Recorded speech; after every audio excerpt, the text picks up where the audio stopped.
try to call all the delegates in. I think breakfast is delicious this morning, so that's why they're spending too much time outside. And also the booths are just now setting up, and I'm not sure why everyone is still lingering outside, but if you don't mind just waiting just for a few minutes, and we will begin momentarily. Thank you so much. Good morning.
gentlemen, a very good morning to all to each. Welcome to the Borneo Tech Summit 2022.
And there we have it, ladies and gentlemen, the Era Budaya Dance Troupe. Once again, good morning, selamat pagi. Welcome to the inaugural Borneo Tech Summit 2022. My name is Ben Uzair, and I'll be taking care of you throughout the day today and also tomorrow. We have a wonderful two-day conference here. Are we awake? Did we have coffee? I will allow for a lot of room for anyone who wants to take breaks and enjoy coffee and breakfast and all of that stuff. Kalau mau bawa breakfast masuk dalam pergi bilik sini pun boleh juga. And make yourselves comfortable and at home. What I can assure you, ladies and gentlemen, throughout the 2 days, we'll have various speakers moderated by prophilic individuals as well, and I hope that this will be a very, very fruitful one. Now, the Borneo Tech Summit is the first technology event held in Sabah to promote the progressive use of technology and innovation in all sectors, and that's why we have you, decision makers, people who are making it happen in the industry. So let's give a warm round of applause to everyone here in the room. Thank you so much for making things happen for Sabah and also Malaysia. Now, Borneo Tech Summit will also like to thank the following entities for making this conference happen for you. Let's give a big hand to the Ministry of Science, Technology and Innovation of Sabah. Kita bagi tepuk tangan dengan mereka. SICC, SabahNet, and our event is also jointly supported by MDEC, Invest Sabah, Sabah Tourism, Ikrar, Khazanah Berhad Sabah, Miasat SSTC, and also JPKN. Let's give them a warm round of applause. Thank you so much for making it happen right here at the Borneo Tech Summit 2022. Our General Manager, Puan Vivianti Sarjuni, would like to share a few words. Unfortunately, she could not be here, but she sent in this lovely video. Let's take a look.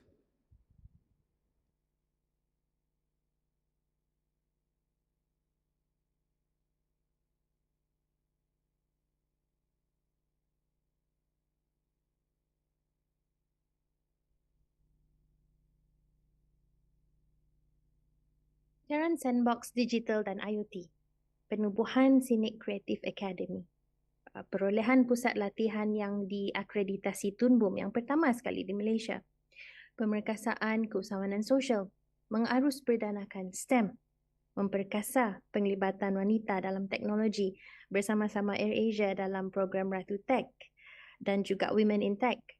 Penubuhan begitu banyak tech startups dari Sabah yang kini menerokai pasaran antarabangsa. Ini hanyalah sebahagian daripada pencapaian ekosistem sains, teknologi dan inovasi kita di Sabah, di mana SICC telah berpeluang untuk menjayakannya bersama-sama. Pihak kerajaan, pihak swasta, pusat pengajian tinggi, pihak sekolah dan juga badan NGO. Ada banyak lagi potensi yang kita mampu terokai di masa depan. Jika saya mengimbas kembali 5 hingga 8 tahun yang lepas semasa saya masih berkhidmat di Magic Cyberjaya, saya tidak terfikir yang semua ini mampu dilaksanakan di Sabah bersama-sama anda semua. Semua ini mampu menjadi kenyataan dengan sokongan entiti-entiti di dalam ekosistem kita. Dari penglibatan pihak sekolah, pusat pengajian tinggi, pihak badan bukan kerajaan, corporate, sehinggalah ke peringkat kerajaan. Semua ini kita mampu laksanakan bersama-sama. I would like to quote my colleague at Sabah State Government, CEO SabahNet, Mr. Chin Kai. Leaders are visionary, direction focused and support driven. Pemimpin adalah mereka yang mampu berfikir jauh ke depan, yang sentiasa fokus kepada hala tuju dan sentiasa menyokong. Itulah yang saya dapat simpulkan tentang kepimpinan KSTI yang diketuai oleh Setiausaha Tetap Datuk Zainuddin Aman. Berbanyak terima kasih Datuk kerana merestui penganjuran Borneo Tech Summit pada hari ini. Membawa sesuatu idea yang baru dan asing bukanlah senang. Tanpa restu dan sokongan Datuk, mana mungkin kami sampai ke tahap ini. Saya juga ingin mengambil kesempatan ini untuk mengucapkan berbanyak terima kasih kepada kaki tangan KSTI kerana sama-sama membantu SICC dan juga SabahNet dalam menjayakan Borneo Tech Summit pada hari ini. Selama pengajian saya di Glasgow, Scotland ini yang masih lagi baru dan belajar tentang strategi inovasi, teknologi dan kreativiti, ada satu berita baik yang saya pelajari, di mana sebenarnya ekosistem Sabah kita ini berada di landasan yang betul. Penglibatan dan kerjasama semua pihak dari akar umbi sehinggalah peringkat kerajaan di Sabah yang merentasi geografi dunia tidak lagi silo, sentiasa melihat peluang-peluang yang ada dari negara luar bukan saja di Malaysia, adalah satu strategi yang dapat yang sangat betul dan yang dapat memberi impak positif kepada kita. Setakat ini, SICC telah pun berkolaborasi dengan 7 buah negara luar dan SICC akan terus mencari bukan saja peluang berkolaborasi tetapi mencari peluang pelaburan masuk ke negara kita yang dikasihi ini. I'd like to take this opportunity to thank Mr. Michael Tew Lim, Vice President of National ICT Confederation of the Philippines, yang who was brought by SabahNet for your. Mungkin ada satu lagi aspek yang kita perlu tekankan, iaitu kepentingan untuk ekosistem kita mempunyai minda yang sentiasa berkembang ataupun progresif, a growth mindset. Membawa teknologi dan inovasi terbaru boleh saja dilakukan bersama-sama oleh siapapun, tetapi cabaran utama adalah mengajak para pemain ekosistem untuk sama-sama memahami peranan masing-masing dalam membawa arus perubahan. Dengan adanya semua ini, saya yakin budaya mengarus perdanakan sains, teknologi dan inovasi dapat diwarisi oleh generasi dan kepimpinan akan datang. Dengan itu, ekosistem kita pun akan menjadi semakin kuat dan kalis gangguan apapun yang datang. Saya ingin mengakhiri ucapan pada hari ini juga untuk mengucapkan berbanyak terima kasih kepada pihak yang menaja, terutama pihak Kementerian Sains, Teknologi dan Inovasi Sabah, MDEC, Sabah Invest, Sabah Tourism Board, Miasat, Institut Kerjasama Kerajaan dan Rakyat Ikrar, Khazanah Sendirian Berhad dan SSTC di atas kepercayaan yang diberikan kepada kami. Terima kasih juga kepada kepimpinan Sabahnet yang bertungkus lumus turun padang mengadakan mesyuarat setiap minggu demi memastikan BTS berjalan lancar. Special thanks as well to Puan Frida yang kini berkhidmat di Jabatan Tanah dan Ukur kerana sentiasa menyokong usaha-usaha untuk kami menjayakan BTS ini walaupun beliau telah pun berada di jabatan lain. Terima kasih Puan Frida. Kepada usahawan tech startups dari Sabah, innovators, pensyarah, pelajar, social enterprise, pihak pelabur dan siapa sahaja yang datang pada hari ini. Acara hari ini adalah untuk anda semua. Gunakan peluang ini sebaik mungkin untuk membina jaringan perniagaan dan mungkin potensi membina solusi kepada cabaran-cabaran yang kita ada di Sabah. Kita juga mampu berdiri sama gah dengan bakat dunia yang lain dan kami di SICC bersama-sama pemain ekosistem yang lain akan cuba memberi khidmat sebaik mungkin untuk membantu anda. Tetapi pengakhirannya tiada siapa yang dapat menjadikan ia kejayaan ataupun kenyataan melainkan diri anda sendiri. Kepada tim saya di SICC, saya tahu benda ini bukanlah mudah. Membawa sesuatu yang baru bukanlah mudah. But you got this. And remember to stay humble and stay true to our intent in serving the nation. Assalamualaikum warahmatullahi wabarakatuh. Semoga semuanya selamat sahaja di sana. Goodbye. Let's give a big hand to Vivianti Sarjuni, the General Manager of the Sabah Creative Economy and Innovation Center. All right, let's go ahead and begin with our first forum of the day, Tech Startup to Propel Sabah Digital Economy Growth. This is the synopsis that was given to me, how local and national startups can elevate the digital economy through widespread adoption of digital technology, digital business model adoption, and talent development. We have three wonderful speakers to give their presentations today. But first, let me introduce to you our fine moderator who will be interacting with three iconic individuals whom I believe are making it happen in their respective industries. So while we set up the stage here, let me read out a profile of our dear moderator. Her name, known to her students, teacher Anutra Sirisena. Now, she's a high school chemistry teacher in SMJK Chunghua Tenem and the founder of Tenem Innovation Center in 2018. Now, her organization is actively involved in bridging the digital gaps among rural students by providing training and also facilities. I hope you'll be able to visit her innovation center in Tenem one day. Now, recently, she was awarded the STEM Sabah Icon in 2018 and 2020. She was named as one of the honorable mentions by SICC and Women in STEM for her role as a community lead and pursuing STEM in education. Recently, she was also awarded the first Malaysia Teacher Prize. Ladies and gentlemen, please welcome Anutra Sirisena.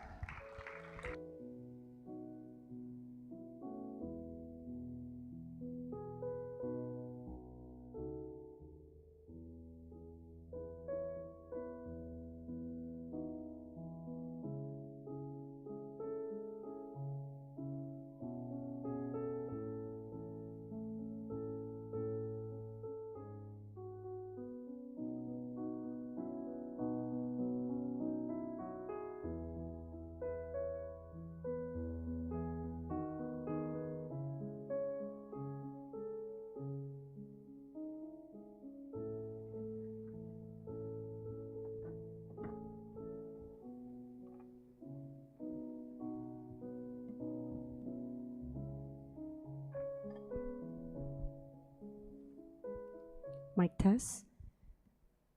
Good morning, everyone. It's really a pleasure to be here. It's also a privilege and honor to be next to these wonderful speakers we have today, who will be shedding some lights and some discussions and probably, make you think more. So we as collectively could do something to be part of this wonderful first ever Borneo Tech Summit. So before I continue, I think since Ben has introduced me so wonderfully, thank you, Ben, it's my job now to introduce these three panelists here. So the first panel is Madam Irene, but she said, don't call me Madam, so I'll say Irene. Irene is responsible for Capital Ace Ventures, builder arm, Red Bit Capital, which incubates, develops, and accelerates leading innovative new businesses and solutions while promoting innovation throughout the group. Irene joined AirAsia in January 2006 as Director of Corporate Finance. Her accolades include Outstanding CEO Achievement Award by Malaysian Women of Excellence, Corporate Treasurers, 25th Most Influential Women in Treasury, Masterclass Women CEO of the Year by Selangor Excellence Business Award, Eminent Leaders in Asia at the Asia Corporate Excellence and Sustainability Awards, and APEC CEO of the Year 2017 by Aviation 100 Awards. Under her leadership, AirAsia was awarded Digital Transformer of the Year in Malaysia at the IDC Digital Transformation Award 2019. So we have someone who have done so much in the tech industry. So let me now introduce to our fellow Sabahan, Mr. Mazri Mahat, the founder of SingSoft. Mazri is an IT professional offering over 22 years of total industry experience, with the last 10 years focusing on big data analytics and software development. Throughout his career, Mazri has delivered more than 35 successful IT projects to various clients from MNCs, SMEs, NGOs, and government sectors. Prior to founding SingSoft, Mazri was dataware manager for Standard Chartered Bank, senior business intelligence BI specialist at Xerox, and also application consultant for Shell Oil. He is the founder of Core Halal, SaaS-based halal digital platform focusing on assisting micro SME to be halal and export ready via digital services. I'm sure he has a lot to share with us today. And last but not least, our third panelist is Mr. Jeffrey Sin Chun Ho, founder of ACE Foundation. ACE Productions. Now, Mr. Jeffrey is a multimedia content producer working hard to contribute to the local creative industry by sharing his industrial experience as well as creating opportunities for upcoming talents. Sin began his career as head of animator at Alternative Animation Studio, Kuala Lumpur, and was later headhunted to join Grey Global Group Singapore as a visualizer before returning to Sabah. In 2012, Sin co-founded All for One Production, focusing on animation, film, and motion graphics. Their Kota Kinabalu-based studio handles international clients from Singapore, US, and Europe. So ladies and gentlemen, let's give again a round of applause for our three wonderful panelists.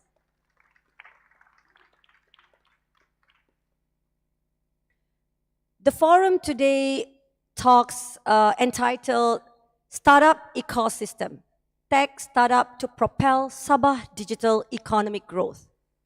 Now, ladies and gentlemen, Sabah is still ranked as the poorest state in Malaysia. And this is very worrying, especially with the fact that Nusantara, the new capital city of Indonesia, will soon be moved to Kalimantan, not very far from Sabah. There are pros and definitely cons. In terms of digital economic growth, however, even without this recent information, the talent of tech startup needs to be prioritized in a strategic way. So this forum will bring all of us in a journey of understanding where and how can we propel through tech startups in Sabah. So I would like to start this forum by giving the first question to all our panels, so they can just answer whichever, however they are comfortable with, and seeing the situation we are at. So what do you think we can do? What Sabah can do? How tech startups or the existing tech startups or even potential tech startups can work together to narrow the gap, the huge gap we are at, especially where we are the poorest, state in Malaysia. So I would like to invite maybe Madam Irene to start first. Thank you, Anutra, and hello everyone. Thanks for having me here. So Sabah has always been something close to our hearts, especially with AirAsia. We've actually built a lot of connectivity because we believe that by building connectivity, you help build the community, you help build the economy. That's the first step to economic development, basically. For me, I think that it's really important to invest in human capital for a sustainable economic growth. And that investment in human capital needs to be relevant to the required needs in terms of what we're trying to do in embracing the industrial revolution of 4.0, or to build a digital economy that is successful, but not only successful, but robust and thriving. And that means it has to cover all economic aspects in relation to access to capital, and this could be access to VCs or LPs or private equities, those who are interested to see e-commerce or digital economy build and develop at a very early stage. So who knows, one could be the next Google or the next Twitter or Elon Musk or whatsoever. So that environment needs to be there, it needs to be cultivated and so forth. So having the right kind of education platform from young is important, although reskilling at a later stage can happen and so forth, but that whole environment of having that right kind of mindset needs to start from a young age. So that education process, the availability of infrastructure and equipment that allows one to build that right digital skill sets and so forth is also very important.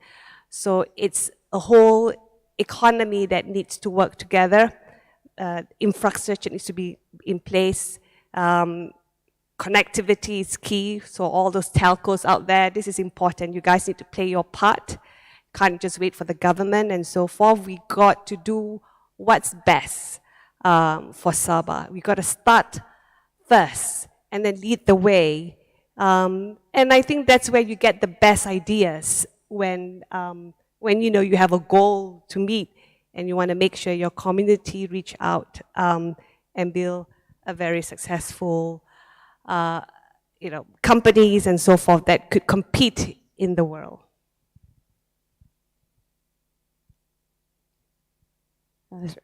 Interesting. Yeah. So I think maybe Masri or Jeffrey, you want to add on to that? Yeah, feel free. Thank you, Anutra. Very good morning, everyone. I think in Sabah perspective, digitalization is the way forward. We need to adopt digitalization in order for us to improve a lot of things, because we are lacking behind in terms of many things like infrastructure and so forth. But in order for us to propel the digitalization, we need to create the supply and demand. So for me, for example, like as an entrepreneur, I need to ask my customer what they really want, how digitalization can help them.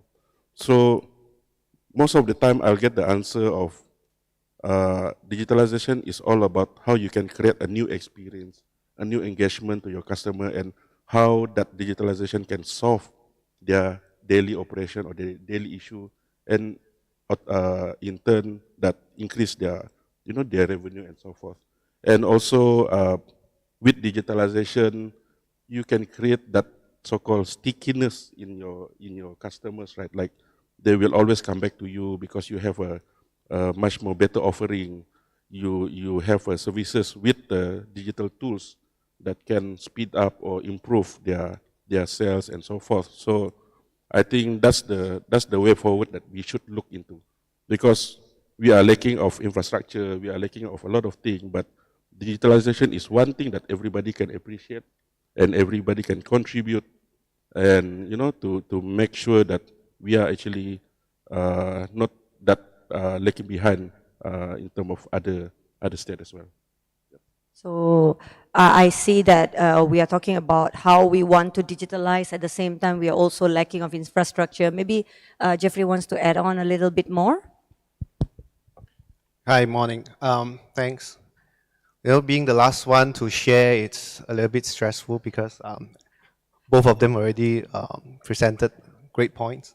But the question was Sabah being the poorest state, and I see this as a wonderful opportunity, not to be sarcastic, but to be really realistic, because startups thrive to solve problems. When the problems are presented to you in your face, that means it's so prominent for you to actually solve it. And being in Sabah, having this situation over here, if we manage to solve some of the problems presented to us, we're actually solving problems in the BIM Iaga region, because the region is actually sharing quite a similar climate in terms of economic and communities and all that, sharing very similar problems. So being able to solve problems that we face here actually give us the advantage to actually duplicate and scale our solutions to other regions. Of course, at the forefront, we need to solve all the obstacles and the roadblocks, like the infrastructure, like Irene mentioned, and then the digitalization and all that. We need the top-down approach from the government and policymakers. But at the same time, we also need to build our communities to make sure we have enough talent pool to actually make it happen. So yeah. All right. So we definitely are already trying to, bring surface whatever we are facing, the real problem here. So I would like to probably ask Irene the next question. So I would think about in 2019, AirAsia was awarded Digital Transformer of Year in Malaysia at the IDC Digital Transformation Award. Looking at our current economic condition, what is your take on the importance of tech startup ecosystem in contributing to the percentage of GDP? I hope it's not too heavy. Sorry, it's in terms of contributing to the GDP? Yes, to the percentage of GDP, how we can get the... Because we're talking about... I guess it really depends on what products and services that they're offering, really, right? Because you can be startup of so many things, but the contribution could be low because of the kind of product and services that you're offering. So if you're a startup, the first thing that you need to think is like, why are you doing this? And who is benefiting from this, right? Are you addressing pain points in the industry? If you're addressing the problems and the pain point of the industry, then whatever product and services that you're offering, then it's a winner because you're helping the industry grow and add further value. But if you're not and you're still lost and you don't know what you're building, then it's hard to say that whether you're actually contributing to the GDP and so forth. So it's really important for startups to think exactly why they're doing this in the first place. What is their unique proposition value, their USPs and so forth. And whether they are able to scale up, right? Your business needs to be sustainable. Your business is not just meant to be just for a certain few or a community. You need to think forward. You need to start thinking bigger.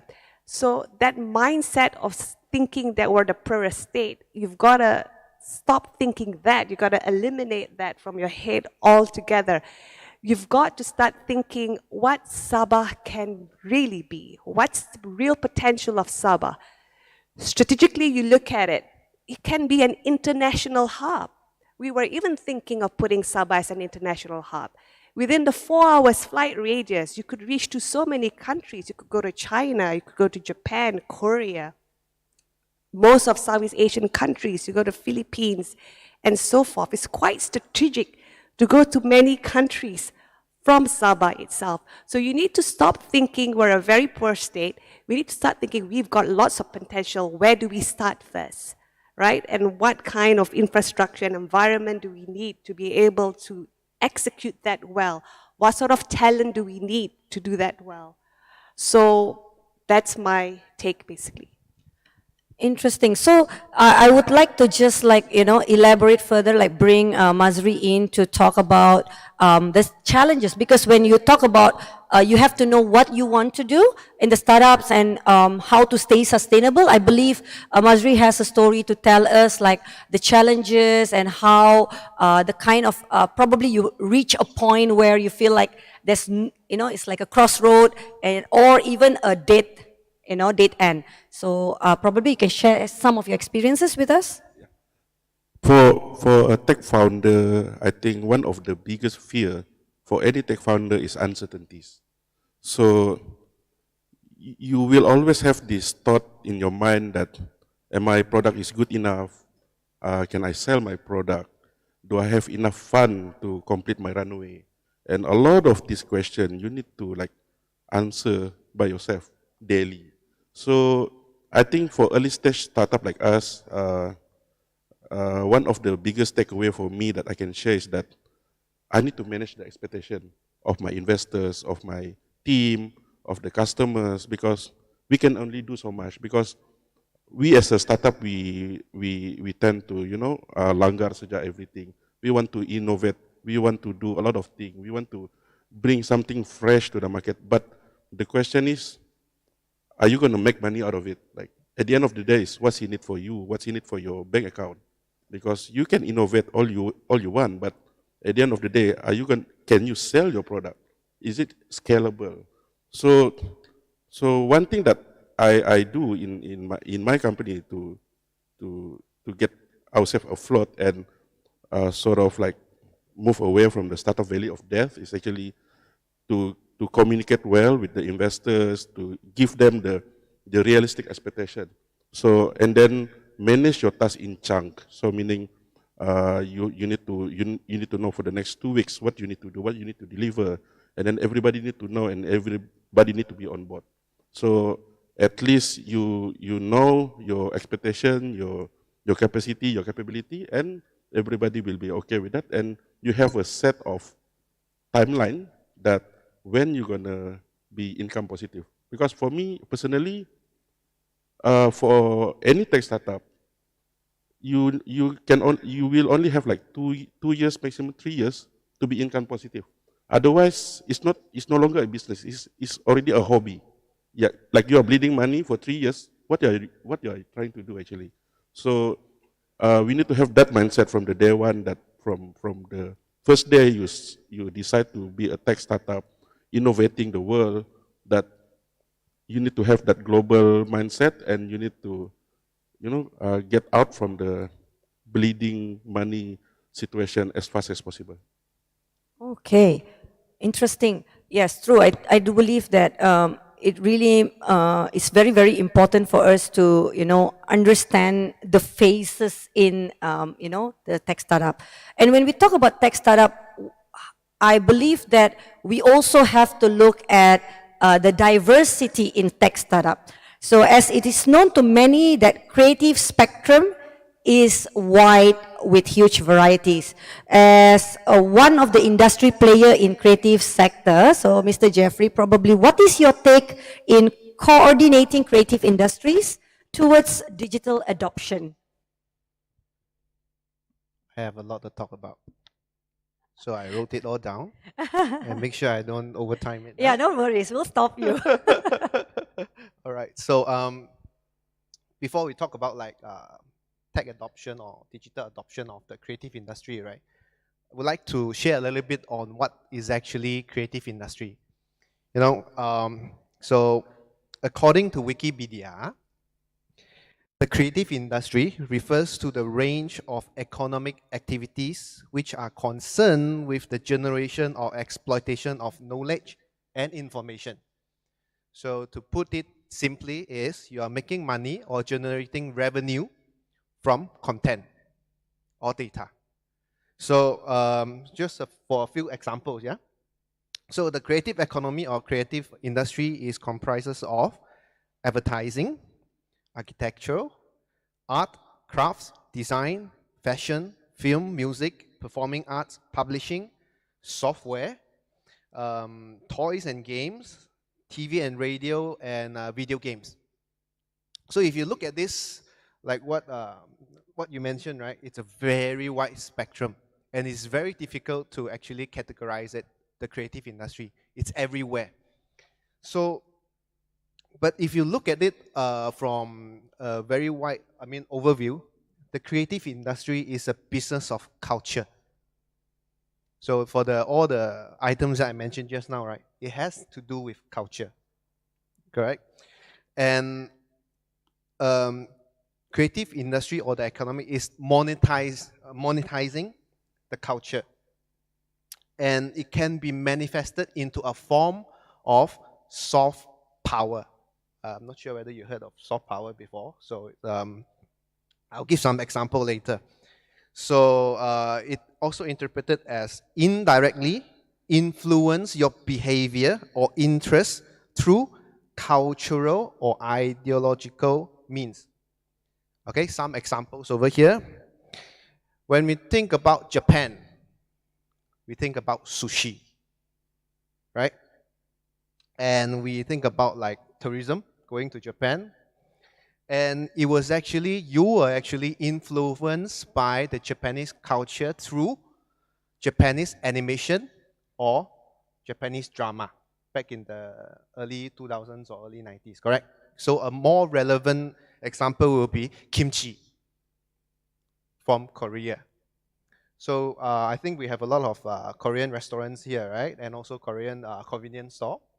And these are imported through also the culture, which is K-pop and K-drama. All right? So along with all those beauty products, fashion and all that from Korea. So creative industry is actually integrated in all form of economic activities, part of it.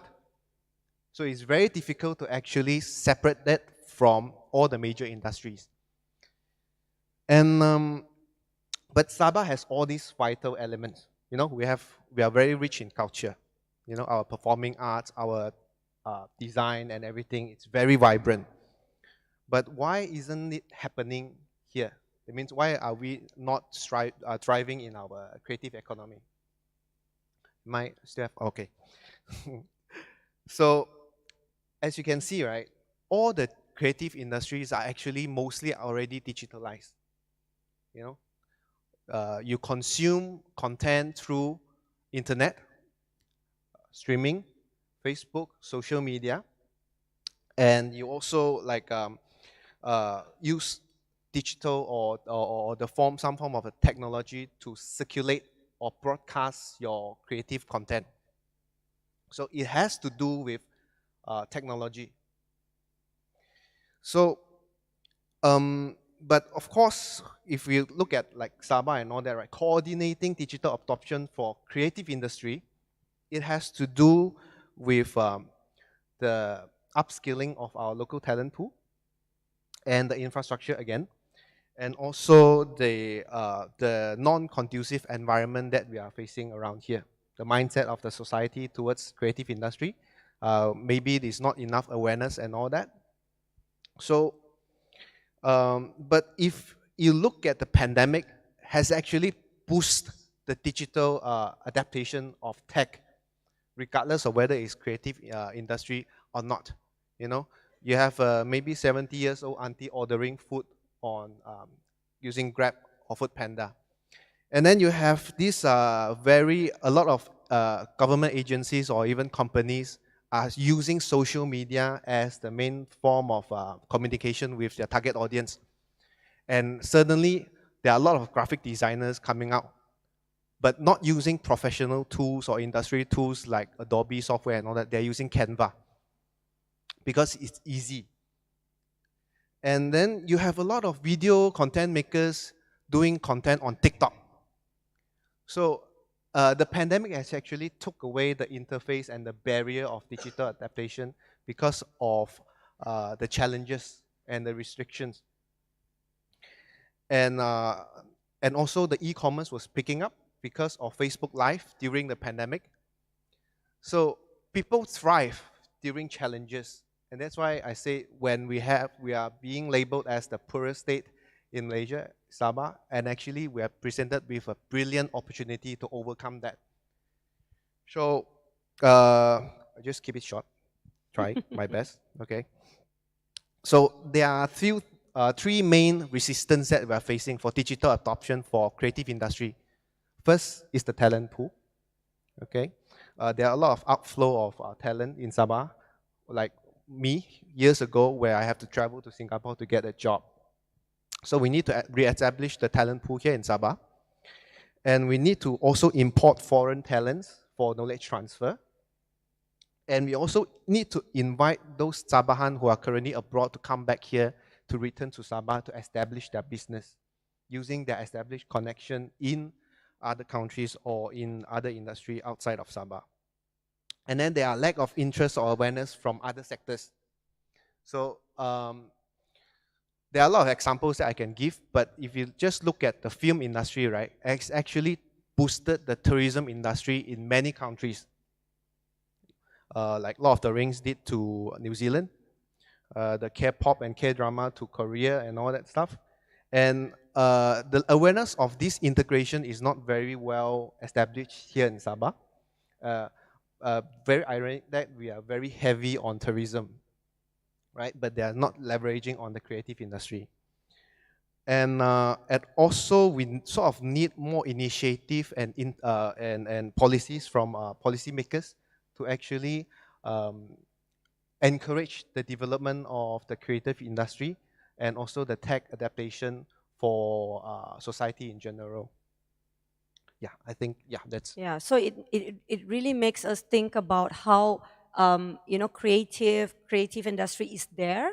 It's there everywhere, just that like what Jeffrey says, that it's not really, you know, you don't really scale on that. You don't really put much work on that, on how we, in Sabah, we have so much potential, but we don't really do much probably with that. So we could think about that. So to sum up, I would like to go back to how we open up just now. Like, we know that Bandar Nusantara is at our back door. So there's an urgency, right, for these ambitions that all of us are talking about. So there's a need to revamp or wham whatever we are doing. And what can we do now? What can we do now in Sabah based on your insights and your experience? So what do you think we can do now with this opportunity right there in front of us? Madam Irene? Bandar Nusantara, I see that as an opportunity for Sabah, really, because whatever that you're building, your market is larger than just Sabah and also Peninsular Malaysia, or so you have the whole Borneo there and also Indonesia as well. So take advantage of that. So as what we were discussing just now, whatever product that you're building or services that you're building, you need to have a vision on how you want to scale it and how you want to offer that to other target audience apart from just Sabahan, basically. So take that as an opportunity. And it's really important also to equip yourself with the right skill sets, meaning reskilling yourself, making sure that you have the right technology skill sets to compete globally, to be always disrupting the industry that you're in or leading the way forward and so forth. Whether you have that skill sets, it's not too late to actually enhance it and improve it. Using data is very key. People forget that data helps you in many ways to build your businesses, to be more personalized in whenever you do your marketing and so forth, and to be able to know which direction that you should be moving forward, right? For instance, using the example of AirAsia, we become more than just an airline. We're more of a travel and lifestyle tech company now because we realize the data that we accumulated, it's so useful for us to build other businesses, build new revenue areas. So we've now become a super app with not just selling airlines, but also other e-commerce products using our platform with huge database that we accumulated.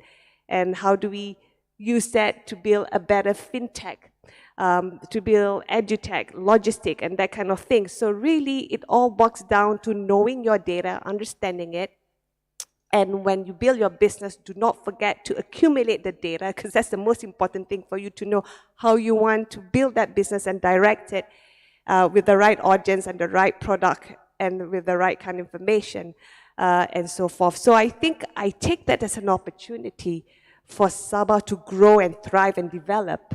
You shouldn't look at it as a threat. It's really a bigger market for you to play. Excellent. Masri, you want to continue? I look at this opportunity for Bandar Nusantara as one of the biggest opportunity actually for us in this region. If we look at Sabah, Sarawak, Brunei, Mindanao, Kalimantan as a group, maybe we can consider this, for example, like European Union, right? I mean, there are a group of countries, and then if we look at this as a group of countries that can provide services to each other, then the perspective will be, you will shift your perspective, and then you will see a lot of solutions that we can provide. Obviously, digitalization will propel and boost the process of logistic and so forth. But look at it as how we can taking advantage of each other's as a neighbor, as a exchanging product and services. How we can sell the krepek pisang from Kota Kinabalu to Kalimantan in 3 years' time. So how we can do that? Start with the small question first. How we can transport goods from KK to Sarawak and then to Kalimantan, and from there we ask a more difficult question. So, from my opinion, we need to go from bottom up on this one, and then we need collaboration, we need participation, not just from the government, but from the community, from the private sectors, and if we can offer this as a group of nation, then I think it will benefit to all of these states and also to our neighboring market as well. So from the creative industry perspective? Well, again, I mean, I totally agree with all of you, especially for creative industry, right? It's a cross-border business. Upin Ipin got their major market shares not from Malaysia, but from Indonesia. So the company is actually capitalizing on the content industry through beyond the borders of Malaysia. So as you can see, if we are creating content as industry players from this sector, I mean, the mindset shift will be looking at creating content that is relevant not only to your local domestic market, but take it a little step further to the whole Borneo region or the Bim Iaga region, where your content will be able to be relevant to the audience or the target group in that area, and not just like Sabah. Right. So we have looked at the opportunities that we have. So much opportunities right in front of us that have been given by our three panels, all the perspective they have shared to us. So if I would like to give you just one last opportunity, to like sum up your vision or your mission or your aspiration for Sabah, and also the tech startup ecosystem. What do you think it would be, or what is your hope for them, or what they can do now, like now, act on now, so that this platform, this ecosystem can actually propel us towards, the digital growth? Anyone can start first. Well, maybe some point that I want to share with our fellow tech startup founders in Sabah is that we must have this growth mindset from the day one. So we need to set our goal higher. We don't target like only in Sabah region or only in Malaysia, because the market is so huge that you will be surprised how your product will go places if you have that mindset from the very beginning, that I want to go global, I want to sell my product, to countries that don't even have that market. You need to create that. So how you want to do that is you need to create the value. You need to create the so-called like a green field of market that you can sell your product to outside. And I think another thing that I would want to share is that, yes, during the early stage, you need all the subsidies from the government, all the grant, but it's only meant to be a temporary thing. You don't expect to have grant and subsidy all the way till you product going into successful, making money and so forth. For me, like having all this grant and subsidy is very good, but it's just like an antibiotic for your body. It's only meant to be a temporary thing. In order for you to make revenue cash positive, you need to further scale up your product and have the commercial mindset. Don't really expect people to give you opportunities, but if the opportunity doesn't knock, create your own doors. Those kind of mindset. Yep. Thank you, Mazri. Anyone? Well, the ideal scenario that I would like to see is to have more industry and businesses to leverage on the creative industry, especially in Sabah. So it will actually definitely, I strongly believe that it will have this synergy effect by leveraging with the creative industry. If they were to like what Meg was saying, in order to travel far, you need to have a strong narrative and storytelling element in your business, so that your target audience or your target buyers or your target group will sort of feel relevant to your business or product or services. So that's why I hope to see more sectors or businesses to leverage on the creative industry. Yeah, excellent point. Yep. For me, it's quite simple. Don't be afraid to live up to your potential. Just do it. Just be brave and try it. But at the same time, watch your costs. So that's really key. All right, thank you, Irene. So I think the three panels have given and shared wonderful insights to our forum today. And now I would like to open up the forum to the floor. If should any of the audience sitting there patiently listening to the forum would have any questions, so you could probably, address them now to any of the panels, feel free. You just want to put up your hands, and I think so we have one over there. Do we have microphone? Yep.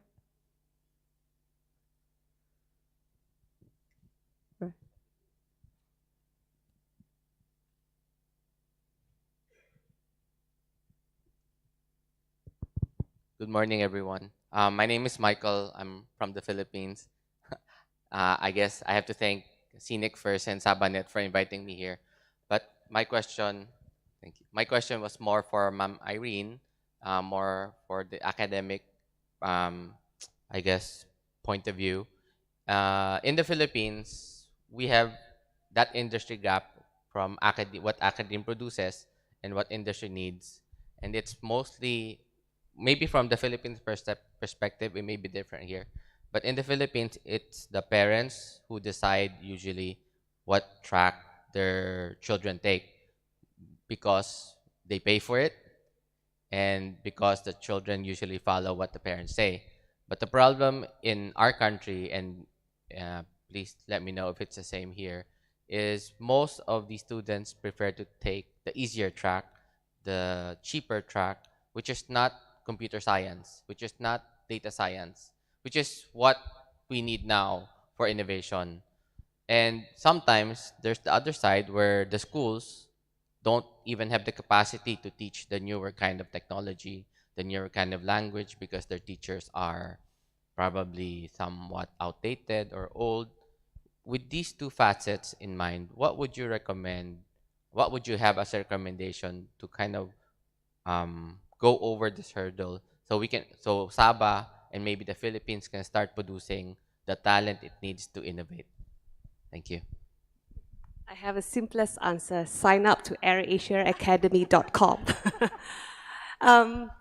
Jokes aside, we realized this issue when we were going through our digital transformation process back in 2017. I mean, we've always embraced technology as an airline, but then in 2017, we felt that we need to be more aggressive and use data even more and be more data-driven, to the point where we decided to migrate everything into cloud, because then we have more visibility of data, and then we know what we need to do in terms of improving the costs, improving the revenue, giving a seamless experience for our users, and so forth. And in that process of digitizing the company, we need to restructure the whole company, because the organization structure at that point in time will not facilitate the transformation digitally in the speed that we want.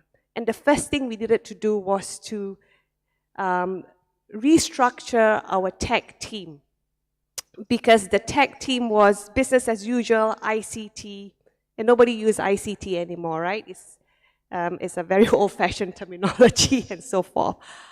And we realized, to be a travel and lifestyle tech company that we are today, like any other e-commerce or digital businesses out there globally, we need software engineers. We need data analysts or data scientists, product UI UX designers, cybersecurity experts, cloud infrastructure experts, and so forth, and digital marketers, and the module marketers is better as well. So we found that it's very hard to find that kind of talent in this part of the world. In fact, we had to pinch talent from many other countries, and we felt this is not going to be sustainable, because any company globally that's going through a digital transformation exercise would need the same talent that we need. So you would see people jumping from one place to another, they demand higher salaries every few months and so forth. So it's not going to be sustainable. So we decided to build an academy that emulates what we did for pilots. Because we had a cadet pilot program that takes students right after SPM, so that they become pilots and have a whole career ahead with AirAsia, and we will never be subjected to global shortage of pilots because of what we did. So we decided to emulate that. We work with Google, who's our business partner, and we work with our relevant tech heads of department, the software engineer heads, the data scientist head, and so forth, to build a co-curriculum to firstly upskill the existing tech team that we have, so that they always be world-class, and we will always be ahead of a game in terms of the modern technology and so forth. And secondly, to reskill the non-tech staff that we have, because as we become more data-driven, we'll be doing a lot of machine learning work and so forth, and a lot of those staff will be redeployed. And as a responsible employer, how do we help them be part of this whole digital journey? Because on one hand, we need all this tech talent, and on the other hand, we're redeploying others. So how do we minimize this? So we did that during the pandemic, during the first lockdown. And as I was telling Ben last night, we have pilots who are coding, baggage handlers who are data analysts. A real success story is one of a baggage handler who's a data analyst, not only helped improve the whole process in baggage handling in the airline, but he left to join Shop Back Malaysia. And that's a true testament that we actually built a great talent. And we're happy with that. So there is a gap between formal education you find in university and school and the industry in demand needs. And we experience that because we want these certain skill sets which the schools and the universities are not producing enough. We need professional certification in that sense to help be able to build and thrive this digital economy. And to answer to your question, I think you see children or school graduates these days are moving towards that now because they realize that they can find a job easily with this right skill sets. And not only that, the income uplift is faster for them.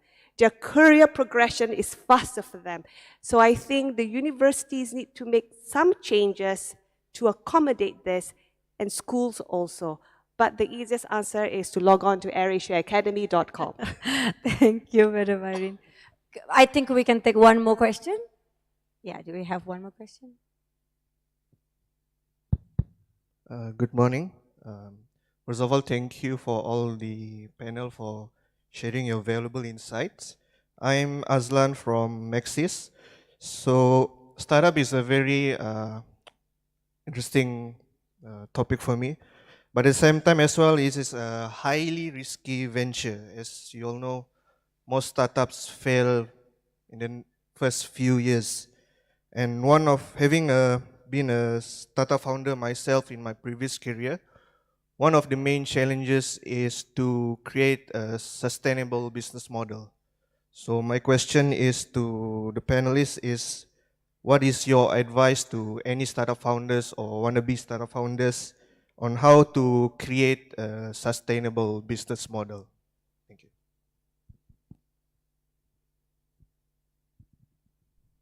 Okay, for this is from my experience and my opinion. It's not like this is from my own so-called experience lah. When I start doing my co-halal journey 2 years ago. So startup is all about the ideas that they are trying to sell. It's like you are solving what kind of problem in what industries. So when you talk about ideas, right? Ideas is always like a work in progress.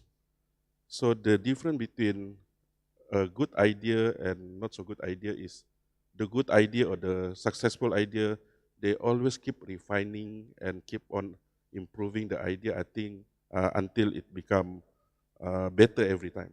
So when you have a successful idea, when you have a good idea, then you will have a good product. Then only you can solve the customer's problem, the pain point of things that you want to solve. So being a tech startup, there's always this saying in the tech startup community that if you want to fail, you need to fail early. So you don't be afraid to fail. So if you want to fail, like please fail forward. So meaning you can calculate where or how you want to fail. So that's the privilege of being an early stage startup. You can fail and you can restart all over again, but with the mindset and with the experience of the lesson learned from the previous failure.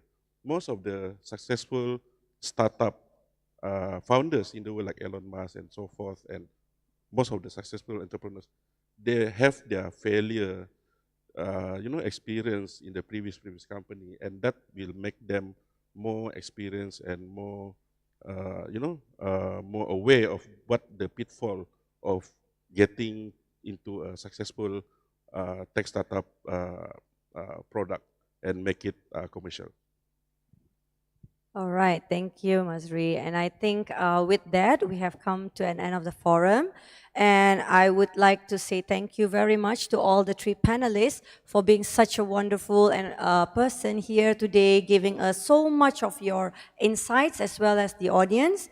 To end, I would like to quote what Robert Rob Kalin, the founder of Etsy, says, the last 10% it takes to launch something takes as much energy as the first 90%. With that, thank you. Thank you very much. And please remain on stage because we would like to proceed with a memento presentation. But first, I would like to invite Madam Joyce Twinning, the Public Affairs Senior Manager for Sabah Net. Joyce, please.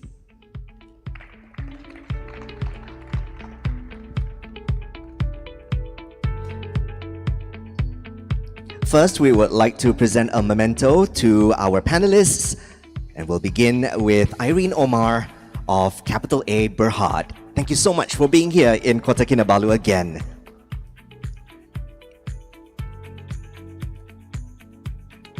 Next, a memento for Mazri Mahat, founder and CEO of SIN Exsoft.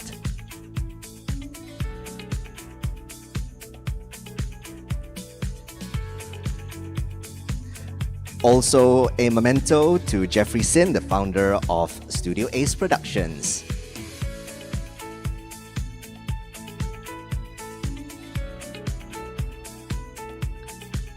And last but not least, to our moderator this morning, Anutra Sirisena.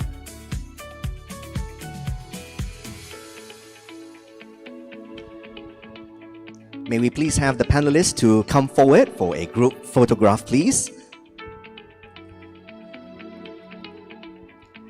Ladies and gentlemen, a great kickoff to the Borneo Tech Summit. Let's give a big hand to Irene Omar, Mazri Mahat, Jeffrey Sin, and Anutra Sirisena. Thank you very much. Joyce, thank you very much. And to our dear panelists and moderators, thank you very much for that wonderful discussion. A great kickoff to our very first Borneo Tech Summit 2022.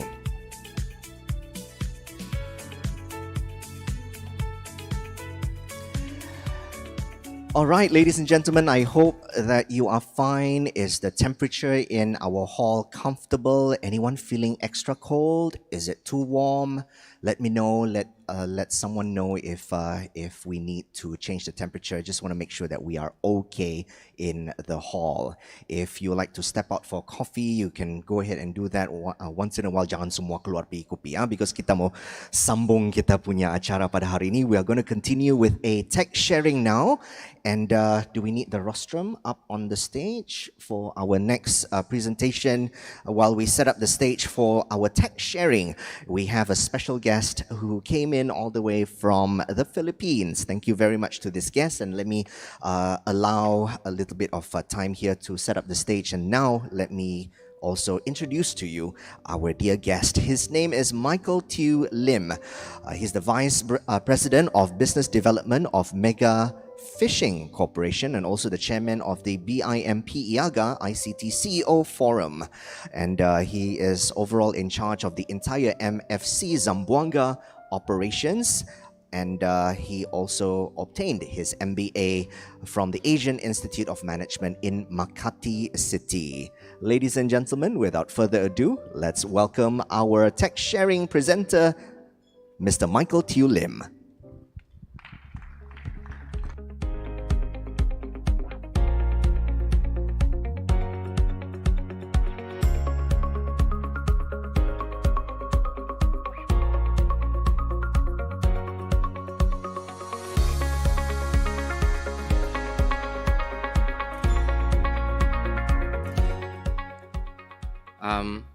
Good morning, everyone. I think most of you already know who I am because I asked the question. But before anything, of course, I would like to thank again SICC and Sabah Net for bringing me here. Previously, we were together, Sabah Net, Mr. Kai and I were together in Davao for our Innovation Summit. So we handled the BIMP IAGA portion or BIMP IAGA cluster events, and part of our journey is what brought me here, and hopefully I can impart what we've experienced in the Philippines. But even for my short stay here, from our first three panelists, I was able to learn a lot. And of course, thanks to Ma'am Irene, I am now a member of Air Asia Academy. So, okay, so you see here, I want to talk about the National ICT Confederation of the Philippines. It is an organization where I'm from. It may be different here. I heard of JAPNAS, but I think JAPNAS is based in Indonesia. So we're pretty similar with JAPNAS. Maybe Kai can let me know if there's anything equivalent. And the reason why I wanted to share what NICP is about is because I think this is really part of the Philippine startup journey. Next slide, please. Or do I have a count? Is this it? Should I just press this? Oh yeah, perfect. So the ICT Council, what is an ICT Council? An ICT Council is made up of volunteers within our city.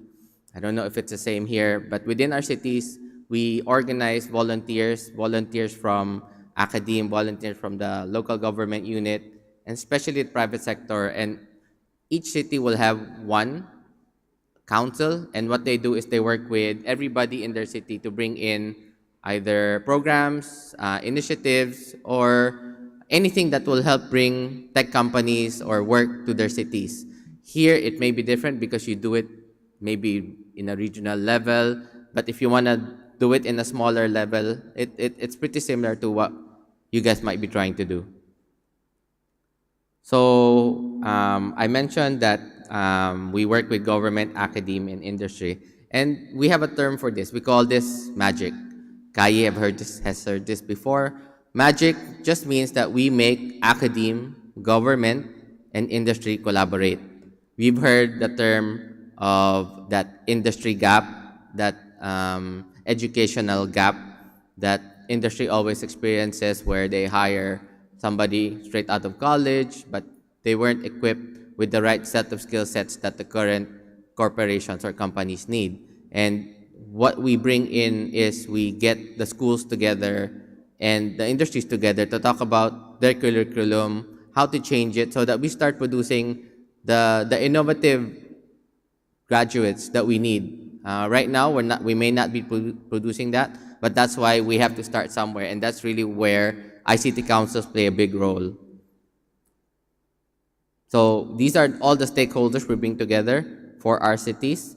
We not only bring in academe, we not only bring in industry, but we have to bring in the telcos together, the real estate developers together, because the real estate also plays a big role in inviting big companies to come locate in your area, in your city. So part of our objective is to develop the talent pool, but we've no longer limited our talent pool to only IT BPO industries. We now also cater to data science. We now cater to computer science graduates. So it's more of not only just the call center industry, but more of the more innovative industry like AI and data science.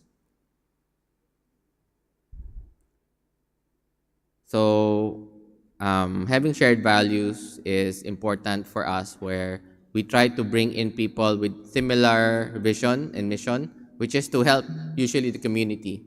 And I think being part of BIMP IAGA has changed my mindset a bit to not only be thinking of my own city, but now why don't we look at the BIMP IAGA region? Because my city is only a city of 1 million people. But through my working with Mr. Kai, we've realized that the BIMP IAGA region has about 600 million population. So I'm only looking after 1 million people, but in essence, we should be looking at 600 million people. So what I hope to accomplish here is to form, I guess, that program where we can tap each of our nation's strength, and of course, using that strength to help with other nations' weaknesses. More of like a symbiotic relationship between the 4 countries in BIMP IAGA. So I'll go, I don't know how much time I have. Do we have a timer somewhere? Please let me know if I have, if I'm going over. So I'll just go through the LGU here. I'm not sure what the equivalent would be, maybe the governing body or government. So in each of our cities, we need LGU support. So that is a requirement because without the support from the government, it's hard for startups to make it. Somebody mentioned the startups where most of them fail. Yes, most of them fail because most of them won't have the necessary resource to make it. So they don't have the office space, they don't have the money. So who usually does that for them? In the Philippines, the government is now making strides or programs to build innovation hubs. I believe you have the same here, and we're building that so that we can encourage more startups to come out.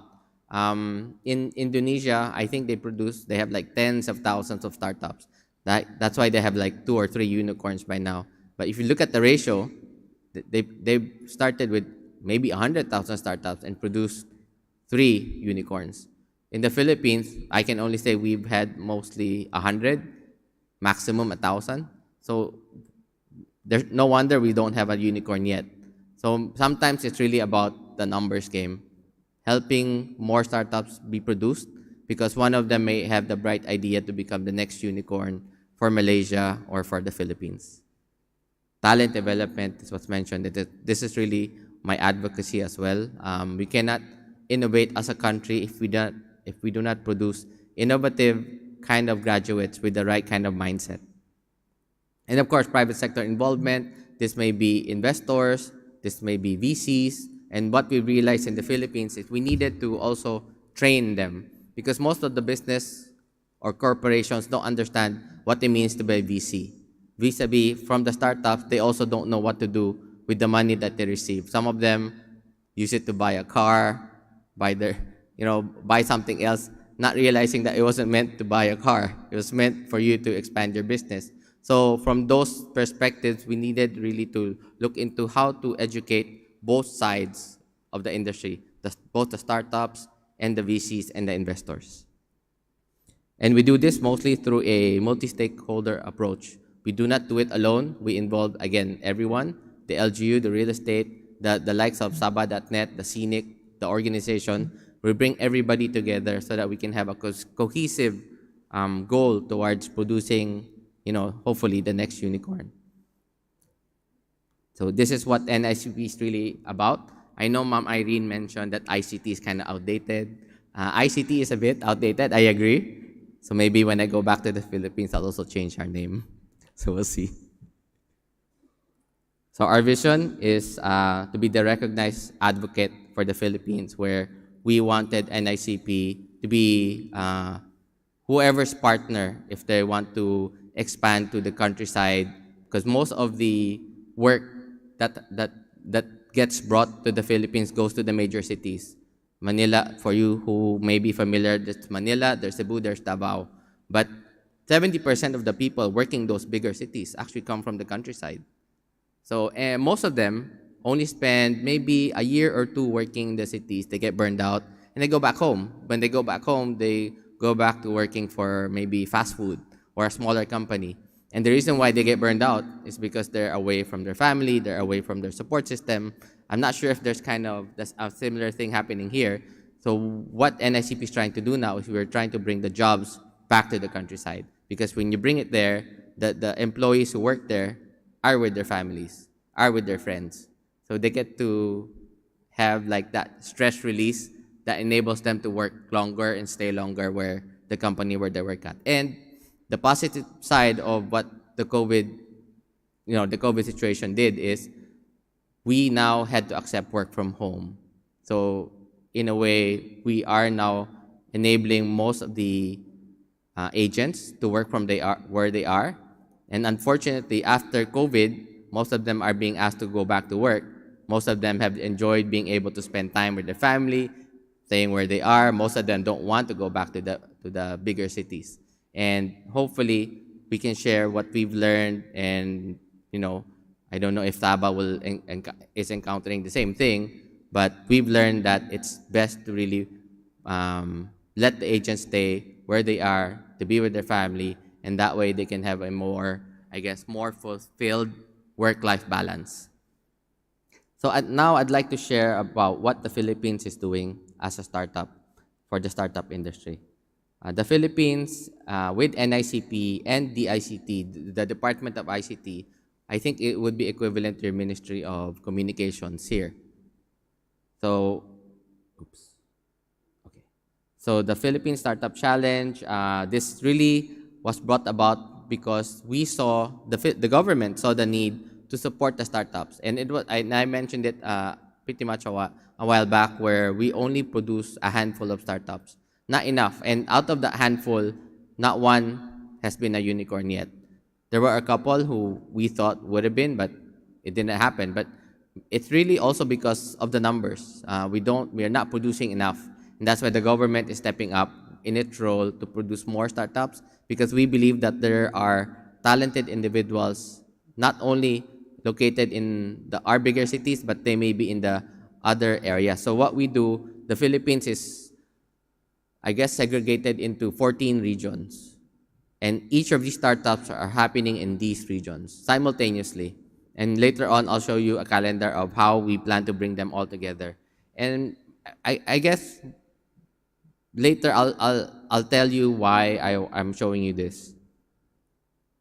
So the target participants are really startups who are not only from an MVP stage, but even from the ideation stage. So that means sometimes that we might be catching them while they're still in school. And that's not bad sometimes, because while they're still in school, they still have time to innovate. They still have time to play around with their ideas without having the burden or the pressure of, maybe families asking them to help out with finances. So in the Philippines, it's pretty different. When somebody graduates from college, the families expect them to start helping out, either helping out with household finances or helping out with the little brother or sister who still needs to go to college. So we found that working with talents or students while in school makes the best, I guess, way for them to be incubated, because once they graduate, it's really different for them. So next slide, please. The requirements, it's just simple requirements of our program. If anybody wants a copy, I can share what we do. I'm sure you guys would have something similar. But I'll go through, even the criteria I can share. But I'd like to go through the end. And the reason why I missed the end. The end was the calendar. Can you go back up, please? Okay. So I wanted to highlight this calendar. It's because this was also mentioned during our Innovation Summit. And it was Mr. Kai himself who mentioned the need for the BIMP IAGA countries, or if not just Malaysia and the Philippines, to synchronize their calendar so that we can produce or have those programs together. So, for example, we might be thinking of doing a Malaysia-Philippines pitching session together. And in order to make that happen, we need to know your calendar and you need to know our calendar. We need to invite you to our events. You need to invite us to your events so that we can start that collaboration. And I think a lot of companies like our company, we would be more than willing to come to Sabah to see how we can expand here. But we need help because we're not from here, so we need guidance. Similarly, I'm sure a lot of Malaysian companies would like to be able to come to the Philippines, to Mindanao, to see what they can do there. And we will be there to help support you. Okay, so these are the pictures of our last Innovation Summit where we had BIMP IAGA countries. We had Indonesia, Malaysia, and the Philippines obviously there. Brunei was not able to attend, unfortunately. But we do have these sessions on a yearly basis, and we talk about how to bring ICT initiatives from the private sector together and how we can work together as the 4 nations in the BIMP IAGA region. And one of the things that always gets highlighted, usually by the private sector, is we don't know what the rules are. We don't know the regulations are between the 4 countries. But that we will leave to our government to decide. And once they have that in place, I think it will be easier for the private sector. And for example, Miasat, one of your sponsors out there, is already working with us to bring their satellite technology to the Philippines. And something as simple as that has already gone through major hurdles where they can't even bring in their equipment to the Philippines. So these kind of things are just an example of what private sector has to go through. And I'd like maybe if there are government agencies here, for them to hopefully be able to sit down between the four countries and discuss that, so that as private sectors, it's easier for us to move between the four countries and work together. So this is the successful launching of the Innovation Summit. You'll see that we have a lot of our dignitaries joining us, our ambassadors from Indonesia, Malaysia, well, not ambassador, but ministers from Malaysia and Indonesia, ambassadors from China, Bangladesh, I believe, and somebody else. Sorry, I forgot who the other guy is. So, next slide, please.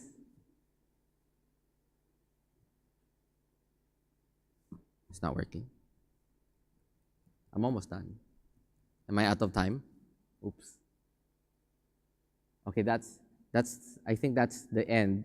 Okay, so I guess before I end, I'd like to invite everyone to join us, of course, through Sabah.net on an ICT CEO Business Forum happening around March 12, 2023. And we plan to bring in startups from the Philippines to pitch. And if you guys are interested, I know I saw a lot of startups out there. If your startups would be interested to pitch also to the Philippine investors or Philippine partners, please register with Sabah.net so that you can join us. And it will be a virtual event. You are welcome to come physically. We will, of course, host you. But it will be available virtually as well. And then, of course, I'd like to end by the quote also of Kai. Leaders need to be visionaries. And I think that's really true. Leaders need to see how the future can look like. It cannot be the status quo, because usually people don't like changing from they're comfortable in the status quo. But for us to be able to catch up to other nations, first world nations, we need to be innovative. We need to be visionaries. And to be visionaries, it's not an easy thing to do. You need to strive. You need to work hard. You need to invite people like me who's crazy enough to go to Malaysia and present. But like I said, I'm not here to only give knowledge and share experiences. I'm also here to learn from everyone and what everyone can share today. So with that said, thank you, everyone. Have a nice day. Mr. Michael Tew Lim, everyone. Mr. Lim, please remain on stage. We still have a little bit of time for question and answer. So if there is anyone on the floor who would like to pose a question for Mr. Lim, please raise your hand, and we still have a little bit of time for that, sir.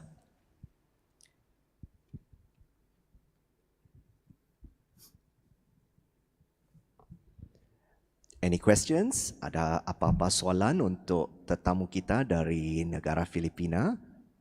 Boleh angkat tangan. No questions? Calling once. Hello. We have one question right over there. Yes. Hi. My name is Kenneth. I'm from Myanmar Satellite System, Senior Director. Hi, Michael. Good to hear you sharing your visions, especially from Philippines. As you know that we first met in Bali. I think we share the same visions, especially when we have actually sit down together in the ICT CEO forum. I think that is actually a good start where we are putting the corporations from the private sector and also the government. I think that is a very good initiative. Not really a questions that I would like to ask you. I think for the rest of participants in this summit, I would also encourage and also invite especially startup and also private sector to register and join as a big family under this BIM Yaga, and especially this ICCCO forum, whereby you might have actually a good idea and also a good startup, but if you think you want to grow big, And joining this CEO forum, for example, will actually give you a broader exposure to, like what you say, how many millions of target under the BMIAGA, 600 million population, for example. So they actually give you wider business visions for you to grow. So your idea might not be actually welcome or maybe even suitable at this moment or even in this market, but maybe it's actually good to explore in other markets like Indonesia and Philippines. So through the platform, I think it's also helped us from the company Miasat Satellite System. Of course, as you know that satellite, when we actually launch it to the space, we can cover 150 countries, but doesn't mean that we can step into other countries easily. We still actually need collaborations with the private sector and also the government support from the other country. Without that support, we are nobody actually. So I think I echo to what you say. I think we should all work together, especially for the startup. You should register with SabahNet and also with SICC. I think this is a good platform for us to venture into a wider market. Thank you. Thank you, Kenneth. Actually, good points. Maybe I have to correct myself. 600 million may be too much. I think it's only 60 million. I added one extra zero. Because if I think about it, Indonesia only has like 250 million people. So might be too much. But thank you, Sir Kenneth. I think those are good points. I'm sure if I want to go into Malaysia, I would work with Sabah.net. I would work with Invest Sabah, for example, because I'm not familiar with that place, with the culture, with the tradition. Similarly, if any Malaysian countries would like to come, please sign up with Sabah.net so that we can work together and see how our two companies or two countries can help each other grow. Thank you. Any more questions from the floor? We still have a little bit of time.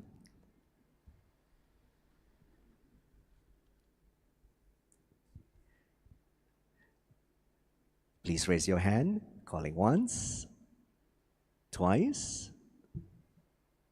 Okay.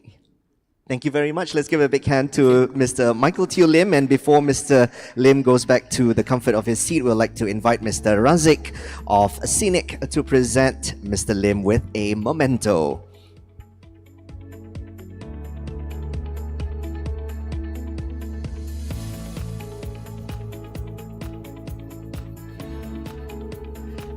Maybe some of you are curious to the contents of the box. It includes a lot of Sabahan local products in there, great souvenirs to bring home, especially to the Philippines. Ladies and gentlemen, let's give a big hand to our first tech sharing today, Mr. Michael Teo Lim.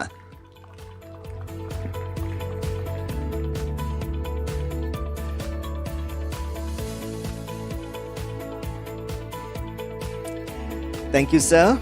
We hope to welcome you back to Kota Kinabalu for more robust discussions and more business opportunities here. All right, ladies and gentlemen, let's move on to tech sharing number 2 by Cradle. We have a wonderful speaker here from Semenanjung, I believe, Muhammad Hafiz Muhammad Azhar, who is the head of legal affairs for Cradle. And now Cradle Fund Sendirian Berhad is a leading startups influencer incorporated under the Ministry of Finance Malaysia in 2003 with a mandate to fund potential and high caliber tech startups through its Cradle investment programs. Now Mr. Hafiz focuses on corporate law, corporate governance, startups, law and litigation matters. As the head of legal affairs for Cradle, he is responsible for Cradle's legal affairs, which includes all kinds of agreements, you name it, funding agreements, restructuring documents, guarantee agreements, shareholders agreements, non-disclosure agreements, etc., etc., and joint venture agreements, due diligences, corporate finance, financial agreements, and capital market law. Hafiz not only looks into Cradle's legal affairs, but also counsels startups under Cradle and Cradle's investee company on day-to-day legal affairs. He has more than 10 years of experience in the financial sector, including corporate banking litigation and general litigation, banking recoveries issues, cross-border transactions, and Islamic financial agreements. Prior to joining Cradle, Hafiz was the senior legal executive at Export-Import Bank of Malaysia Berhad, with responsibilities in project and contract financing. And Hafiz started a career in 2018 when he first did his attachment with Mrs. Nazarin Kwok, Putucherry and Tan before joining the law firm as legal assistant. He holds a Bachelor's of Law, LLB, from the International Islamic University of Malaysia. Ladies and gentlemen, please welcome Muhammad Hafiz bin Muhammad Azhar of Cradle.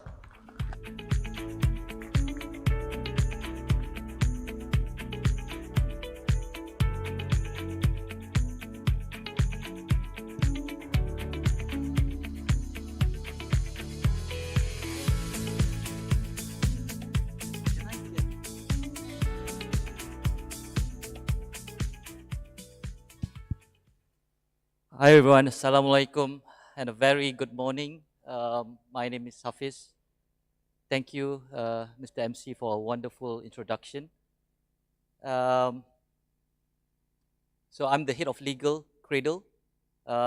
Introduction, Cradle Fund is an organization, an agency wholly owned by the Ministry of Finance, and our mandate is to support Malaysian tech startup in terms of funding, and one of it is to spur the ecosystem. And Borneo Tech Summit, I would like to congratulate the organizers for creating this event, and I would like to congratulate the audience today for your attendees. By your attendance, it shows that you care about your business. It shows that you care about your ecosystem. It shows you care about your state and your country. And with that, please give yourself a big round of applause.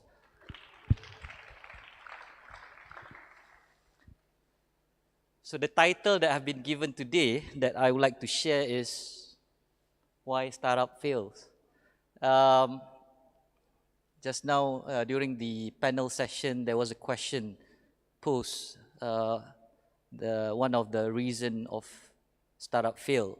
So before I start, my duty as the head of legal is, of course, doing all the agreements, and at the same time, we have one position that see how the performance of the companies under our wing. And whatever that I say today is not from me, but it's from the data that we've collected throughout the years. And this three main reason is actually something that sometimes founder overlook, but it can be done. And hopefully you can gain something and use it in your daily business. I hope you can bear with me. I purposely come up with a very colorful pitching deck because people say legal is dry and boring, so I'll try to make it not dry and not boring. Oh yes. This one? Oh, okay. So why startup fail? The number 3 reason, this is number 3 out of the many, this is number 3. Investment. Are you guys surprised? Investment is one of the reasons why startup fails. Again, this can be controversial, but not to hinder you on your further fundraising, but premature investment is one of the reasons why company fails.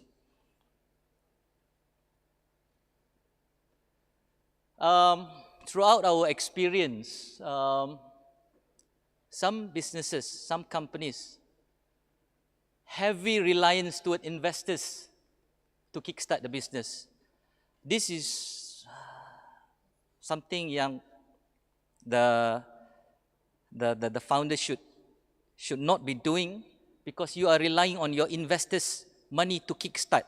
Instead, you should build a bit, focus on the business, and I believe later on the investment will come.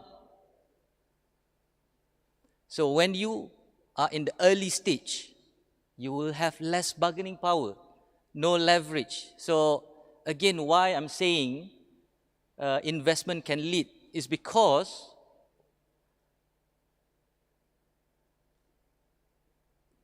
some investors, so there's many kinds of investors. They are passive investor, they are active investor, they're sleeping partners. So if you don't choose well your investors, some of them do not understand head and tail of your business, but of course they want to protect their money.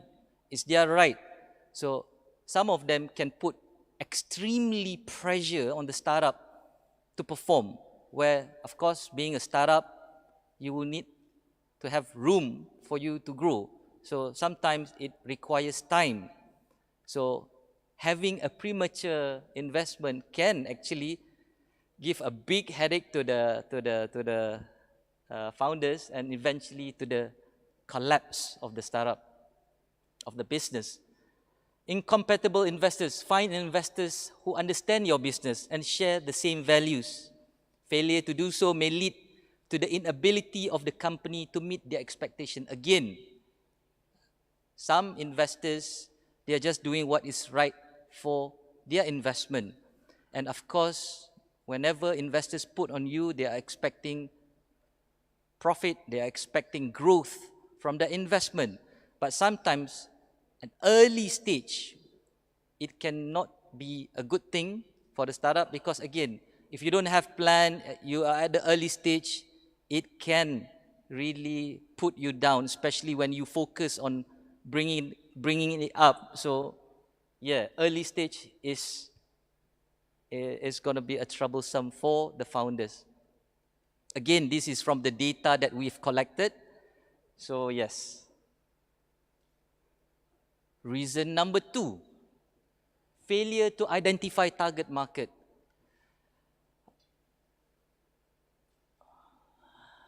There's a term that we use. Actually, this is in relation to one of the questions imposed just now to the panelists. Failure to identify good business traction, good business strategy. So a normal inventor, they are good in inventing. They can invent out of this world product. But when it comes to commercializing it, they don't know who they want to sell to. So this can be a big issue. I highlighted the case study fryer. So I just want to share with you, many years ago, there was this person. He has an idea out of this world. He created and invented the best fryer in the world. So before this, you're using the normal fryer where you use oil. But the food is good, but then it's not nutritious enough because it uses a lot of oil. So then the trend, it goes to air fryer. So when it comes to air fryer, the food is very healthy, but then it's not delicious because it doesn't have oil. So this guy, he invented a fryer combine air, water, and slightly oil, and thus making the best food, nutrition, and delicious. So when it comes to the product itself, it is a fantastic out of this world product. But then when we ask the person, how do you want to market this product, since this is the first of its kind? And surprisingly, the answer is I think I'm going to get my auntie in Singapore to sell 10 units. I think I'm going to get my friend in Australia to sell 20 units. So from his answer, it shows that he do not know who is his target audience. If this would be the first of its kind, maybe if he had done his study, he would have said, I would be partnering with maybe companies to white label my product, or I can put it in the supermarket, in the middle of the supermarket, and to get it highlight. But instead, he mentioned that I will get my auntie in Singapore to sell 5 units. I will get my friend in Australia to sell 10 units. So failure to identify your target audience, your clients, can be a downfall for a startup. Validation and testimonials. Well,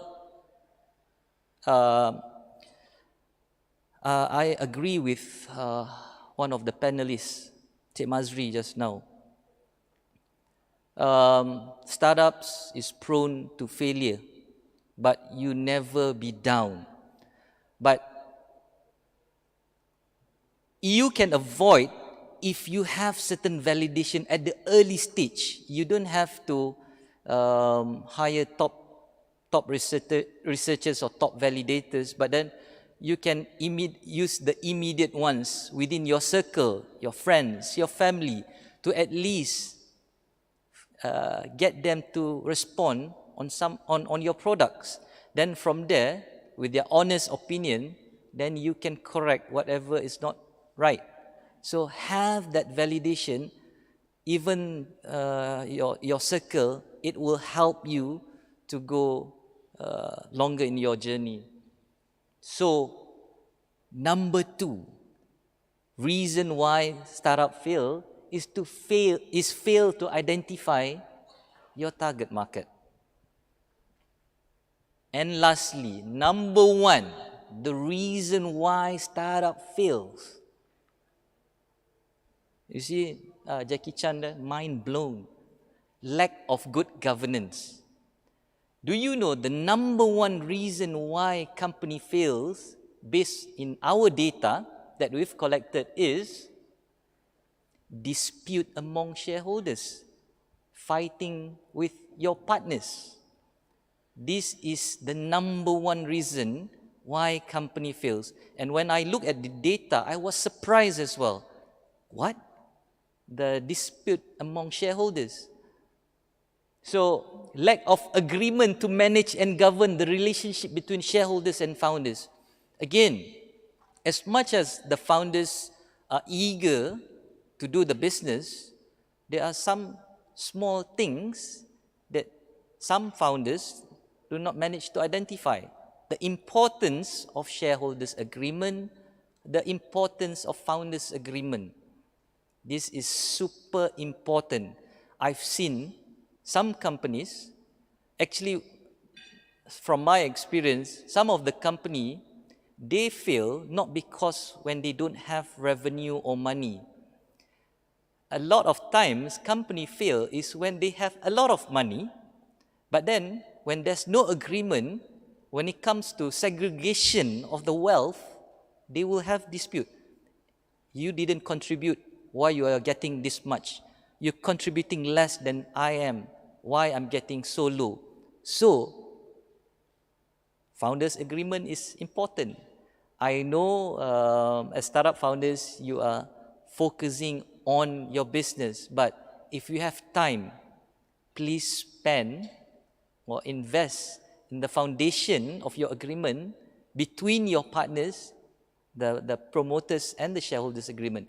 It is absolutely important. Number 2, no proper structure. I understand when it comes to startup, the money is always an issue. And when it comes to certain founders, they tend to believe that they can do everything. Well, it is a yes and it is a no answer.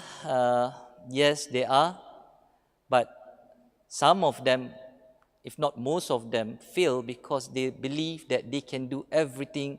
They can do the admin part, they can do the marketing part, they can do the thinking part. So if you have a partner, it's always good to share some of the burden. Find a good partner that can always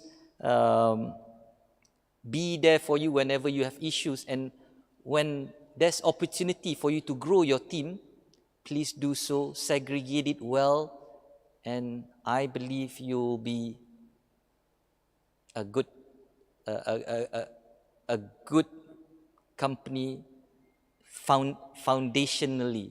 So like normally when it comes to wife, a good wife will make a good happy family.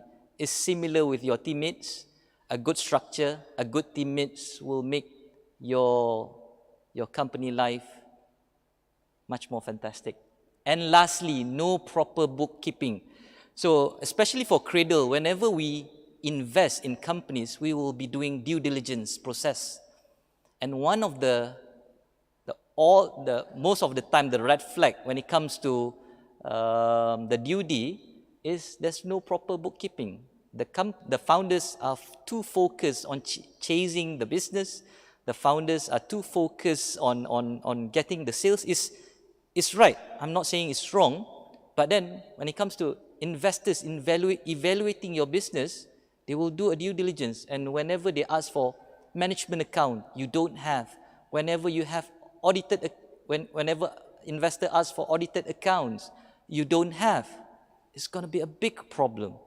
And due diligence is one of the ways for investors generally evaluate your company. So invest in your finance, or invest at least in the proper bookkeeping of all your accounts. There you go, the top 3 reasons why company fails. But I would like to stress the dispute among shareholders. I've seen it a lot. I'm just sharing with you, company that is making, I think 2 years ago, there was a company that is making 200,000 a month. By right, by logic, the company will grow. But then, I think within a year of operating, they closed down. And when we check what's the reason of the collapse, the disagreement between the shareholders. Because of that, there's no synergy, the company cannot move on, and it will be a waste for the company because product is good, revenue is good, but unfortunately the relationship between the partners, the shareholders is not good. And the worst part is nothing to protect or to make it black and white on the relationship part. I say, you say. That is a big no in legal. So please invest in your legal documents. In summary, this is just my advice from the experience that I have. Focus on the business and the money will come. I've seen a lot. Once you have the business going, once you have the proper traction, the investors will communicate with you. Know your business. Okay. Know your business and customer well. Have proper strategies and planning. Again, discuss. Have the strategy. Have the plans before you roll out whatever that you want to do in your business. And lastly, don't gaduh-gaduh with your partners. At least have everything in black and white. With this, I think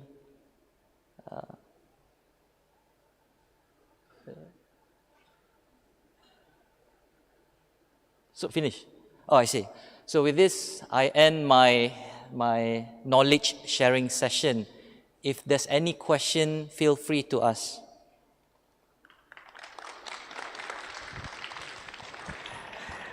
We now open the floor for any of our delegates who would like to pose a question for our tech sharing individual here on stage, our distinguished guest who is a legal expert. We have one right at the back, right over there.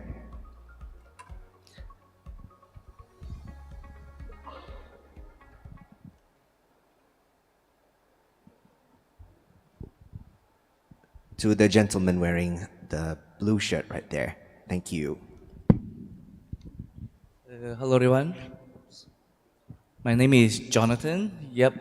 So I'm here today. Just came back from Australia. So one question: do you think that the company culture, as a leader, right, you must set company cultures for your staffs, for them to practice as a benchmark, for them to perform?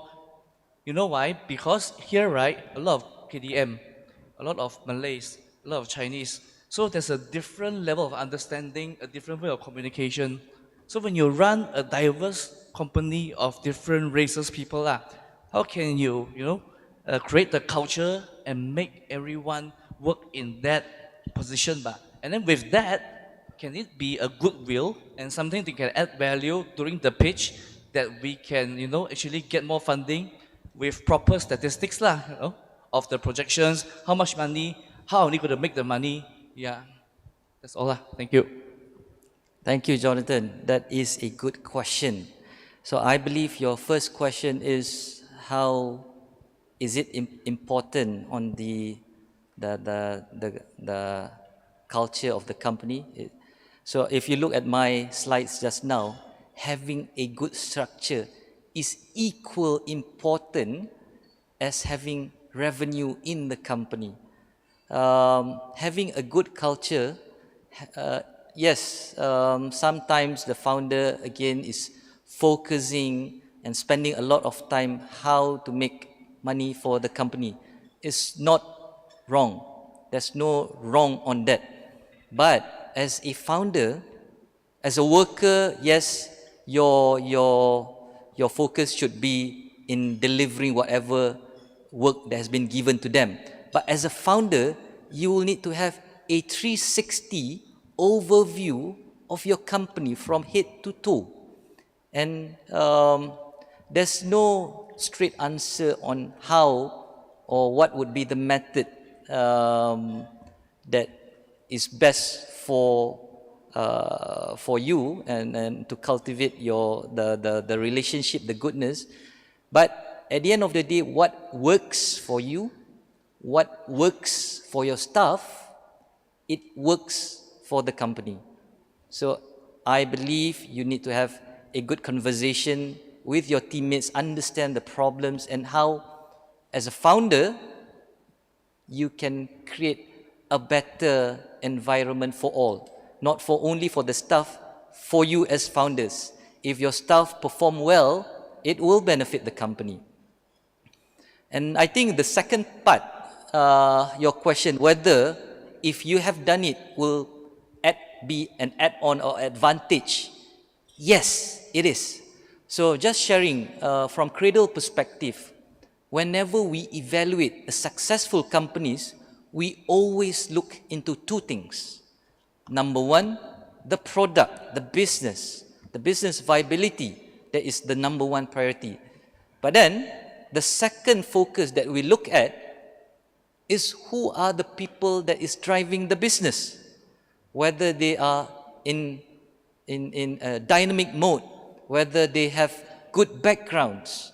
So yes, having a good structure will definitely give an added advantage when it comes to pitching later on to the investors. Have I answered your question? Thank you.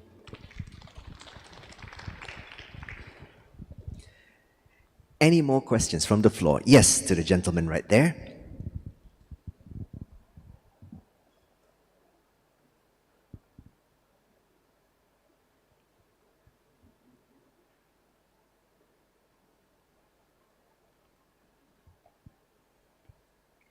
Hello. Good morning. So I have actually a few questions. So my first question is, I think not a lot of people actually understands about ordinary share and also preference share, since we're talking about shares and also partners, so probably this is the most important things that we need to discuss. First question is, can you explain more about ordinary share and preference shares? Second is how ordinary share and preference share should be distributed among founders and investors. Third question is, which would prevail between amount of shares and agreement? Sorry, the third question is? Third question is, in a company, for example, there are founders who actually hold about 49% or probably 49%, and then the other investors own 51% of the company. So if this case is to be brought to the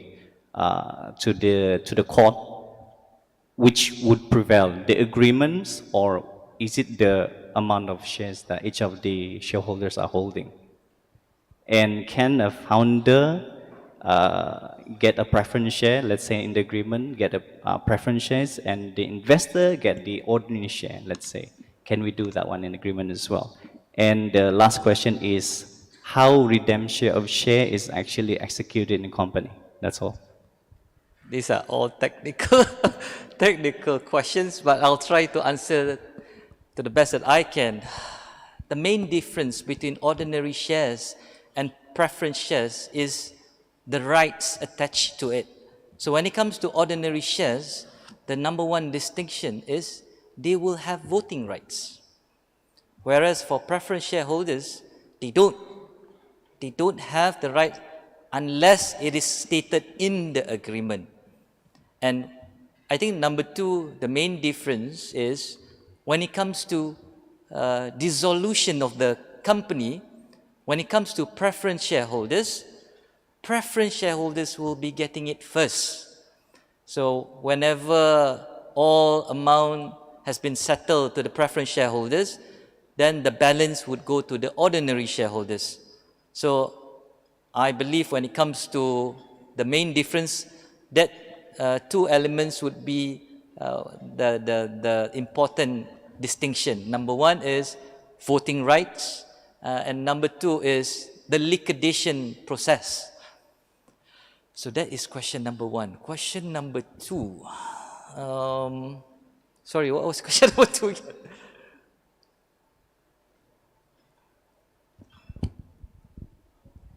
We're going to need the microphone again. Probably a good idea to just keep it to the gentleman there so that Hafiz won't be lost. Questions number two, how ordinary share and preference share should be distributed among founders and investors? Is it can founder get the preference shares and investor get the ordinary share, or does it have to be ordinary share for the founder and preference share for the investors? At the end of the day, when it comes to equity, the approach would be willing buyer, willing seller. There's no specific answer to that. If you wish for a preference shareholding, you can. But again, if a founder holds a preference share, then you will not have the right to vote. So in a normal situation, why investors is taking preference shareholders and not ordinary shareholders, ordinary shareholding, is because as an investor, you do not want to be in the daily operation of the company. So having voting rights requires you to be on a daily basis. As an investor, the normal focus would be to protect the money, the investment that they've made. So one of the rights attached to preference shareholder is the rights of accounts. So you will have the right to see the accountings, you will have the rights to see the accounts. So in a normal situation, it would be ideal for founders to have ordinary and not preference, and normally preference is tagged to investors. That is just wanting to cover the investment part. Ordinary shareholders, they are in it on a daily basis. Have I answered your question, bro? Yes, you did. The third question, which would prevail between amount of share and agreement? I believe when it comes to agreement and amount of shares that has been stipulated in the company records, it must be tally. Of course, the amount of shares stated in SSM, I'm not sure whether Sabah has. So yeah. May I? Yes. I'm a chartered accountant as well, and I also have a company secretary. So to answer the question earlier, ordinary shares is just like the shares like where you own in Seram Berhad. But preference shares is something, it's a mechanism where you can make more money with it, if you know how to play around with it. So the next question, Gan, now I'm asking you as an auditor, if I want to get a startup done today, is it better if I hire a group of professionals, lawyers, bankers, the whole streamline as partners? Is the chances higher? Or the first method where I use my own management and groom some local talents, but will take time. But the snowball effect is there because there are a lot of monetization mechanism. Thank you. Well, to answer that question is always, at the end of the day, how it works for you and your company. If you think you have the resources to spend on the professionals, they will not come cheap.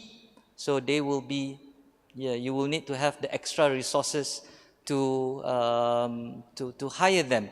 But in the other way around, if you are good enough in finance, if you're good enough in legal, you can always groom your in-house talent and make wonders for you.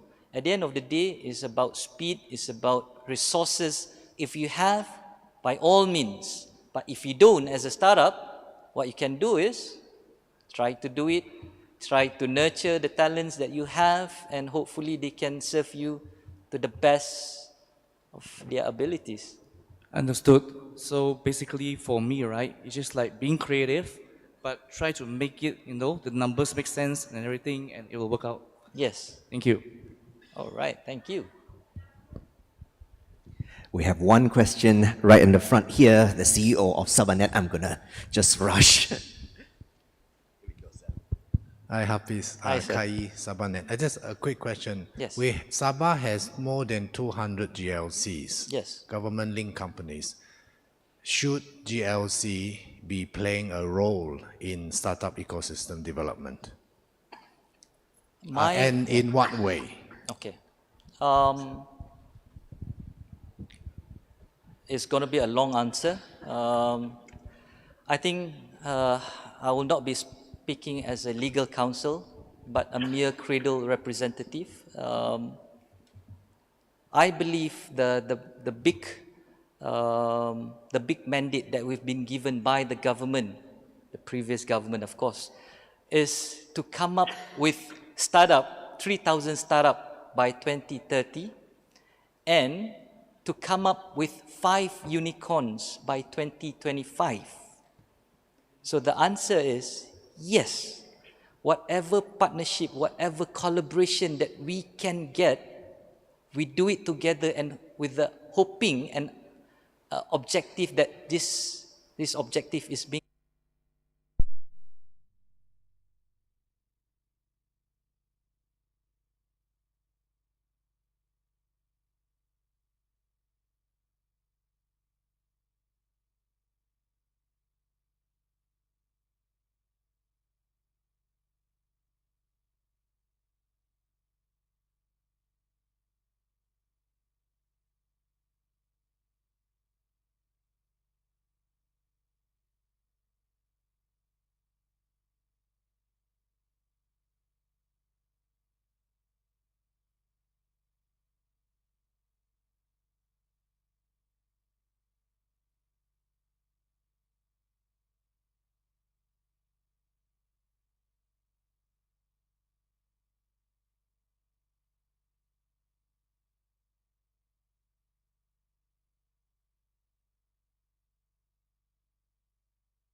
is back and forth. And for me, it is very good for us as an early tech startup to clean up our documentation. Yeah. Like we do a lot of things that we don't really know that is important previously before the due diligence. So my question to you, or maybe rather tips that maybe you can give to our tech startup in Sabah on how to make their company so-called like investors compatible or investors friendly when it comes to documentation and also legal. Thank you. There you go. One of the reason why Cradle make your life difficult is not so much wanting to make your life difficult when it comes to due diligence, but it's actually a prepping for you for the global audience. I truly believe when it comes to investment, the number one would be they will be doing a due diligence on the company. So yes, one tip or at least a general tip that I can give is to make sure to record everything and at least keep it in a file. So your invoices, your agreements, your POs, this is one of the reasons due diligence can be delayed when you don't compile all this. It's like whenever the lawyers or the investors ask about it, then only you go and find it. It can be on a stack of documents. So the number one general is try to compile everything. And of course, having a good finance is always good on the accounts. And I would like to stress to everyone, having a monthly management account is important. That would save you a lot of time, especially dealing with investors, on how they want to evaluate your finance, your financial power. Because from our experience in doing due diligence, they don't have audited account. So of course, normally audited account is on a yearly basis, and when the time comes for you to lodge, you lodge. But when it's not yet, the alternative would be management account. So unfortunately, when we do DUD, there are still some certain companies do not have management account. It's gonna drag that process. So the easiest answer is compile and have the account in order. Yes. Thank you, Cik Mazri. Right at the front. Yes, sir.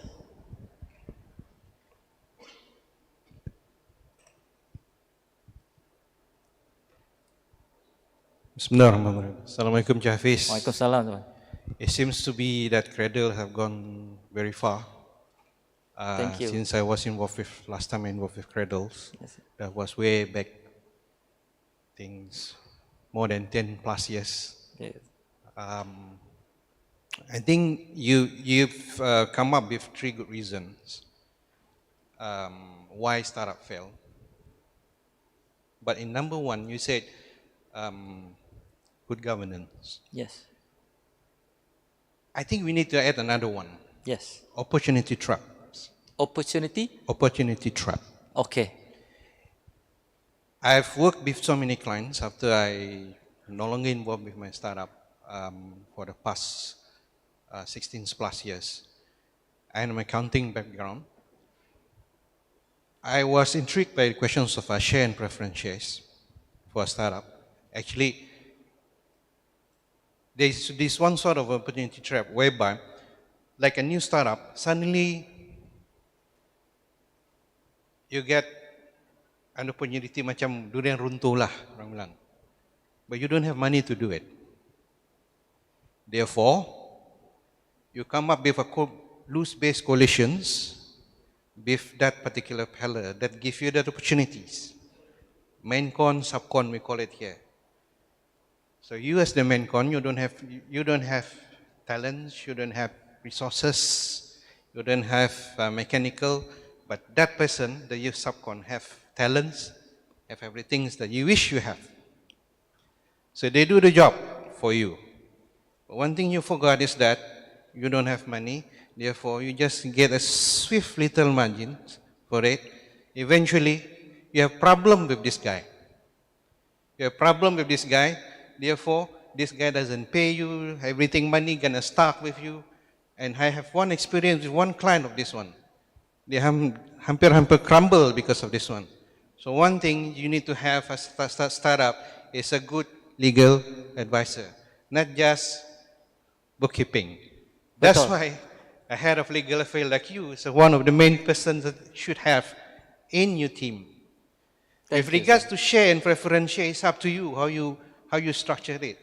I have structured an ordinary share just for a poster boy. We give this person 10% share, an ordinary share, but that is no voting right.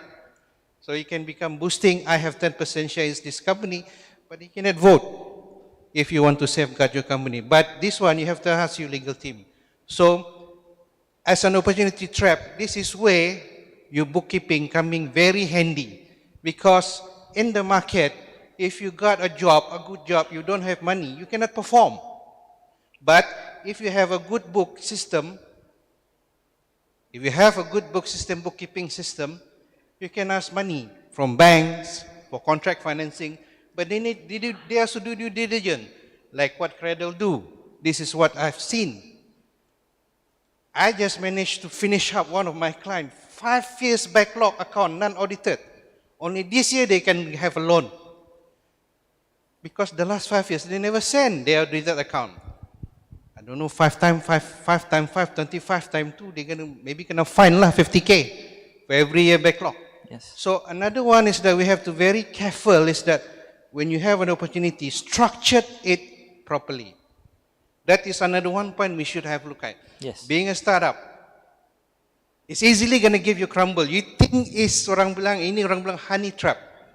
But if you don't have a good legal team, if you don't have an accounting team yang proper that can advise you, you're gonna mati lah with your first opportunity. So that's why, like you said, bookkeeping is very important. So once you have a good bookkeeping, you don't worry. You can ask banks. Exactly. You can ask bank. The rest, like share structures, preference shares, and whatnot, it can come later. It can come later. A structures, basic good structure is very important, especially like you said, shareholder agreement, Yes. founders agreement. So maybe not the question, but I maybe just like to add you tips. I hope it can be shared. This could be one question to you. Like I want to add one question. I want to add what Mr. Kaye said. Yes. GLCs. If GLC want to play a role as what? Yes. Another cradle, or as a VC, or as angel investors. If you want to do that, what is your advice? Okay. That is my that is question. Yes. I'll take note of your recommendation. I will include it later on in my slides. So to your question, if another GLC wants to become another cradle, we would support it because at the end of the day, everyone has something that they don't have. They can complement each other. So again, we have in the past collaborated with the likes of banking, the likes of what else are them? The likes of government agencies, the likes of, you can name it, Petronas. We have dealt with telecom. So sometimes, yes, they can do it, and we're not going to stop them. We're going to support them, but maybe they don't understand the impact or the vision of startup like Cradle do. So again, we will support and we will try to give to the best that we can inputs that at the end of the day, the startups here, not only in Sabah, everywhere in Malaysia have access. and it's not going to be accessed in only funding. The assistant, so in Cradle, we have one initiative called My Hackathon. It's a yearly and sometimes is twice a year, 2 years one time. So this My Hackathon initiative, initially it was started from a government problem. So agency, they need to come up with their own problem statement, and then we come up with a hackathon to enable the startups to try to provide the solution for the problem. Then from that, it evolved. So we started out from government-related problems. Then I think the second year or the third year when we grew, the private companies start to acknowledge this process as well. So we've done a few My Hackathon for private. So they come up with their problem statements, their problem on a daily basis, and if the startup can assist in their daily business, it can be a direct connection. So again, it shouldn't be one entity having everything under their sun or have control on everything, but it's always good for everyone to have that same impact, the same tenacity, the same objective, and hopefully the startup ecosystem will grow together and it will be on a much faster scale. Yes. I think seeing Cradle how you work, I believe you are more lean toward VC mode, I believe. Yes and no. Okay, how Yes. much is Cradle take up from the startup when they success? I understand last time in the industry they take about 25%. So how much is Cradle take up? So, okay, so in our agreement, we have what it is called success trigger clause. So a success trigger clause happen, okay, the organizers have allowed me on the time's up, so maybe I'll take it offline, but then in general, I think the success trigger is when you reach certain threshold of revenue, certain threshold of profit, so it triggers our success clause. And I think within 10 years, I think the history that we track, yes, exactly 25 to 30%. Yes. All right. I'm a little bit confused with the time's up because we still have time, unless SICC has not, but we'll allow for a little bit of room here for more questions. I think the gentleman at the front raised his hand just now. Would you like to ask a question, sir? Microphone right over here, please.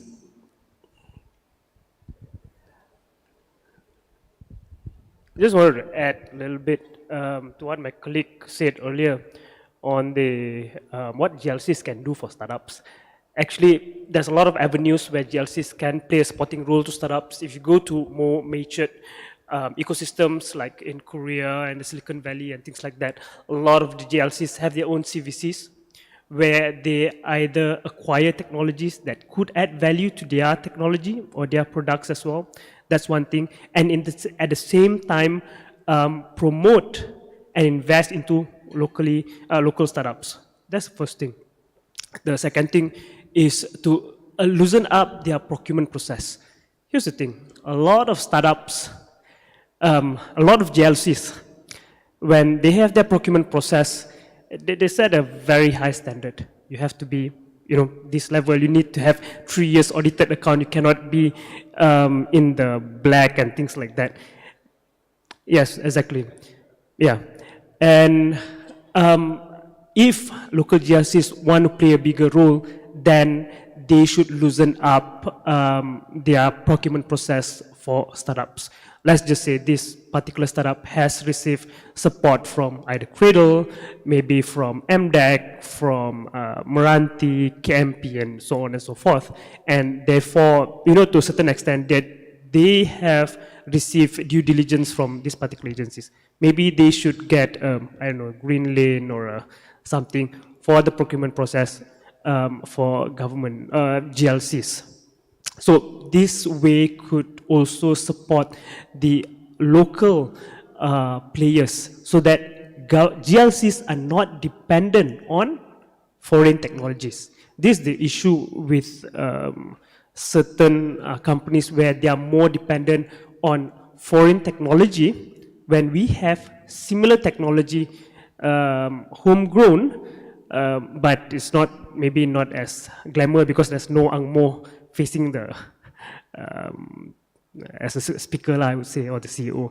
Yeah, so that's another way of how GLCs can support. It can be a CVC. You can ease on your procurement process. At the same time, you can also look at how you can support the ecosystem players, like what my colleague said. You can have the hackathons for you to solve your problem statements. You might have problem statements that could be solved by local startups at a fraction of the cost than getting solutions from abroad. So I think those are some ways that you can look into on how it can be a win-win solution for the GLC and for the local startups. Thank you. Let's give a big hand to our presenter today, Muhammad Azhar of Cradle. Before Hafiz leaves the stage, I'm a little bit scared that you're on edge over here, bro. I hope you have good insurance, by the way.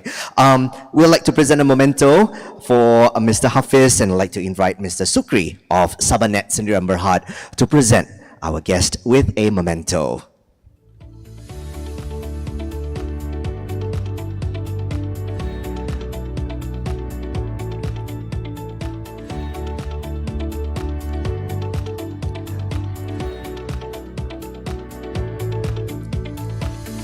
A great sharing by Mr. Hafiz just now. Ladies and gentlemen, let's give a big hand to Muhammad Azhar of Cradle. Thank you so much for being here at the Borneo Tech Summit 2022.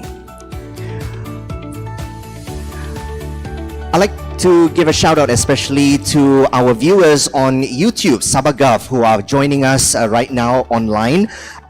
Terima kasih kerana sudi bersama-sama dengan kami. We feel very sad that you are sitting in your office or even at home, but we have plenty of happy faces here in the hall. We just want to say thank you for being here with us online, and we hope that you will join us for the opening ceremony at about 1:30 later, and obviously for the second day as well. Semoga anda sentiasa bersama dengan kami. Terima kasih kerana menyertai Borneo Tech Summit 2022. Alright, ladies and gentlemen, I have good news and bad news. The good news is we finished early. Bad news is I'm not sure if lunch is ready, but I'm not going to take that as an excuse because we'll allow a little bit of time for SICC to prepare lunch, which on the schedule is 11:55. But here are 3 things that you can do. Number 1, if there are any burning questions from you, you can make appointments with Hafiz. Hafiz, where are you?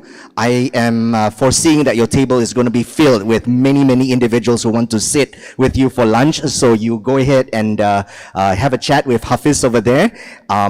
If you are inclined to join us for our networking session with mocktails and things like that at the end of our day 1 here, that's the whole reason why we have the networking sessions. Plenty of individuals here. Please go ahead and approach them. This is going to be a very inclusive event where you have yourselves as delegates to go ahead and chat with any individuals that you fit your fancy. That's number 1. Number 2, we have the exhibition that is right outside. We have plenty of exhibitors who are eager to meet each and every one of you. Please network with them. Have your business cards ready, and we just want to be we just want this to be as robust as possible. Lunch will be served at 11:55. If it's ready, please go ahead and take a seat, or if you malas mo jumpa orang, the plenty of empty seats at the back. Ladies and gentlemen, have a great day. We will resume the Borneo Tech Summit at 1:30 p.m. for the opening ceremony, and we will have another tech sharing before we go home. Have a great day, everyone. I'll see you back here at 1:30. Have a great lunch.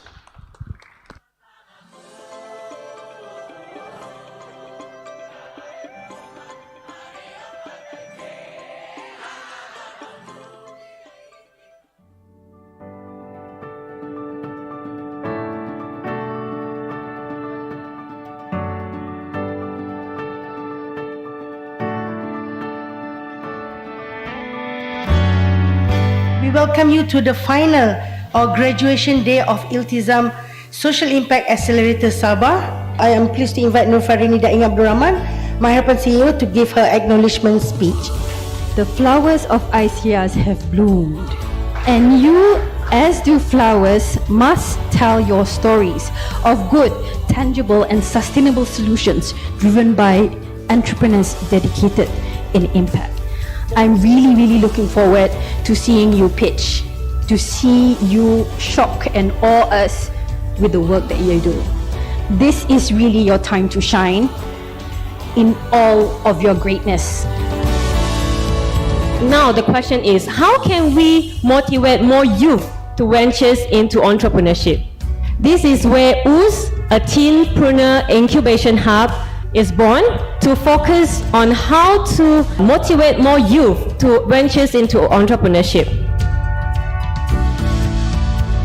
Farm Toko telah menyewa sebidang tanah di Penampang. Di sini kami akan menjalankan aktiviti-aktiviti pertanian secara integrasi. Di mana hub ini kami menjalankan 3 aktiviti utama, iaitu food waste management, peternakan ikan air tawar dan penanaman sayur organik. End of 2020, I was affected by the pandemic as well financially, so I started my business called Opus Organic, and my first product is called Balsam Oil, which is Bambangan infused therapy oil, which I formulated specifically during that time for breast care.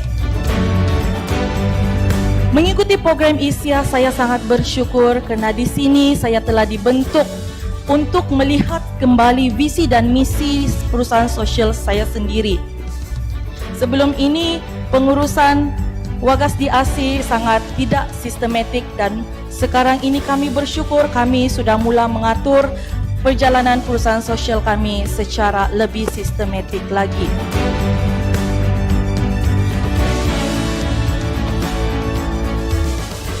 Program ini banyak mengajar saya tentang social entrepreneur. Itu paling penting. Dan sepanjang 6 bulan ni, apa yang kami belajar kami implement. Dan hasilnya memang sangat memperangsangkan kepada kami. Kerajaan negeri di bawah Yayasan Sabah, Teraju dan Gopek telah memilih produk sabun susu kami untuk dipasarkan di market United Kingdom bersama Madrid pada Mei 2022 yang lepas.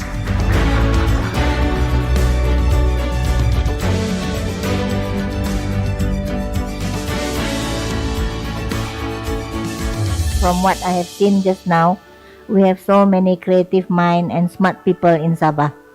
Kepada SICC, teruskan mendekati komuniti dan sampaikan kepada kami maklumat yang diperlukanlah untuk menambah baik program-program keusahawanan sosial di masa hadapan. Personally, I hope this sort of program will be there in the future as well. Equinas, I think we support this type of program to boost social entrepreneurs and especially social entrepreneurs in Sabah.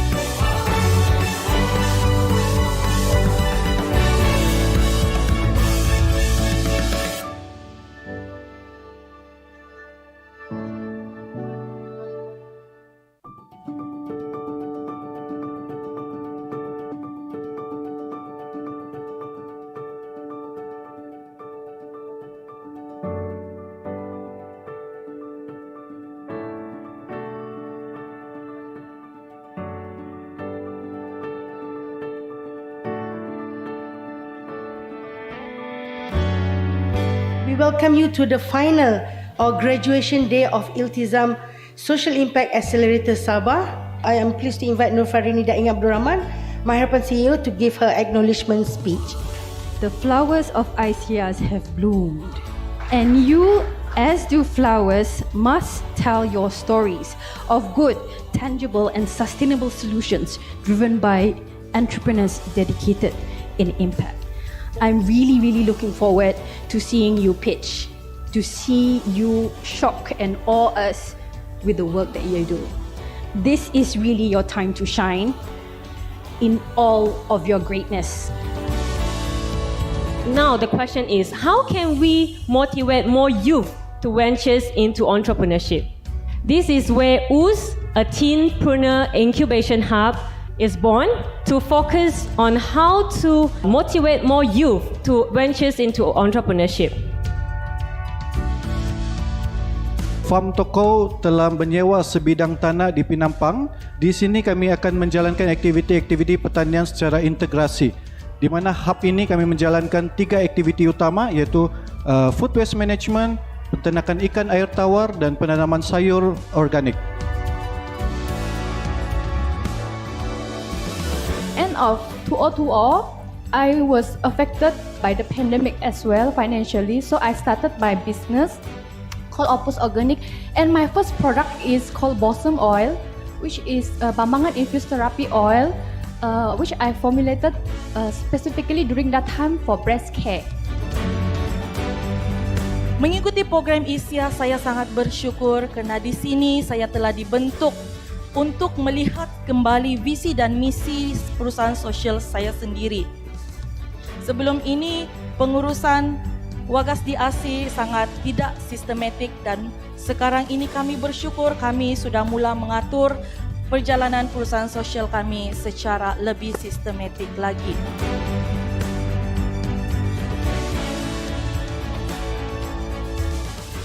Program ini banyak mengajar saya tentang social entrepreneur. Itu paling penting. Dan sepanjang 6 bulan ni, apa yang kami belajar, kami implement. Dan hasilnya memang sangat memperangsangkan kepada kami.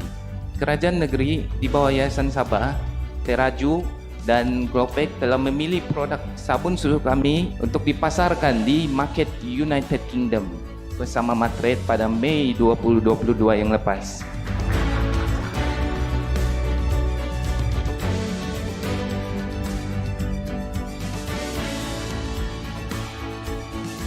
From what I have seen just now, we have so many creative mind and smart people in Sabah. Kepada SICC, teruskan mendekati komuniti dan sampaikan kepada kami maklumat yang diperlukanlah untuk menambah baik program-program keusahawanan sosial di masa hadapan. Personally, I hope this sort of program will be there in the future as well. Equinas, I think we support this type of program to boost social entrepreneurs and especially social entrepreneurs in Sabah.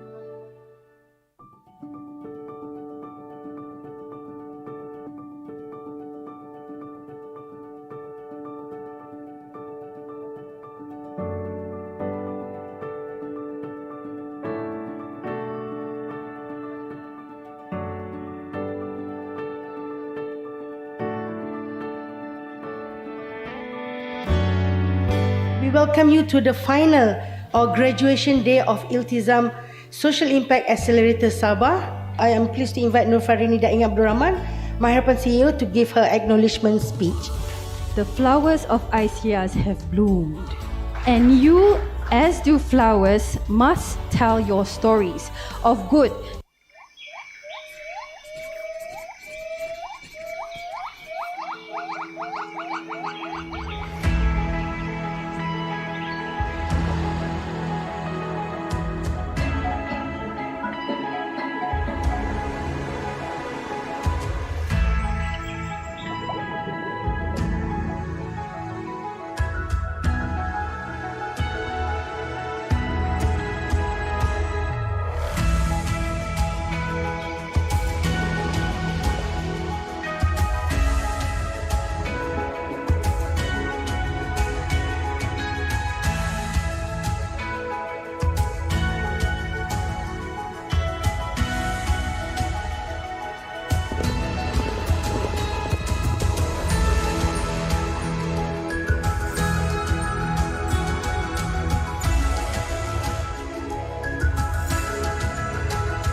Selama ini SICC dianggap sebagai sebuah pertubuhan. You don't have a home.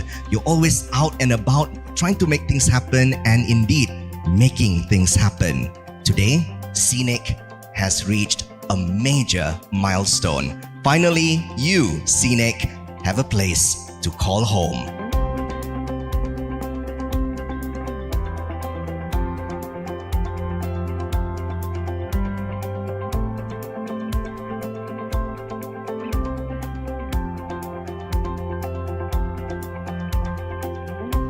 Someone actually came to me and said, Vivi, jangan buat program dahulu. Tunggu sehingga bangunan siap. Malu kalau kita tidak ada pejabat. While I appreciate the feedback, to me, what is a building without a soul? Apakah soul yang saya maksudkan ini?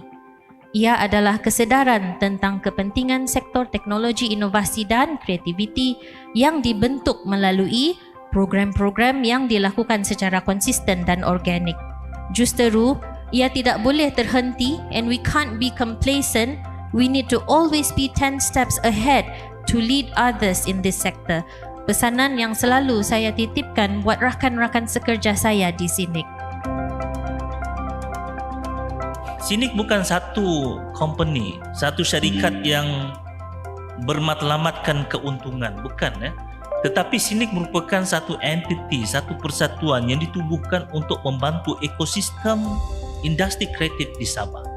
Dalam keadaan Sabah terkenal dan dikatakan sebagai negeri yang rendah kedudukannya di peringkat nasional, dan kita mengharapkan agar SICC ini dapat memainkan peranan supaya bersama-sama dengan kementerian dan semua agensi dalam kerajaan negeri Sabah, kita dapat mengangkat martabat negeri Sabah.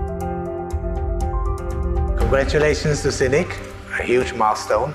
We hope working together we are able to uplift and then create a very innovative community and for the state. Kami Kemba Production sebagai syarikat produksi terlibat dalam industri kreatif juga mengucapkan terima kasih kepada sokongan SICC selama ini dan semoga SICC terus berjaya. Yes. My best wishes to the SICC team, and I hope that I would be able to, in a small way, contribute to whatever future success that will come our way. Congratulations, SICC! Finally, the building is completed. We in UMA so excited. We look forward to work with you to make sure Sabahan get the best in innovation and creativity. Well done, we look forward to work with you. Saya juga ingin mengucapkan terima kasihlah kepada SICC atas semua kerja dan usaha yang telah dilakukan selama 2 tahun, dan saya harap moving forward akan ada lebih banyak program dan inisiatif yang kita boleh jalankan bersama untuk rakyat Sabah keseluruhannya. I'd like to congratulate SICC for this wonderful building that after a long time they've been working so hard to get this place up and running, and finally it's here, and I'm so happy, and I wish them all the best, good luck, and I hope to see more programs and more activities happening here at SICC. Tahniah atas perasmian bangunan SICC. Semoga SICC terus maju jaya, membawa misi, pencetus inovasi, kreativiti dan juga sebagainya di bumi negeri Sabah, tanah airku. This building is your building. This building belongs to you. This building belongs to your children, our next generations. I would like to invite everyone to come together to this building, and who knows that you might be able to kickstart potential collaborations to accelerate the sector of technology, innovation and creativity here in Sabah. Welcome to Sabah Creative Economy and Innovation Center.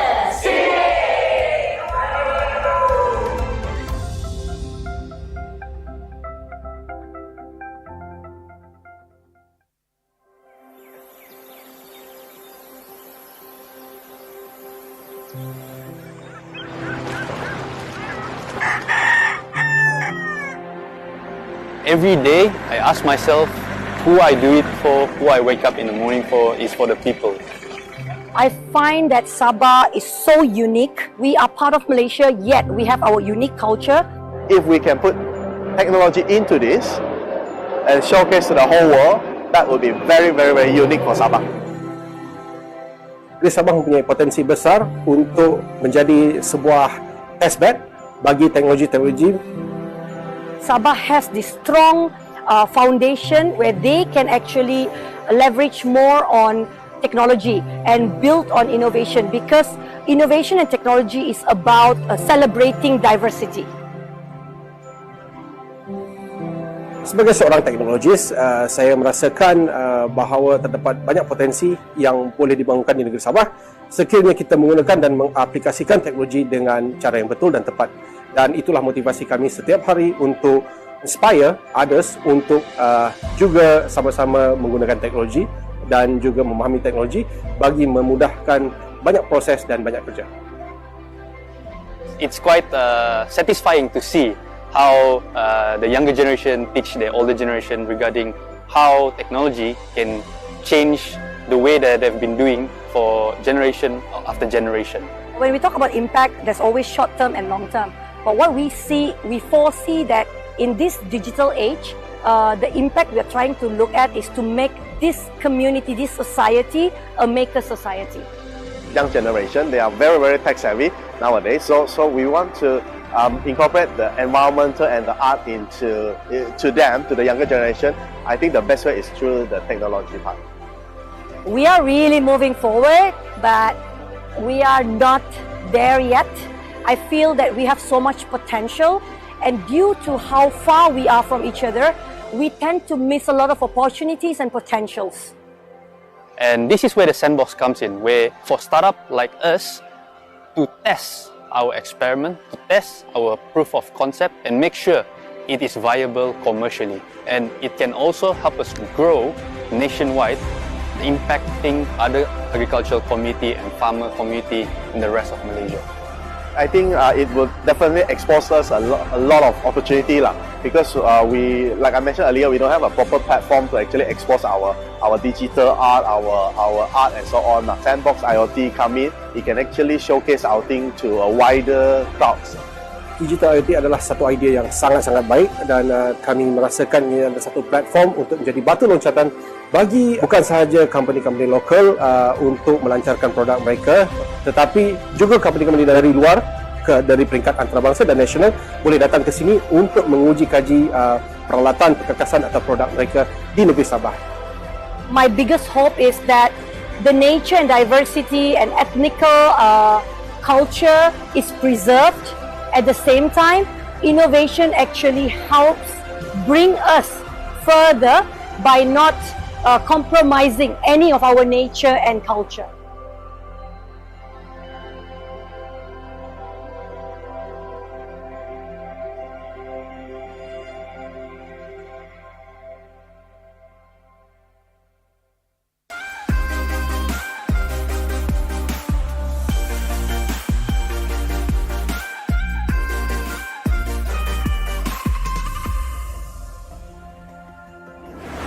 Saya rasa amat bersyukur kerana Khazanah Sabah Berhad telah menjayakan kerjasama.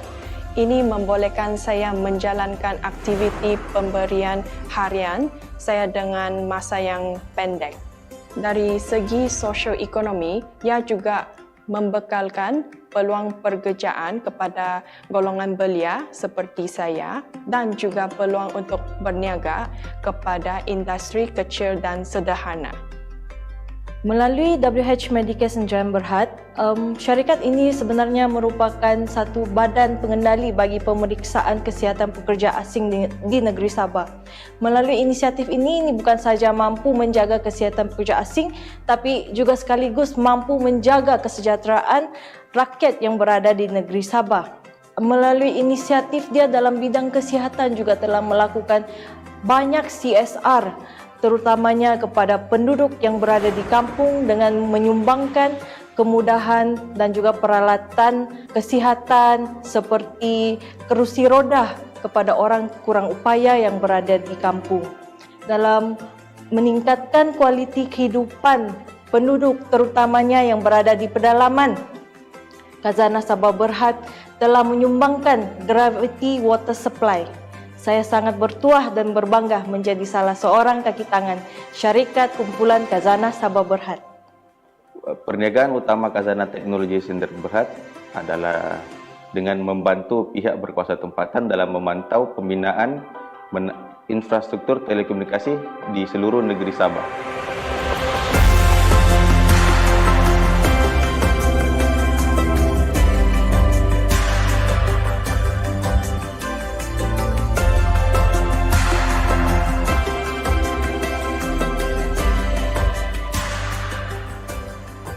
I have been involved in one of the Khazanah Sabah Berhad initiative project, which is the KKIA project. This project is conducting a feasibility study on the relocation of the new current airport, which located at Kimanis. This project can create a business opportunity for the Sabahan, especially the young generation. Bagi saya, Khazanah Sabah banyak menyediakan perkhidmatan untuk memajukan negeri Sabah. Salah satu projek adalah di Bandar Digital Tun Said di Kota Belud. Ia menawarkan banyak peluang pekerjaan kepada penduduk setempat dan amnya untuk rakyat Sabah. Khazanah Sabah menjalankan pelbagai perkhidmatan, antaranya kerjasamat. Kerjasamat menawarkan perkhidmatan menjual keperluan asas seperti beras dan lain-lain. Di samping itu, industri perancitan tempatan boleh menjadi rakan kongsi dengan kerjasamat dengan menjual hasil barangan tempatan Sabah. We have contributed to the less fortunate by providing wheelchairs to the villagers, canopies and chairs for the community use. Also, we helping the frontliners during COVID-19 by providing medical supplies, equipment and food. So, let's join us in this adventure. Hai, salah satu objektif daripada Khazanah Sabah Berhad ialah untuk menerjui projek yang selaras dengan matlamat pembangunan lestari yang dikemukakan oleh Pertubuhan Bangsa-Bangsa Bersatu. So, salah satu projek kami adalah pembangunan bas elektrik di Bandaraya Kota Kinabalu. Fokus di sini adalah untuk mengurangkan jejak karbon di Bandaraya Kota Kinabalu dan juga menggalakkan penduduk-penduduk untuk menggunakan pengangkutan awam.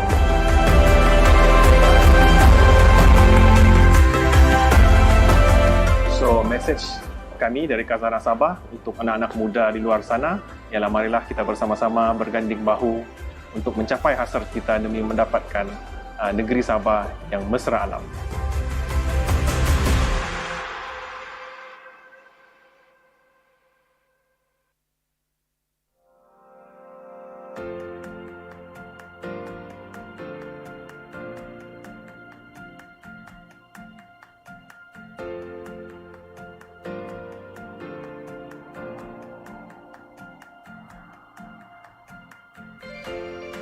Selamat datang ke Majlis Perasmian Social Entrepreneurship Summit 2022.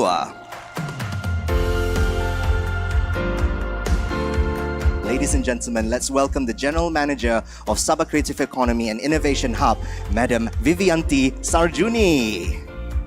Dalam 2 hari ini kita ada pelbagai aktiviti menarik. Kita ada forum session, kita ada sesi perkongsian, kita ada center stage, pentas aspirasi dalam pelbagai bahasa etnik di Sabah, ada SE showcase, ada 20 booth social enterprise di luar sana yang anda boleh kunjungi dan banyak lagi. Ambillah peluang ini untuk membina rangkaian, kenalan dan kolaborasi strategik.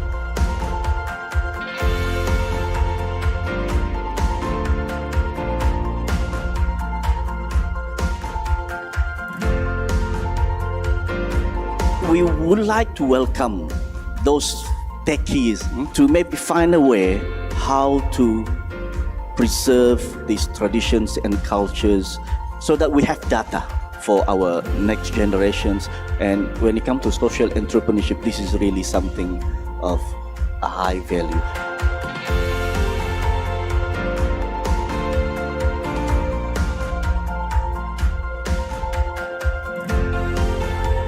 Kamu orang mau sumazau kah?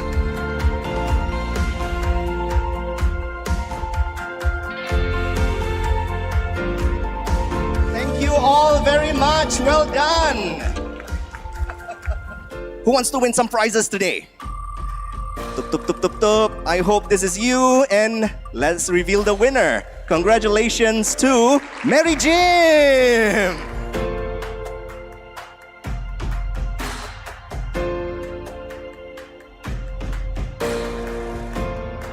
You have to start find apa yang you minat in what kind of background and find mentors.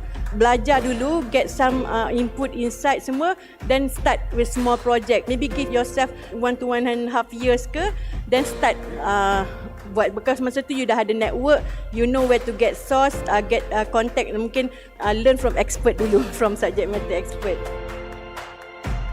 Yayasan Hasanah, we were set up as an impact-based foundation of Khazanah Nasional. And I'm learning a lot working with the SE community in Sabah. For me, it was a personal learning in terms of what the SEs in Sabah are doing, have done, and are going to do. Hadirin sekalian, mengumumkan ketibaan Yang Berbahagia Tuan Zainuddin bin Aman, Setiausaha Tetap Kementerian Sains, Teknologi dan Inovasi Sabah. Looking at you in this screen, all the young people sitting in rows in a beautiful room, I feel jealous. I feel jealous because I was supposed to be there too. This summit will lead to some concrete action. That's the most important thing. Sabah has a bright future, beautiful future. People who live there are very creative people. Simply, our system doesn't allow them the chance to use their creative power. So the young people who can not only create a new Sabah for themselves, but they can create a whole new world. They can lead the world to do things in the right way. And that's the step we have to take during this summit. Alhamdulillah hari ini kita berjaya.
rakyat makmur, hidup sederhana.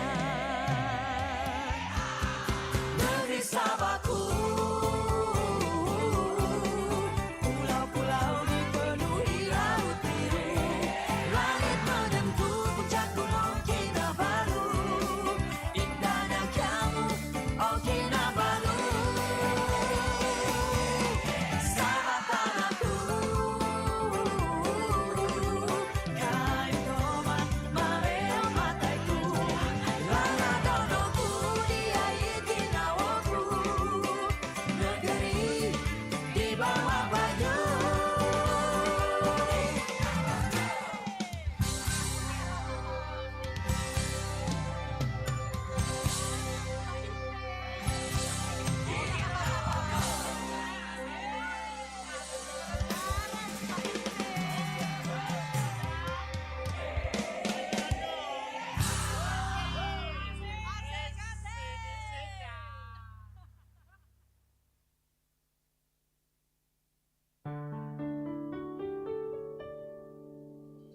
Saya ini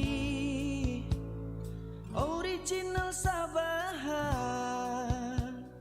mantat kampung nuntunan api-napin. Jangan koti, kau tidak percaya saya, menyesal nanti bila kau dengar ini. Oh dari sayang, kau mau saya sikut tuh gunung Kinabalu sama sungai Pagalan, baru kau mau percaya dengan kata-kataku saya original.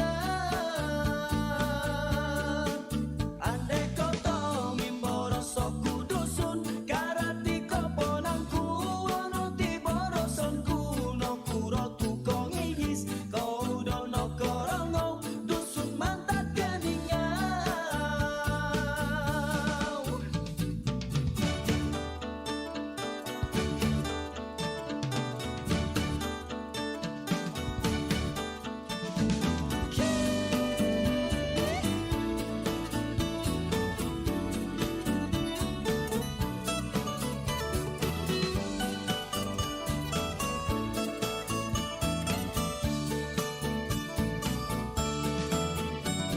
Saya ini original Sabahan, mantan kampung nuntunan api-napin.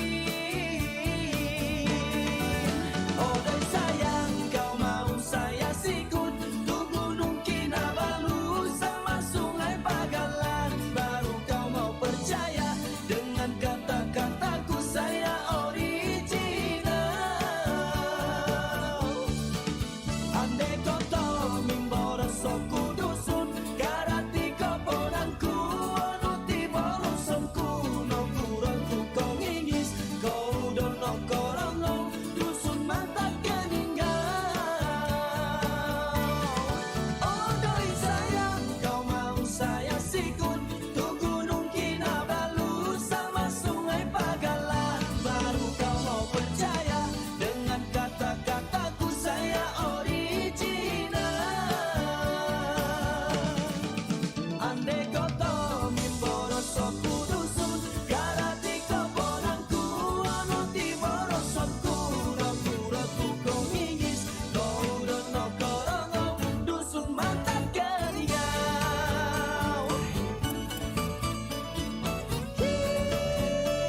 Alamaiti.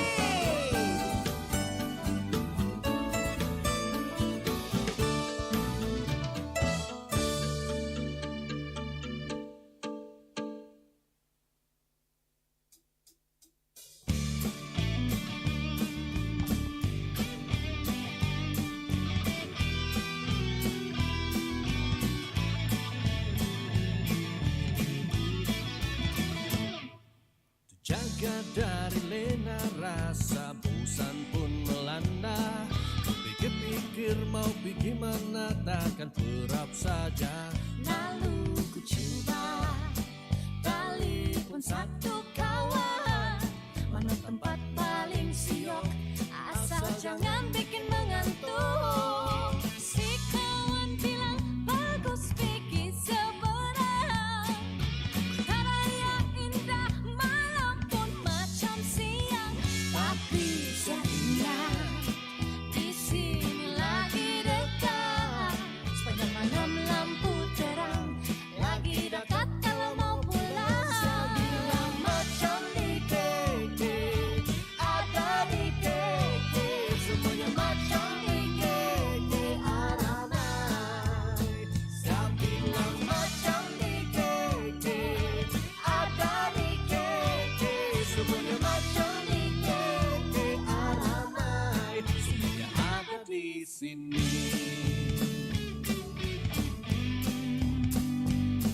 Si kawan bilang di sana lagi canggih, gunung tinggi-tinggi dan ramai orang putih.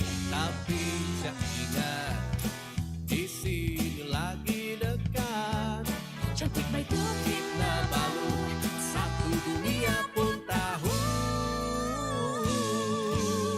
Saya bilang macam ni keke, ada di keke, semuanya macam ni keke aramai.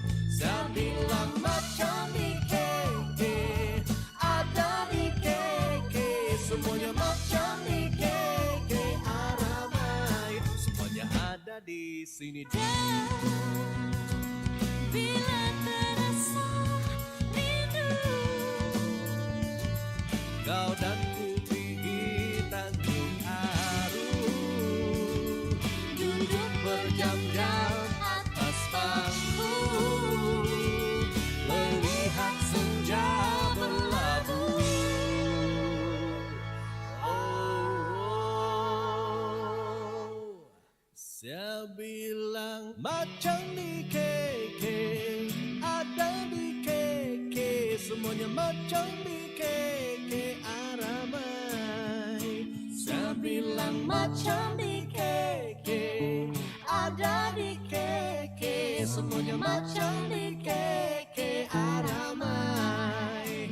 Saya bilang macam di keke, ada di keke, semuanya macam di keke aramai. Saya bilang macam di keke, ada di keke, semuanya macam di keke aramai. Saya bilang macam di keke, ada di keke, semuanya macam di keke aramai. Saya bilang macam di keke, ada di keke, semuanya macam di keke aramai. Semuanya ada di sini.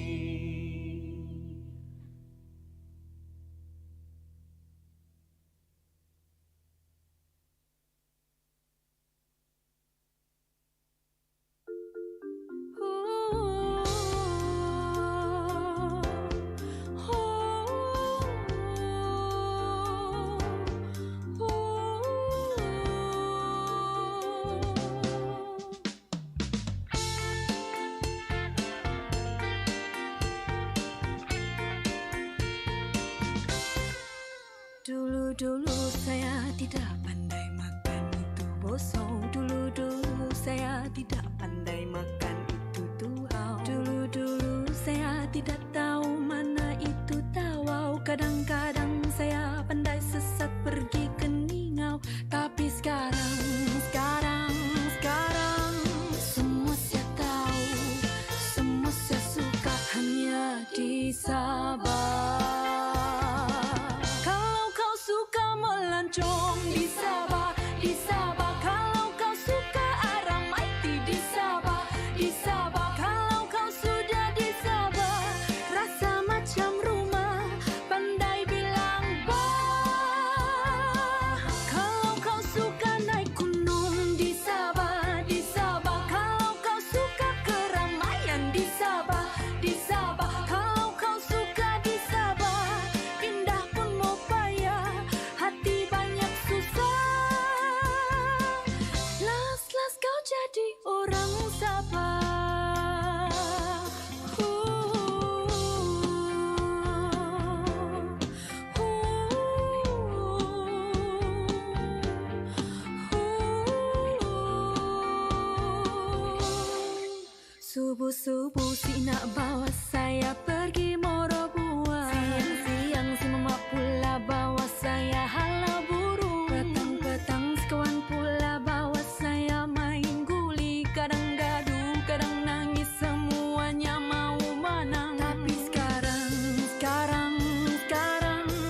jalan teringat kamu. Pusing-pusing satu orang dah tentu. Paling siuk yang ada kamu. Kita raja mansau nombor satu. Teringat jajal kita selalu. Pasal makan bosok kamu yang dulu. Tapi sekarang kita berjauh. Saya di sini, kamu di situ. Balik-balik saya bilang rindu sama kamu. Pikiran melayang macam tinggi langit biru. Sekarang kita jauh, memang saya mau pulang Sabah dulu. Sudah kan saya bilang rindu juga kamu. Melayang limpas tu puncak gunung Kinabalu. Sekarang saya tunggu kamu pulang dulu. Kita jumpa situ.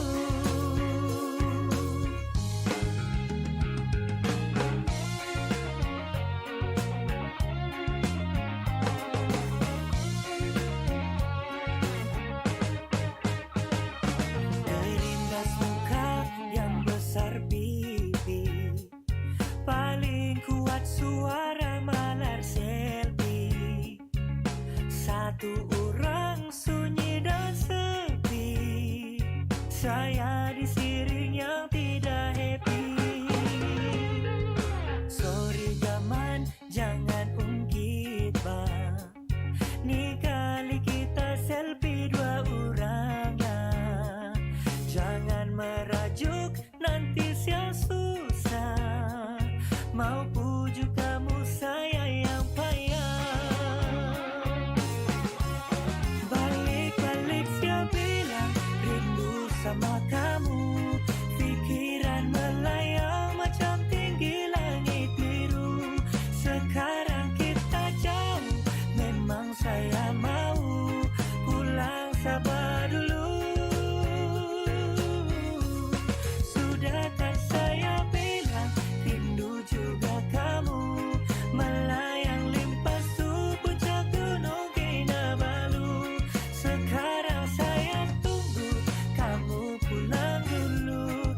Kita jumpa situ. Memang tidak tahan tinggal jauh di negeri orang. Sumpah saya pun rasa begitu. Balik-balik saya bilang rindu sama kamu. Pikiran melayang macam tinggi langit biru. Sekarang kita jauh, memang saya mau pulang Sabah dulu. Sudah kan saya bilang rindu juga kamu. Melayang limpas tu puncak gunung Kinabalu. Sekarang saya tunggu kamu pulang dulu. Kita jumpa situ. Sekarang saya tunggu kamu pulang dulu. Kita jumpa situ.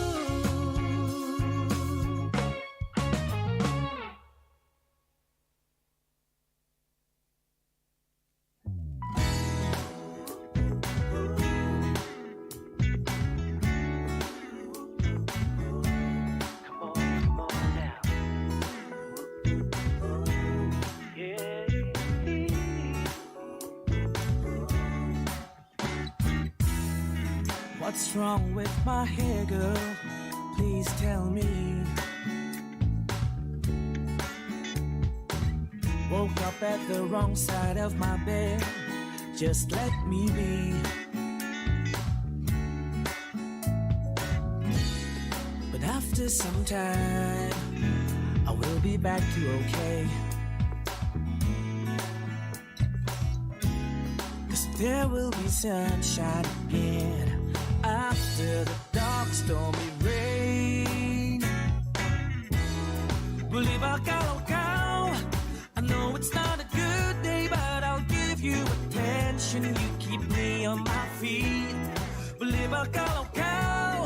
I'll give you my hand, let's walk, let's talk. It's a fairy tale reality.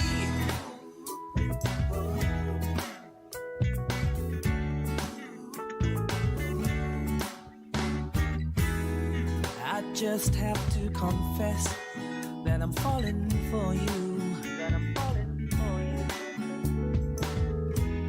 No, it ain't obvious. I'm sorry, I was not in the mood. But after some time, I will be back to okay. Cause there will be sunshine again after the dark stormy rain. Buleba Kao Kao, I know it's not a good day, but I'll give you attention. You keep me on my feet. Buleba Kao Kao, I'll give you my hand. Let's walk, let's talk. It's a fairy tale reality. Buleba Kao Kao, I know it's not a good day, but I'll give you attention. You keep me on my feet. Buleba Kao Kao, I'll give you my hand. Let's walk, let's talk. It's a fairy tale reality.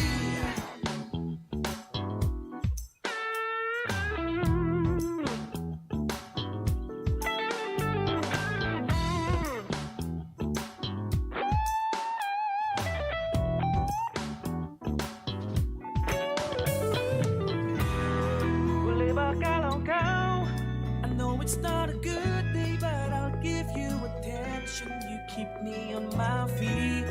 Buleba Kao Kao, I'll give you my hand. Let's walk, let's talk. It's a fairy tale reality. Buleba Kao Kao, I know it's not a good day, but I'll give you attention. You keep me on my feet. Buleba Kao Kao, I'll give you my hand. Let's walk, let's talk. It's a fairy tale reality.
Hadirin sekalian, mengumumkan ketibaan Yang Berbahagia Datuk Zainuddin Aman, Setiausaha Tetap Kementerian Sains, Teknologi dan Inovasi Negeri Sabah.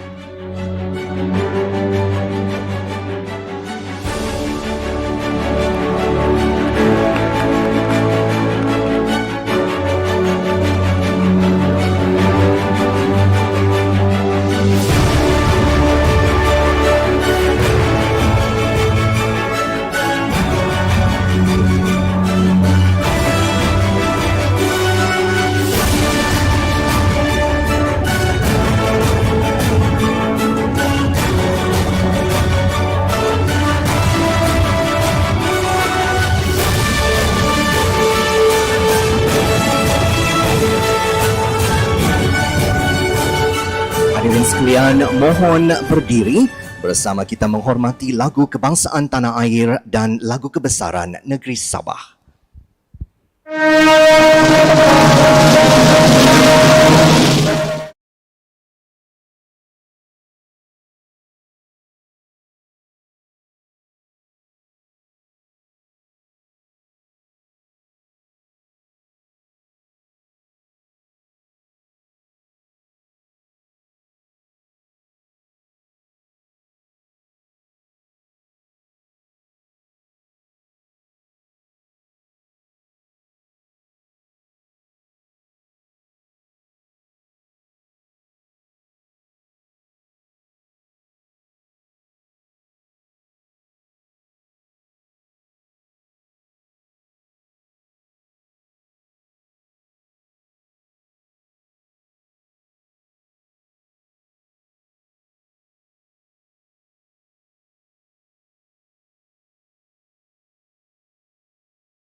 Hadirin dipersilakan duduk.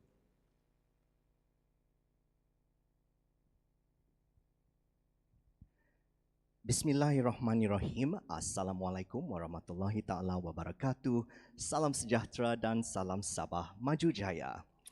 Yang Berbahagia Datuk Zainuddin Aman, Setiausaha Tetap Kementerian Sains, Teknologi dan Inovasi Negeri Sabah. Yang Berbahagia Datuk Madiem Layapan, CEO Invest Sabah Berhad.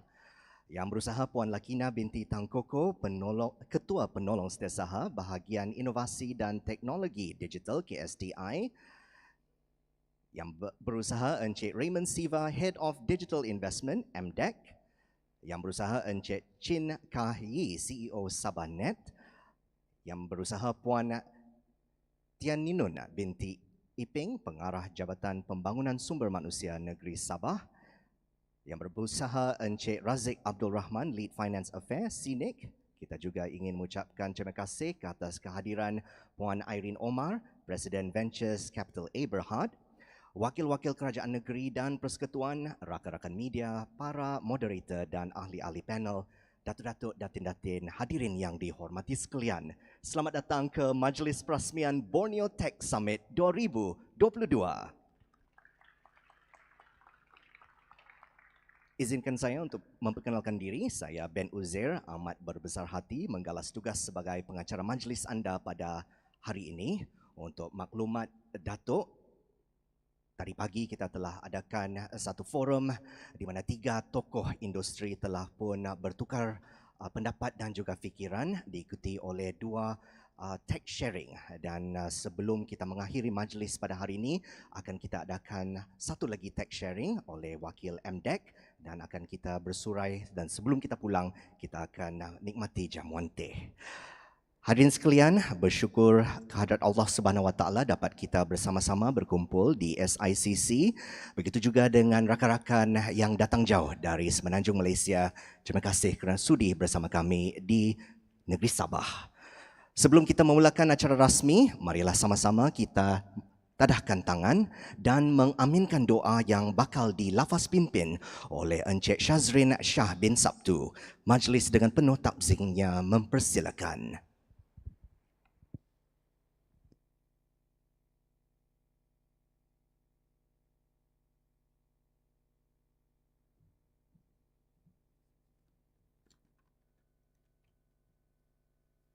Al-Fatihah. A'udzubillahiminasyaitonirrajim. Bismillahirrahmanirrahim. Alhamdulillahirabbil alamin. Arrahmanirrahim. Maliki yaumiddin. Iyyaka na'budu wa iyyaka nasta'in. Ihdinas siratal mustaqim. Siratal ladzina an'amta 'alaihim ghairil maghdubi 'alaihim waladdallin. Amin.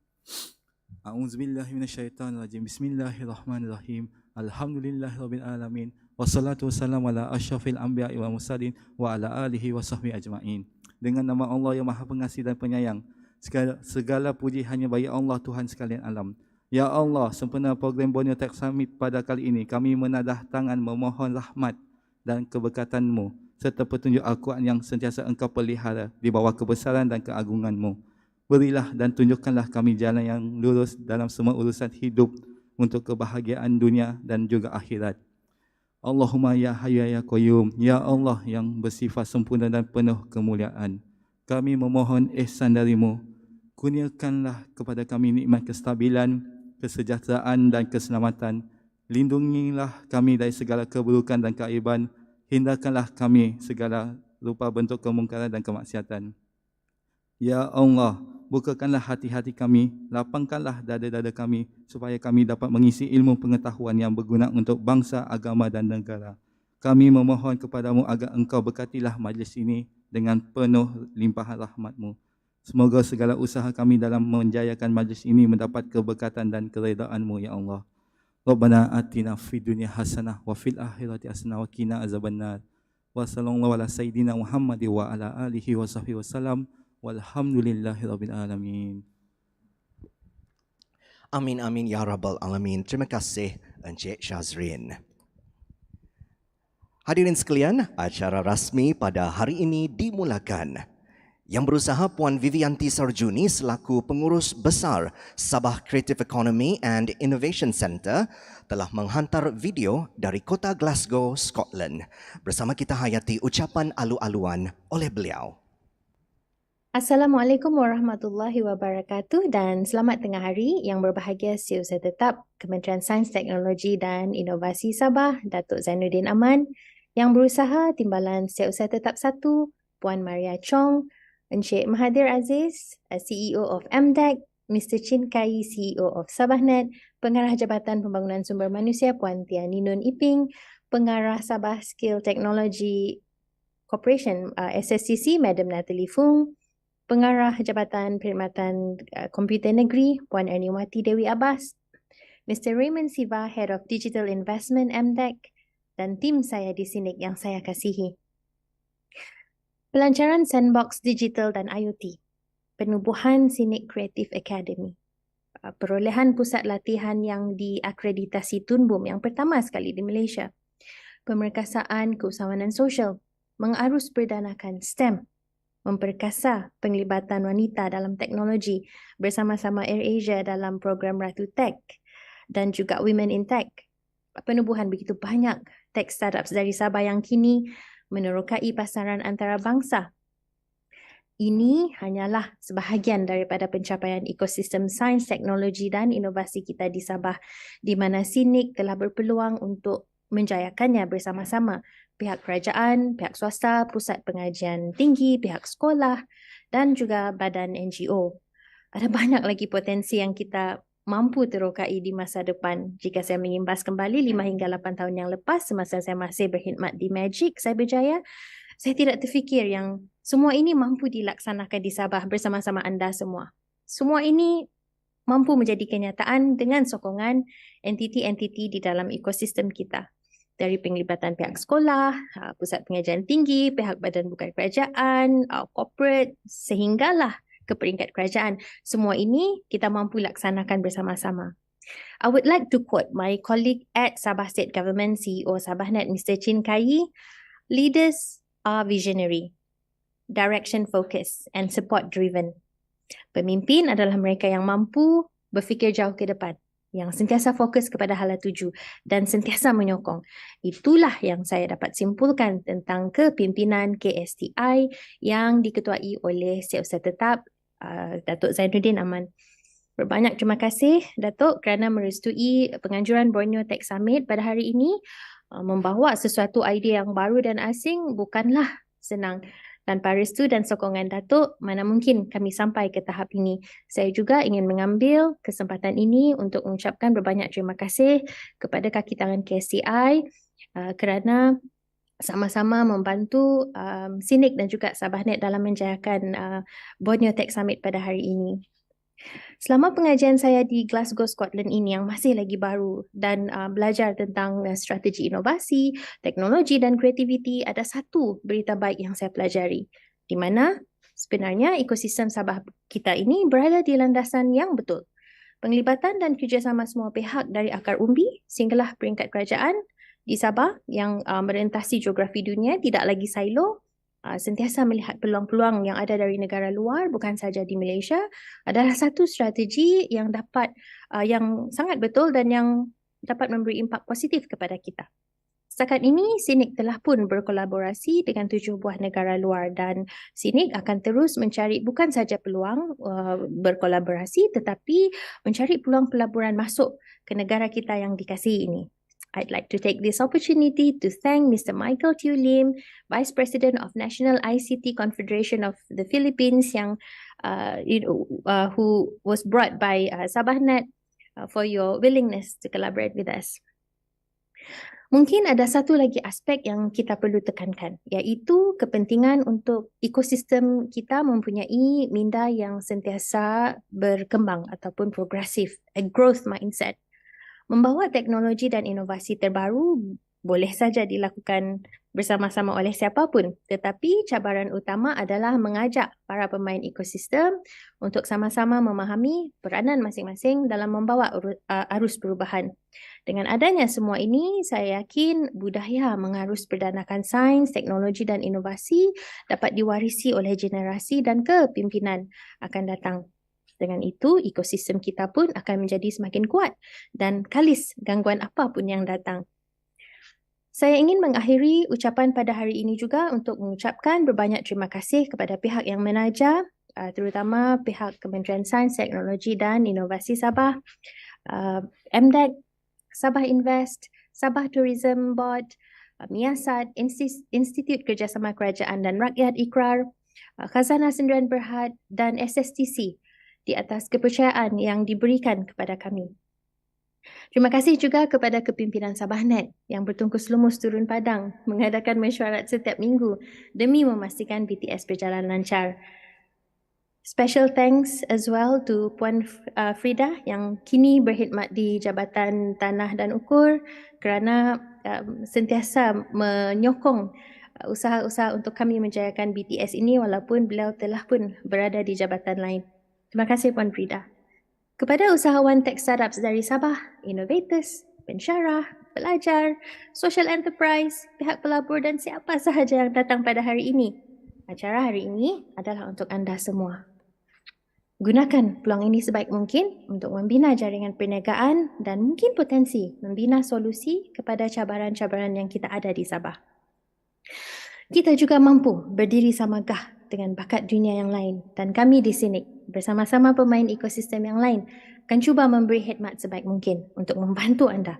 Tetapi pengakhirannya tiada siapa yang dapat menjadikan ia kejayaan ataupun kenyataan melainkan diri anda sendiri. Kepada tim saya di SICC, saya tahu benda ini bukanlah mudah. Membawa sesuatu yang baru bukanlah mudah. But you got this. And remember to stay humble and stay true to our intent in serving the nation. Assalamualaikum warahmatullahi wabarakatuh. Semoga semuanya selamat sahaja di sana. Goodbye. Waalaikumsalam warahmatullahi. Walaupun Puan Vivi tidak dapat hadir bersama kita dan menerima tepukan hadirin sekalian, kita ucapkan terima kasih dan semoga berjaya di kota Glasgow sebagai seorang chevening scholar. Thank you Vivi for all that you do. Kita mau say hello dulu kepada kita punya penonton yang sedang menonton acara ini di YouTube melalui page sabah.gov. And that's one of the many ways that we are digitizing government right here in Sabah. Terima kasih kepada anda yang sudi bersama-sama kami. Selepas sahaja acara rasmi pada hari ini, akan kita teruskan dengan tech sharing. Semoga anda akan terus bersama kami di SICC di mana jua anda berada. Hadirin sekalian, majlis dengan sukacitanya ingin mempersilakan Yang Berusaha Encik Raymond Siva mewakili Yang Berbahagia Teknologist Mahathir Aziz, Ketua Pegawai Eksekutif MDEC untuk menyampaikan ucapan. Dipersilakan Yang Berusaha.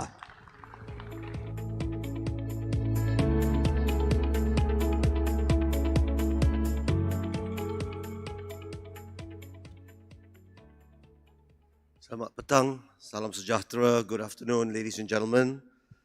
Yang Berbahagia Datuk Zainuddin Aman, Permanent Secretary KSDI. Yang Berbahagia Datuk Madiam, CEO Invest Sabah.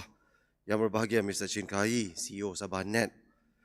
Yang Berbahagia Puan Tia Tinun, Pengarah Jabatan Pembangunan Sumber Manusia Sabah. Yang Berbahagia Puan Irene Omar, Group President Asia Capital A Berhad. Rakan-rakan di SICC, ladies and gentlemen. Kopi Vosian and Nunu Habar. How are you guys here today? Right? Thank you.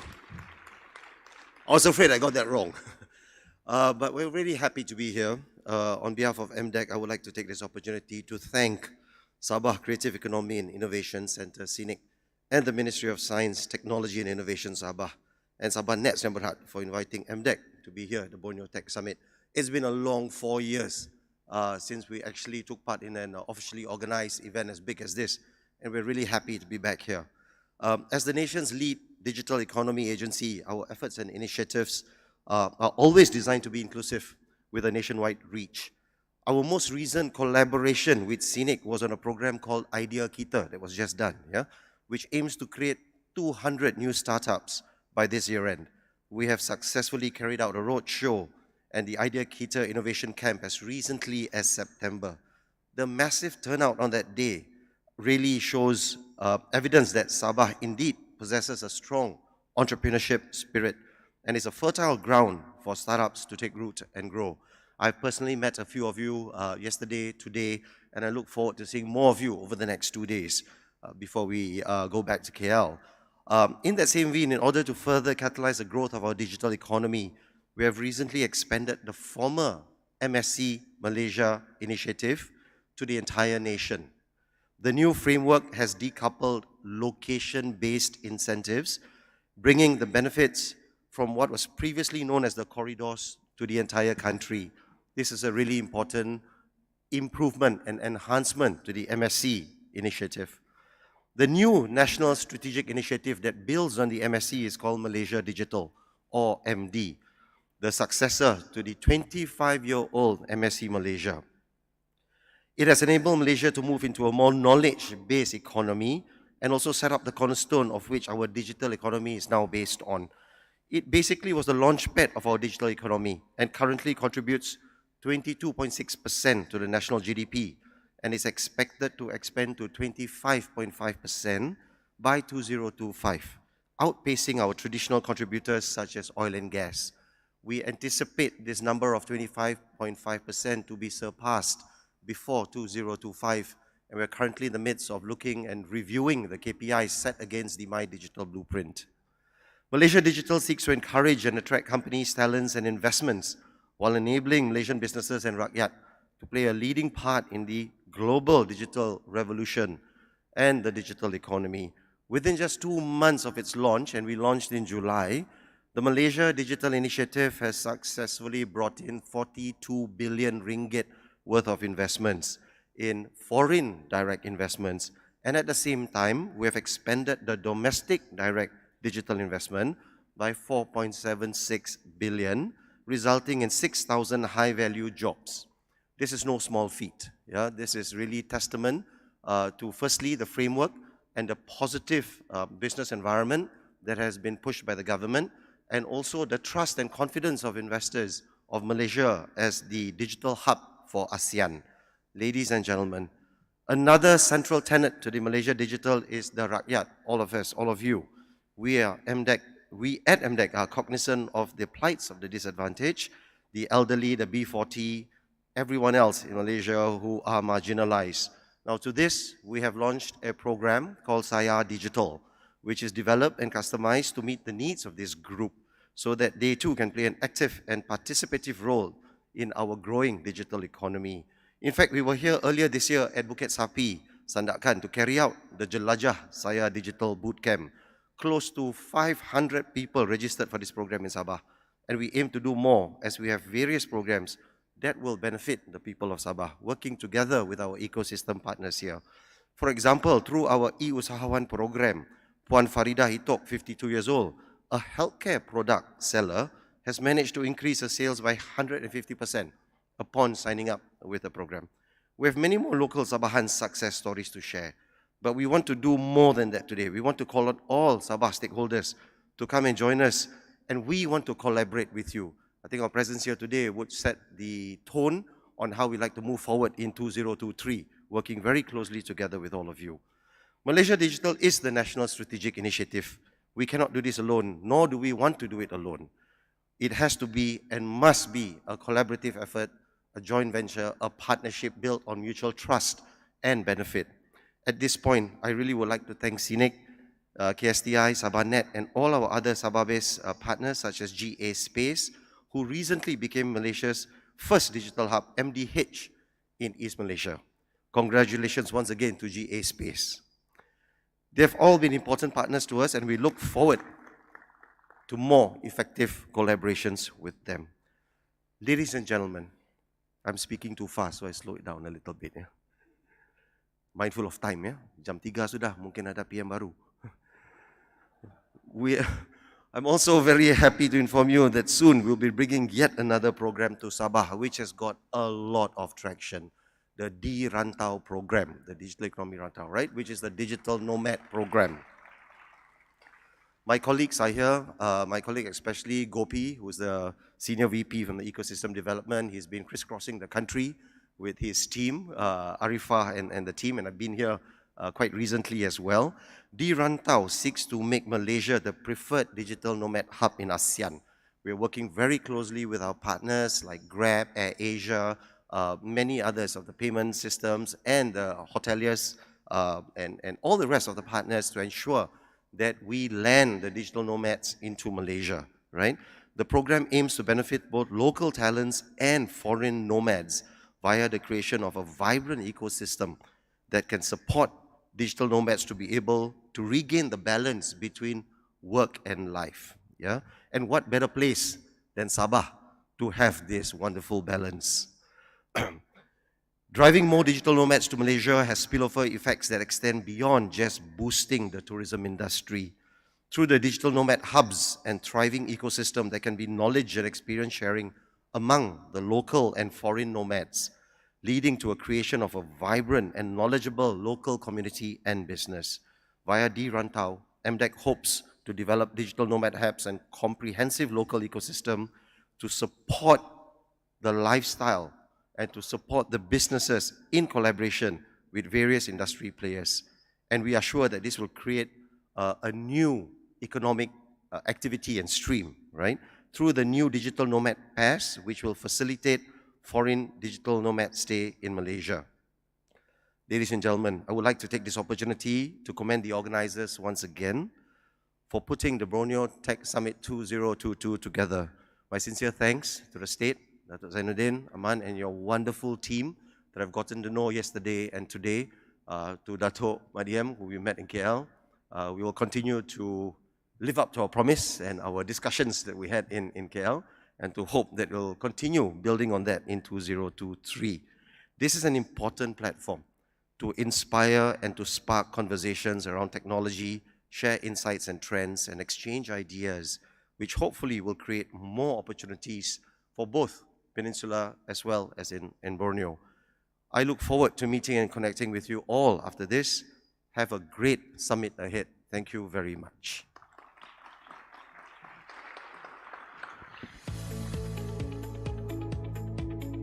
Kalau tadi Encik Raymond membuka dengan kata-kata kopi vosian, kita ucapkan koto huadan. Terima kasih. Thank you very much to Mr. Raymond Siva. By the way, I hope that you will remain in the hall because immediately after the end of our official event, we will have Mr. Raymond to be up again on stage to do a tech sharing. I hope that you'll stay for that one too. Baiklah hadirin sekalian, acara yang dinanti-nantikan, majlis dengan sukacitanya ingin menjemput Yang Berbahagia Datuk Zainuddin Aman, Setiausaha Tetap Kementerian Sains, Teknologi dan Inovasi Negeri Sabah untuk menyampaikan ucapan dan seterusnya merasmikan Borneo Tech Summit 2022. Dipersilakan Yang Berbahagia Datuk SUT.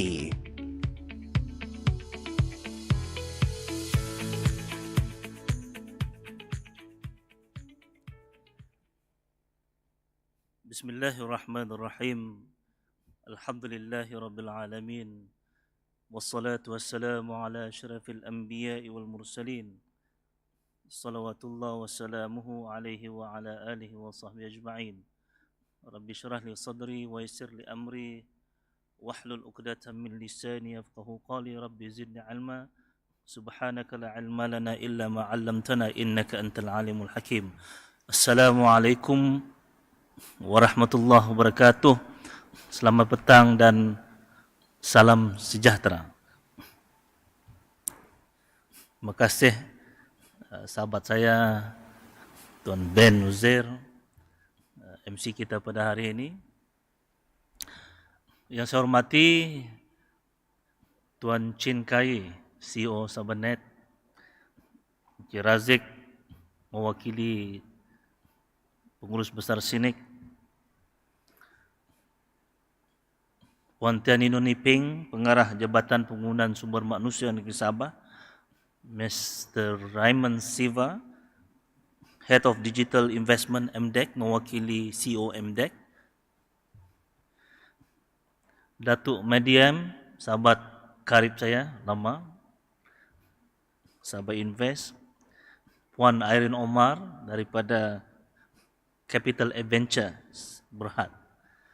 Seterusnya pada tuan-tuan, puan-puan, ketua-ketua jabatan, wakil daripada semua jabatan agensi yang saya hormati sekalian. Alhamdulillah, pertama sekali marilah kita rafakkan rasa syukur ke Allah Subhanahu wa taala atas limpah rahmat dan izin Allah Subhanahu wa taala kita dapat bersama-sama pada petang yang berbahagia ini.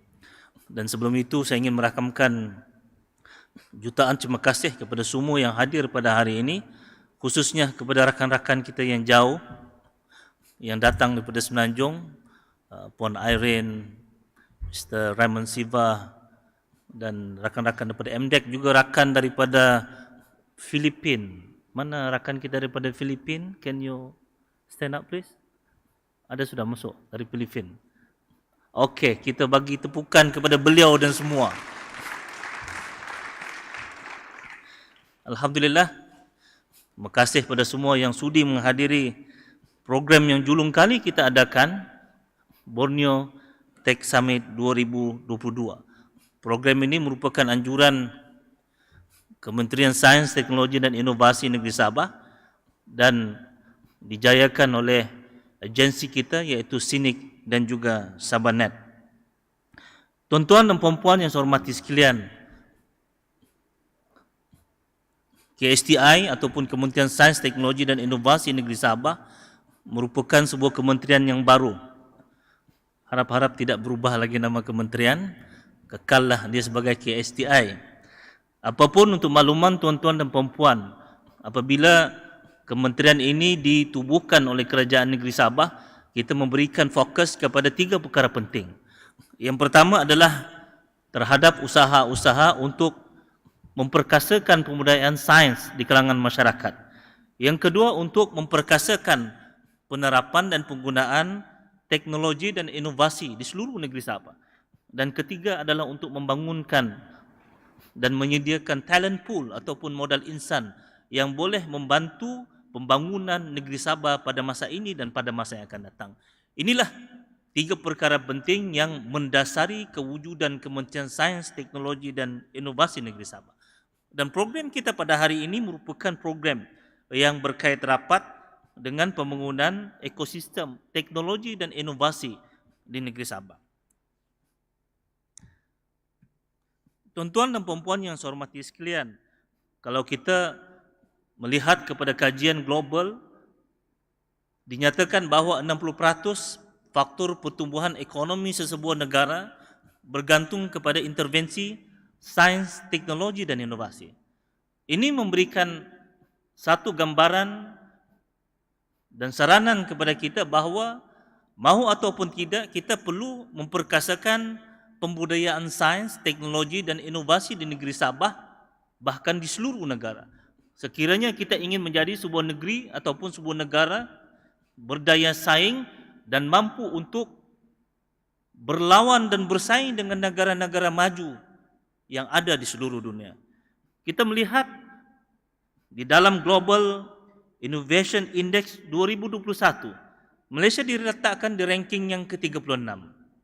Dan di dalam Global Competitiveness Report 2021, Malaysia diletakkan di ranking yang ke-25. Meskipun ranking kita agak baik di peringkat global, tetapi sepatutnya ini tidak membuatkan kita alpa dan leka dan rasa berpuas hati dengan pencapaian kita. Kita kena berusaha sebaik yang mungkin untuk memastikan bahawa kita mampu pada masa yang akan datang berada di tingkat yang lebih atas. Tuan-tuan dan puan-puan yang saya hormati sekalian, kita melihat beberapa negara kecil, umpamanya Singapura yang paling hampir kepada kita, yang boleh dikatakan tidak mempunyai natural resources seperti mana negeri Sabah, seperti mana negara kita Malaysia.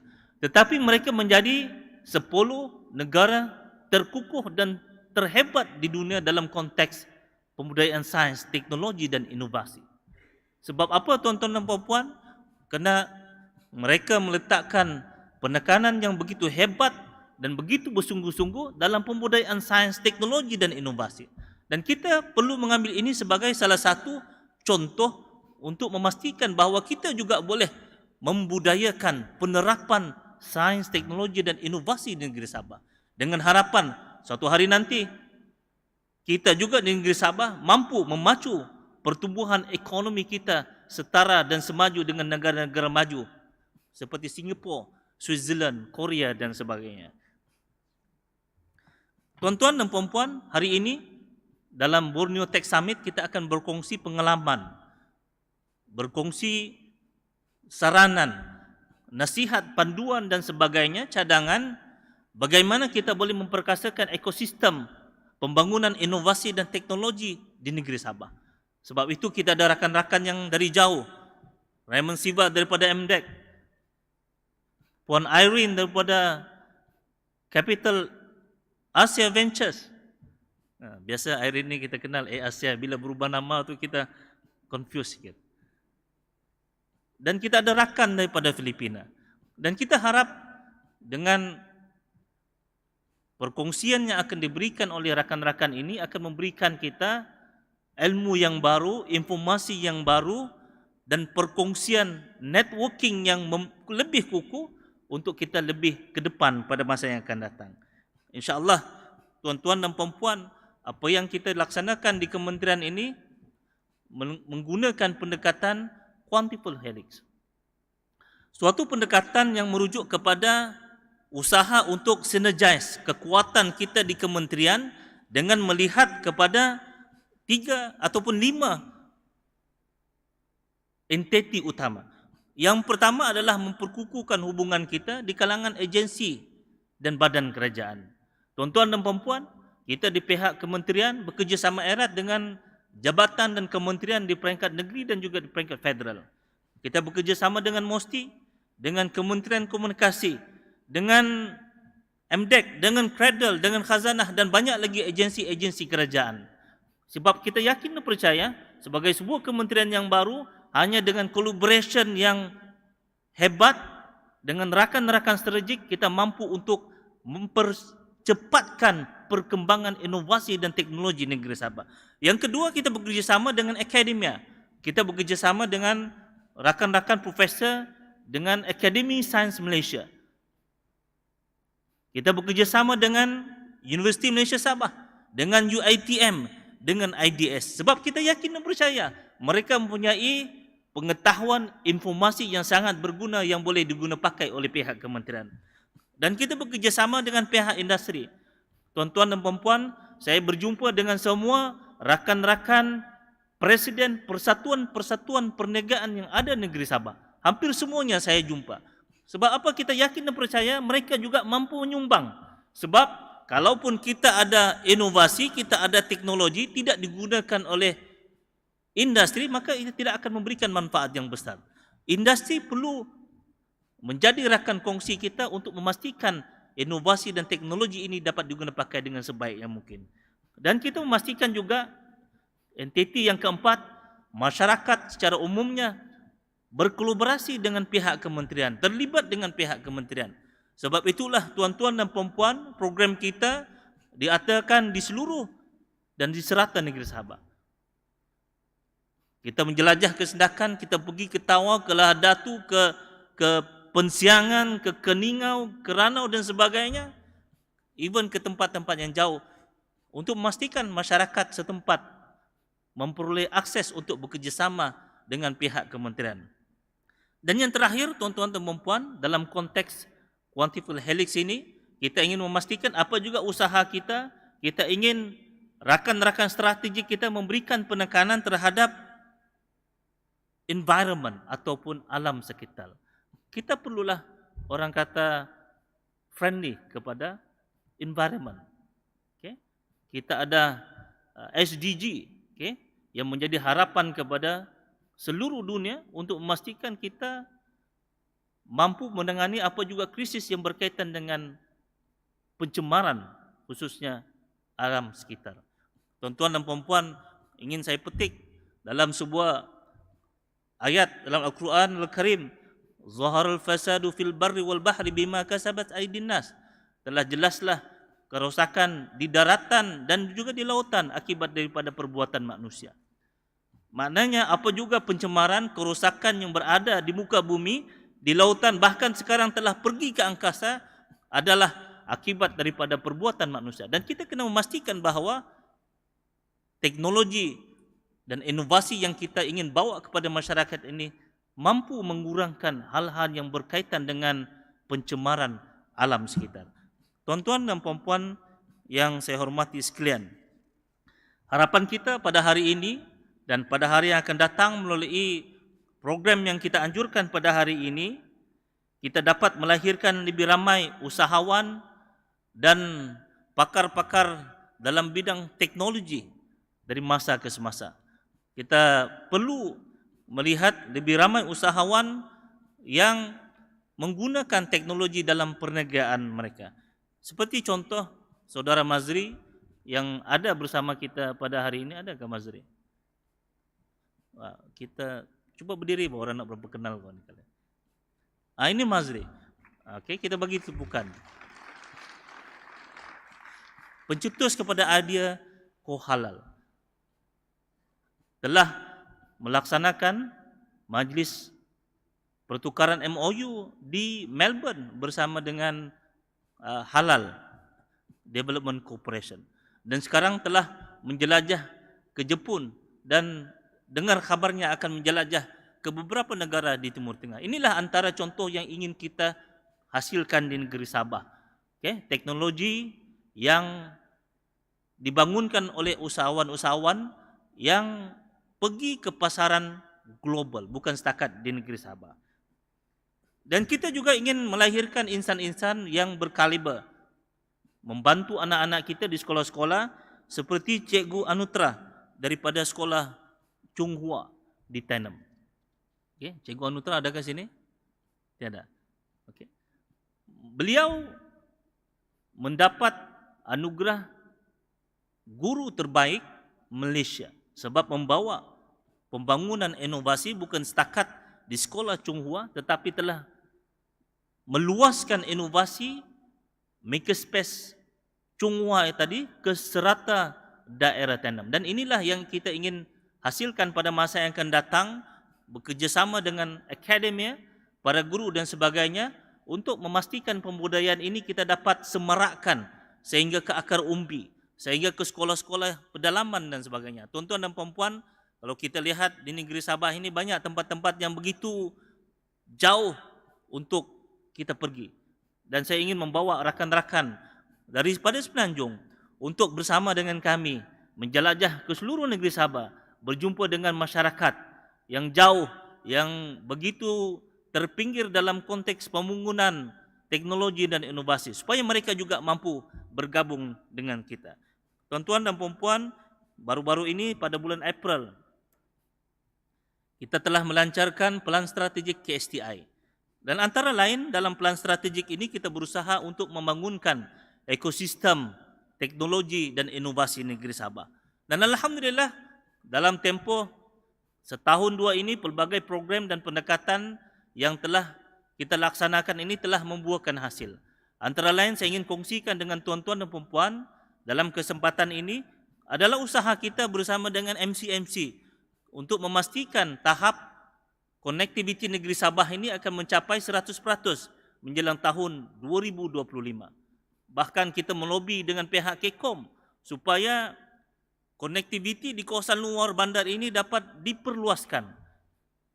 Dan alhamdulillah baru-baru ini dalam program Di Rantau di Langkawi, saya berjumpa dengan Menteri Kekom dan beliau telah memberikan komitmen sebanyak 290 tambahan VSAT ataupun Very Small Aperture Terminal, satu teknologi untuk konektiviti di luar bandar akan diberikan kepada negeri Sabah pada tahun hadapan. Alhamdulillah.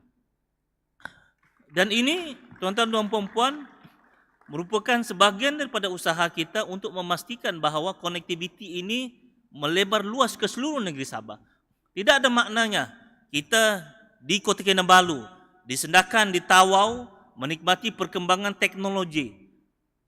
Hari-hari dengan teknologi, dengan pelbagai aplikasi, tetapi rakan-rakan kita yang berada di luar bandar, di kampung, tidak mempunyai akses untuk merasai bagaimana teknologi itu. Bahkan menggunakannya pun agak susah.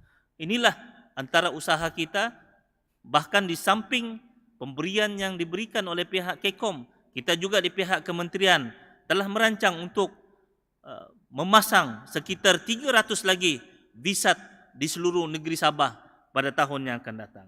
Tuan-tuan dan puan-puan, di samping itu kita bekerjasama dengan Cyber Security Malaysia dan syarikat Fortinet untuk memastikan kita kalis terhadap cyber attack di negeri Sabah ini. Kita ada prasarana konektiviti dan sebagainya. Namun jauh daripada itu kita ingin memastikan bahawa prasarana ini adalah selamat dan terjamin untuk kita gunakan. InsyaAllah kita memberikan jaminan kepada seluruh rakan-rakan bahawa kita mampu untuk memastikan bahawa konektiviti di negeri Sabah ini adalah berada dalam keadaan baik dan selamat, insya-Allah. Dan di samping itu tuan-tuan dan puan-puan, berbagai usaha kita laksanakan untuk membangunkan ekosistem inovasi teknologi di negeri Sabah ini, antara lain adalah pembangunan Digital IoT Sandbox yang pada masa ini telah pun kita siapkan renovasinya dan insya-Allah akan kita lancarkan pada 12 hari bulan Disember tahun 2022. Ini merupakan sebahagian daripada usaha kita untuk memastikan bahawa innovation yang dihasilkan oleh masyarakat negeri Sabah ini dapat kita perkasakan lagi sehingga mampu kita bawa ke peringkat antarabangsa dengan kerjasama Magic dan juga pihak meranti. Di samping itu, program Digital Nomad bersama pihak MDEC dan pelbagai program lagi. Untuk saya sebutkan tuan-tuan dan puan-puan terlalu banyak dan secara umumnya bolehlah kita nyatakan bahawa kita berusaha sebaik yang memungkin untuk memastikan ekosistem pembangunan teknologi dan inovasi ini di negeri Sabah dapat kita mertabatkan semampu dan sebaik yang mungkin. Tuan-tuan dan puan-puan, sekali lagi saya ingin merakamkan jutaan terima kasih kepada pihak SICC, kepada pihak Sabahnet dan semua rakan-rakan yang turut menjayakan program ini. Harapan saya pada masa yang akan datang, kita mampu melaksanakan program ini pada skala yang lebih besar dan lebih luas ruang lingkupnya. Kita akan adakan satu summit yang bersifat lebih international di bawah Sabahnet dan juga pihak SICC. InsyaAllah. Berbagai program lain akan kita adakan, antara lain adalah untuk membangunkan social enterprise blueprint di bawah SICC. Kita ingin memastikan bahawa masyarakat di luar bandar, khususnya masyarakat yang berada di daerah-daerah yang dikelompokkan sebagai daerah termiskin di negeri Sabah, dapat kita bantu menjadi usahawan yang berjaya pada masa yang akan datang. Kita percaya dengan adanya blueprint ini, banyak program yang kita boleh laksanakan di seluruh negeri Sabah. Dan insya-Allah dalam masa yang terdekat, kita telah meminta pihak JPKN ataupun Jabatan Perkhidmatan Komputer Negeri Sabah untuk membangunkan ataupun melihat penghasilan blueprint ICT untuk negeri Sabah. Dengan harapan semoga usaha dan komitmen yang kita berikan akan membuahkan hasil pada masa yang akan datang. Dan sekali lagi dengan harapan tuan-tuan dan puan-puan akan meneruskan segala usaha dan komitmen untuk membantu KSTI. InsyaAllah kita mampu untuk meletakkan negeri Sabah ke tahap yang sewajarnya pada masa yang akan datang. Dengan lafaz Bismillahirrahmanirrahim, saya dengan sukacitanya merasmikan Borneo Tech Summit 2022 dengan rasminya. Sekian. Wabillahi taufiq wal hidayah. Assalamualaikum warahmatullahi taala wabarakatuh. Terima kasih. Waalaikumsalam warahmatullahi. Dipersilakan yang berbahagia Datuk untuk kekal di atas pentas dan ingin saya mempersilakan barisan hadapan div-div kehormat untuk naik ke atas pentas dan bersama-sama dengan yang berbahagia Datuk untuk menyempurnakan acara yang seterusnya. Dipersilakan.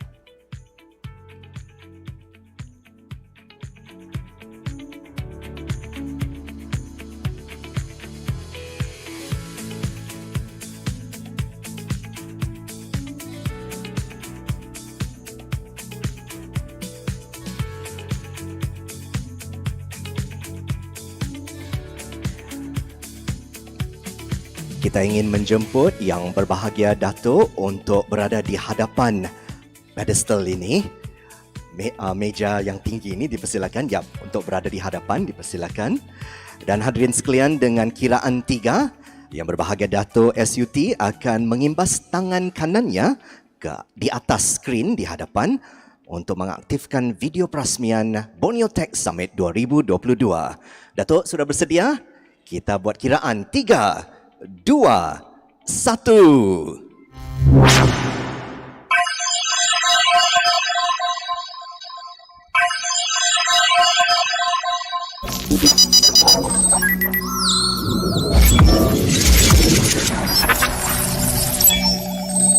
Five, four, three, two, one.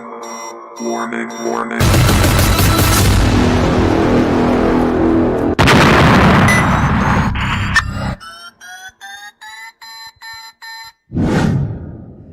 Maka dengan ini rasmilah sudah Borneo Tech Summit 2022. Mohon div-div kehormat untuk kekal di atas pentas dan bersama kita menghayati video ini.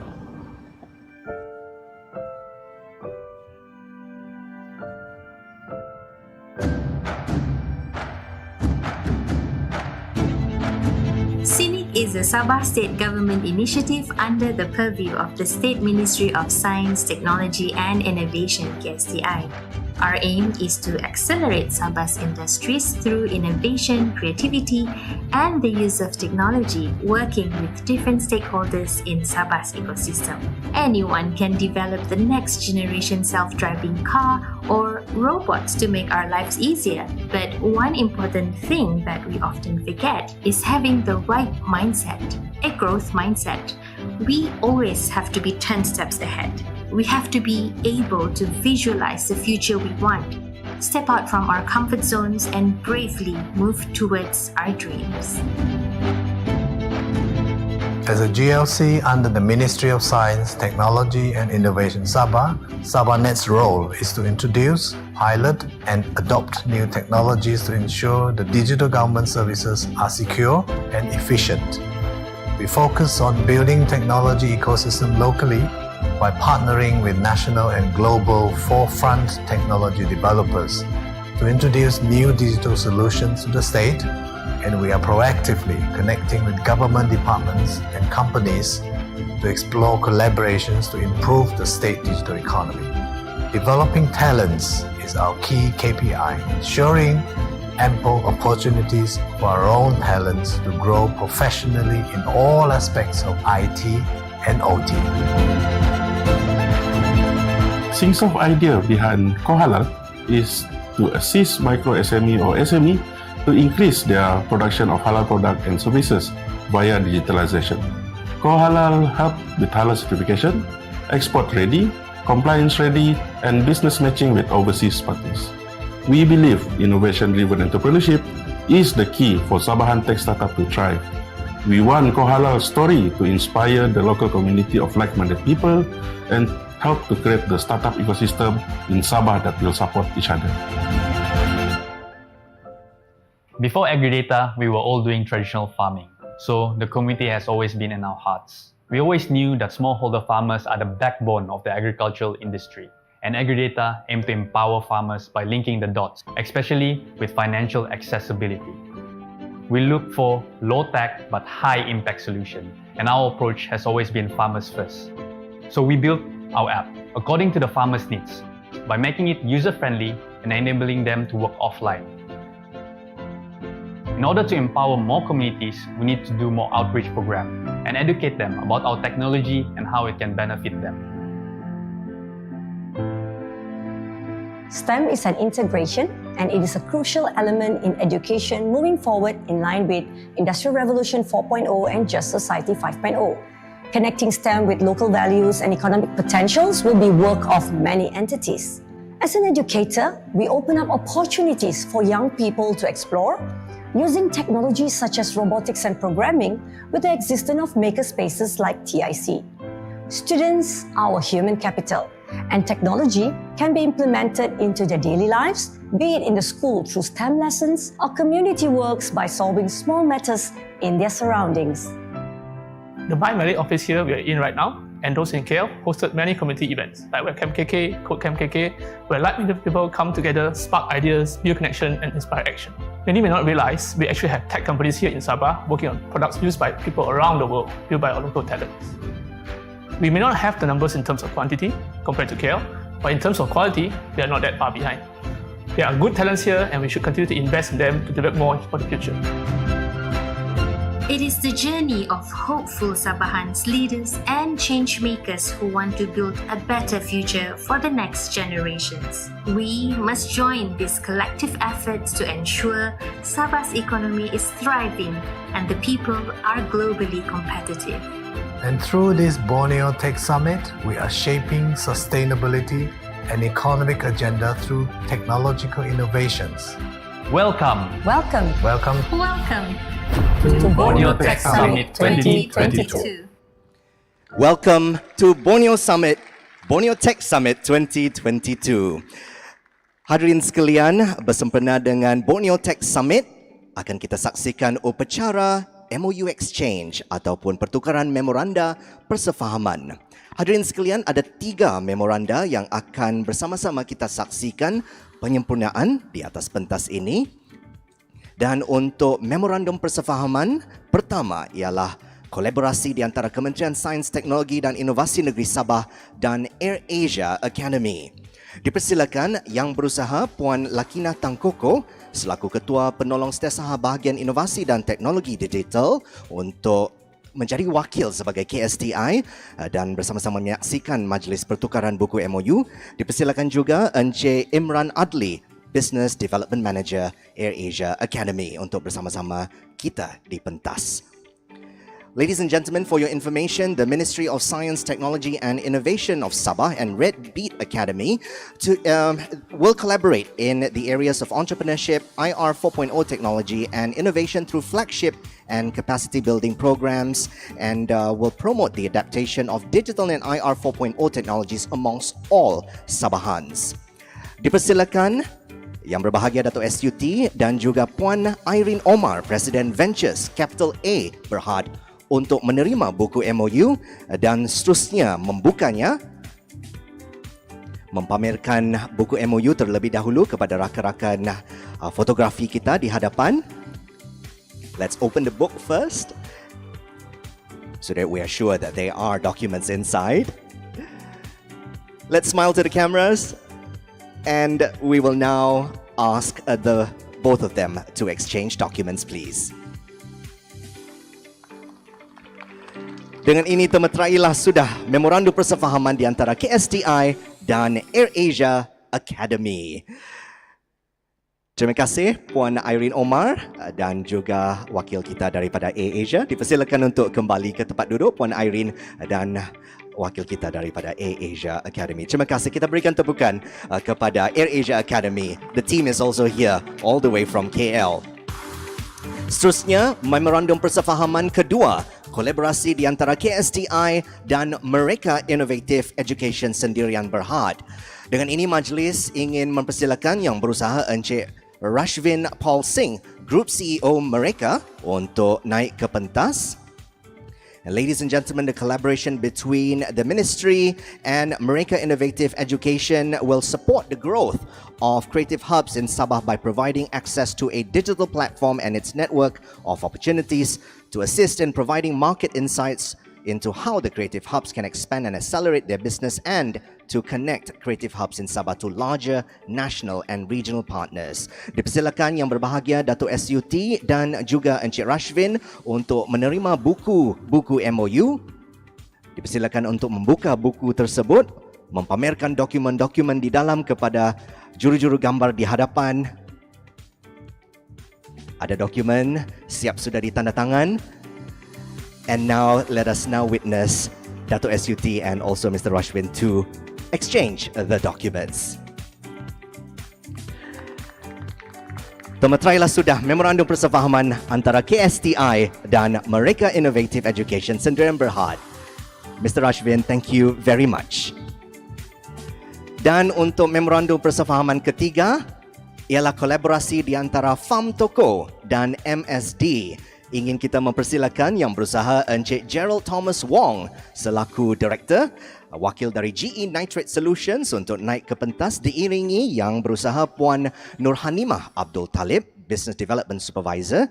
Dipersilakan juga Yang Berusaha Encik Muhammad Taufik Abdul Rahman, CEO, wakil daripada MSD Innovations, diiringi Encik Supardi Badu Ali, Lead of Strategy. Now, ladies and gentlemen, our next MOU exchange, MSD Innovation and GE Nitrate Solutions have agreed to enter into an understanding to collaborate towards the advancement of both parties in the areas of IR 4.0, ICT and new technologies. Baiklah, kita persilakan Encik Gerald dan juga Encik Taufik untuk menerima buku-buku MOU, membuka buku tersebut, mempamerkan dokumen kepada juru-juru gambar di hadapan. Kita tengok dulu dokumen tersebut, siap dengan tanda tangan. Dan dengan ini kita saksikan pertukaran dokumen di antara Encik Gerald dan juga Encik Muhammad Taufik. Termeterailah sudah memorandum persefahaman di antara pihak Farm Toko dan MSD Innovation Sendirian Berhad. Terima kasih Encik Gerald Thomas Wong dan Encik Muhammad Taufik Abdul Rahman. Hadirin sekalian, sebelum mengakhiri majlis perasmian pada hari ini, kita ingin mempersilakan Encik Razik Abdul Rahman dari SICC untuk menyampaikan cendera kenangan kepada Yang Berbahagia Datuk Zainuddin Aman selaku Setiausaha Tetap Kementerian Sains, Teknologi dan Inovasi. Terima kasih Dato' SUT kerana sudi hadir di majlis yang berbahagia ini.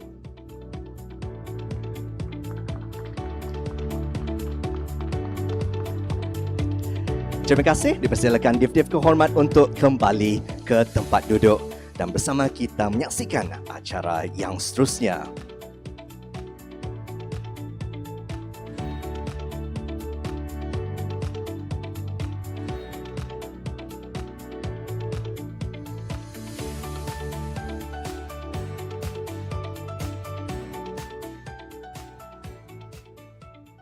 Ladies and gentlemen, a very good afternoon. I'd like to just take a moment to say hello to everyone who is tuning in via YouTube. Thank you so much for being with us right here in SICC.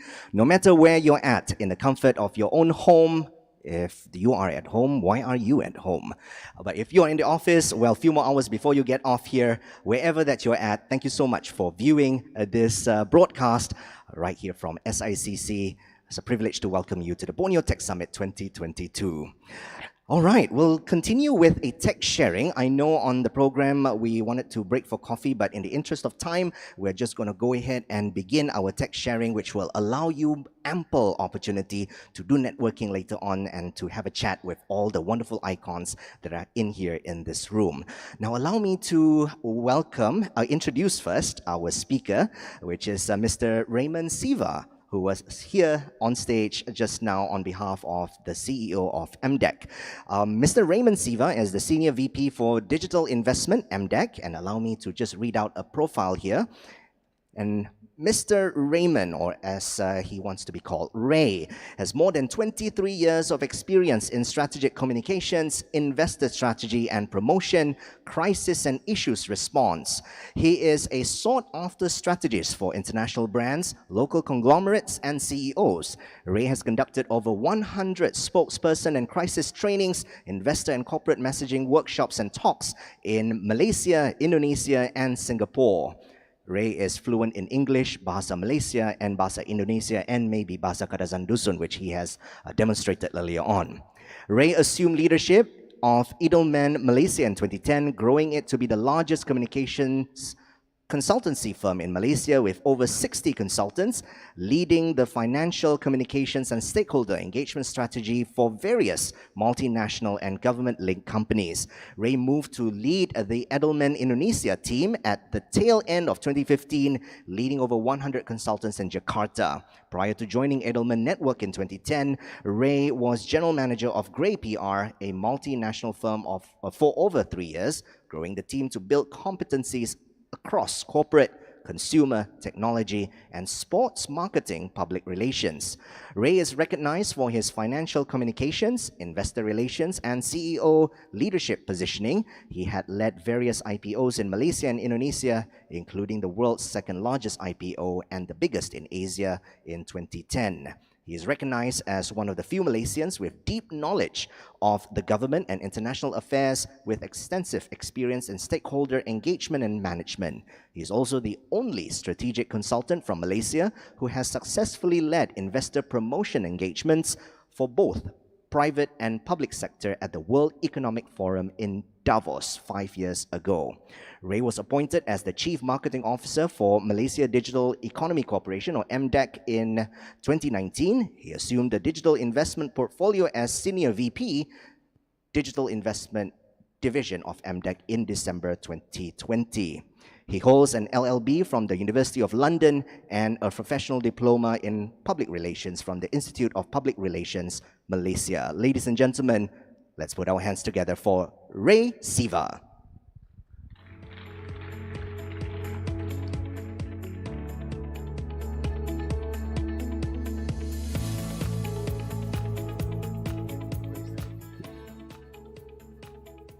Well, I'm back again. Thank you very much for having me here. I thought you'll never end with that introduction, so terima kasih, panjang sangat ya.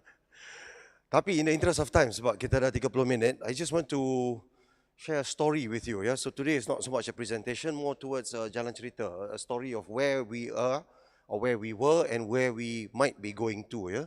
So as we talk about ASEAN, yeah? Let me see whether I can get this on screen. I don't see this coming up. Can I get this moving, perhaps? Tak ada ya? Boleh? Di sana? Okay. It's changing here, it's not changing there on the screen. Tak jalan. Okay.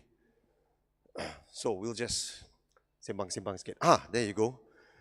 If we talk about Malaysia, this is what I always say, yeah? This is very important. We are a small country, relatively small country, right? So when we talk about the opportunities ataupun apa nama dia, the business opportunities there are for all of us in this digital ecosystem, we must always look at it in the context of ASEAN. Yeah, our country is 32 million strong. We have a GDP of about 360 billion. If you look at the size of the digital economy, it's growing. Yeah, year on year, it's growing, especially over the last 2 years. The latest numbers by DOSM shows 23% plus already. Yeah, 23.6% already contribution to GDP. And this will be expected to hit 25.5%, as I said earlier on. Now, bayangkan, yeah, we are coming from the point of zero contribution to the GDP in 1996. Yeah, there wasn't something called the digital economy back then. So daripada situ, through the initiative of the MSC, we managed now to move in 26 years to become 1/4, yeah, the digital economy contribution to the GDP. But that is not the end of the story. The story is ASEAN. Right? The potential is in ASEAN. 660 orang dalam ASEAN. If you look at the GDP, it is about 1 trillion US. Yeah, and if you look at the digitally savvy young population of ASEAN, di situlah opportunity yang ada di depan kita. Yeah, we have to always think about how we want to take advantage of that latent digitally savvy population that we have right in front of us in our doorstep. Yeah. So if you look at Malaysia, if you look on the left-hand side, we are really in the center of ASEAN. Right? Within 2 hours or 3 hours, we can get into any one of the ASEAN countries. We're about 4 hours away from the Middle East, or 5 hours away from the Middle East. If you're watching the World Cup, you will know that. Yeah, we are just a little behind. But otherwise, we're really at the center of, or the epicenter of what is going on in ASEAN. If I can take you to the right-hand side, business continuity. Regardless what the Agong announces today, business goes on in Malaysia. Right? MDEC will go on, SICC will go on, hopefully KSTI will go on, I think it will, right? But this is really important. Business continuity goes on, right? I just also want to make a point to say, we were the original startup. Perkataan startup tu tak ada 25 years ago. MSC Malaysia was the original startup. Kita yang keluar hustle, nak dapat duit, nak bawa a company masuk. The very first company to come into MSC Malaysia was NTT daripada Japan. That was the first company. They are still in Malaysia. They are expanding their digital data centers and their operations in Malaysia. And we have had many more throughout the years, right? If you look at some of the rankings that we are 32nd globally in the IMD competitiveness report. We've got a vibrant democracy, as you can see right now, mature and innovative digital ecosystem. Datuk Zainuddin, you said it earlier on, innovative economy, right? The innovative ecosystem that you're building, right? We have one of the best infrastructures, right? With the Jendela 4G, kita ada broadband, kita ada Miasat di sini with satellite connectivity. We have Starlink coming in quite soon, we hope. We have the 5G rollout. Ken is here, right? There's so many things that the government is doing to ensure that we have the right digital infrastructure in place. Then you have the blueprint to build on that infrastructure, or the blueprint first, baru build infrastructure. My digital blueprint that was launched 1 year ago. Very clear targets, right? In terms of what the country has to achieve from the top of the house. Agency lain, we are doing our best to collaborate to meet those targets that have been set out, right? Then you also have the Malaysia Digital Initiative that we just launched as well to ensure that the MSC Malaysia tu tak jadi dinosaur, kan? So we are remaining relevant to the fast evolving digital ecosystem, and we believe that the framework in the Malaysia Digital will help us achieve that. Ketiganya is very important, the multilingual and the digitally savvy talent pool. Now, I've been told this a lot. Orang daripada global business services, orang daripada software development, banyak lagi ya, that says that everybody in this room, for example, speaks no less than 3 languages. Betul tak? No less than 3 languages. Kalau pergi ke Indonesia mungkin 2, pergi ke Vietnam mungkin 2, right? Thailand 1, mostly, right? But Malaysians, we speak many languages fluently, as I do right now on stage, right? So this is, and coupled with our savviness in our digital skills, we seem to be a natural attraction for investments. Value-driven cost of doing business. We are not cheap. I never say we are cheap, but the value of doing business in Malaysia with the talents, your ability to own freehold property, your ability to access the universities and the higher education institutions, and all the rest that comes with it. I think you can't find this combination of items anywhere in ASEAN, yeah? And through the Malaysia Digital Initiative, we are expanding the digital focus nationwide. Jadi if you can go back to 1996, I remember 1996, I baru keluar sekolah, I was doing my law. In fact, I just graduated and was looking for a job. And then there was this big initiative called Multimedia Super Corridor. Apa benda Multimedia Super Corridor? Tak tahu, right? We know it was a physical corridor running from KL, Twin Towers, right up to Cyberjaya. Kan? There was a physical corridor di situ. Technology Park, somewhere in the middle. Okay, kita letaklah connectivity, kita letaklah university. We put everything in there and we build it out, right? We had the IAP, that we had people like Narayana Murthy from Infosys, who is now the bapa mertua, father-in-law to the Rishi Sunak. Tu dia. He was one of our first IAP members here, followed by Bill Gates and followed by the rest, right? So those initial years, we were in a hustle mode. You know, we were here to bring the digital economy upwards. Masa tu, we call it ICT, right? Or knowledge economy is what we were building at, and today it's known as the digital economy. So over the years, over the last 26 years, we have moved away from Cyberjaya, and we had 75 cyber cities and cyber centers across Malaysia. Tapi very location based, right? To enjoy the status, you needed to be in the MSC cyber cities or cyber centers. But with the work from home and work anywhere, kenapa pula kita nak work from a particular location? Doesn't make any sense. We have to democratize digital, right? Throughout the country. So through Malaysia Digital, kita buka keluar the location requirement for you to enjoy the incentives and the support of the government through the MSC initiative. You do not have to be in a MSC location anymore. You can be anywhere in Malaysia to enjoy this, right? So right now what we say is digital is the economy. Tak ada lagi dah traditional economy, what old economy, new economy. Digital is the economy. Let's accept that, right? Those who do not jump onto the digital bandwagon, you will be forgotten. Yang itu je. And our concept is leave nobody behind. So digital adoption becomes critical. It is our duty, all of us in the room, not just MDEC, not just the federal government, tapi semua, ya, to pull all of us into the digital economy. So the My Digital Blueprint is aligned to the top of the house with the Malaysia Digital is aligned to the top of the house My Digital Blueprint. The successes of the MSC is very clear. Yeah, we brought in 43 billion worth of investments. Revenues for our MSC companies back then was about 653 billion, and we have knowledge job creation of about nearly 200,000. Yeah, over the years. But we have to make things better. Yeah, so that's why we introduced the Malaysia Digital. 2 years ago, we commissioned a consultant to relook the bill of guarantees tied into the MSC. Sebab 25 tahun kita tak tukar pun satu benda dalam BOG dia. Kita pun takut dah tak relevan dalam masa 2 tahun lepas ni dengan pandemic, COVID, and the way investments were flowing throughout the world. We have to be more agile. Yeah? So we commissioned that study, we relooked it, and we have the Malaysia Digital sekarang ni. So the ambition here is to drive digital adoption. That is the first thing. 32 juta orang Malaysia ni harus tahu macam mana menggunakan digital tools ataupun digital services for their benefit, to enhance their lives.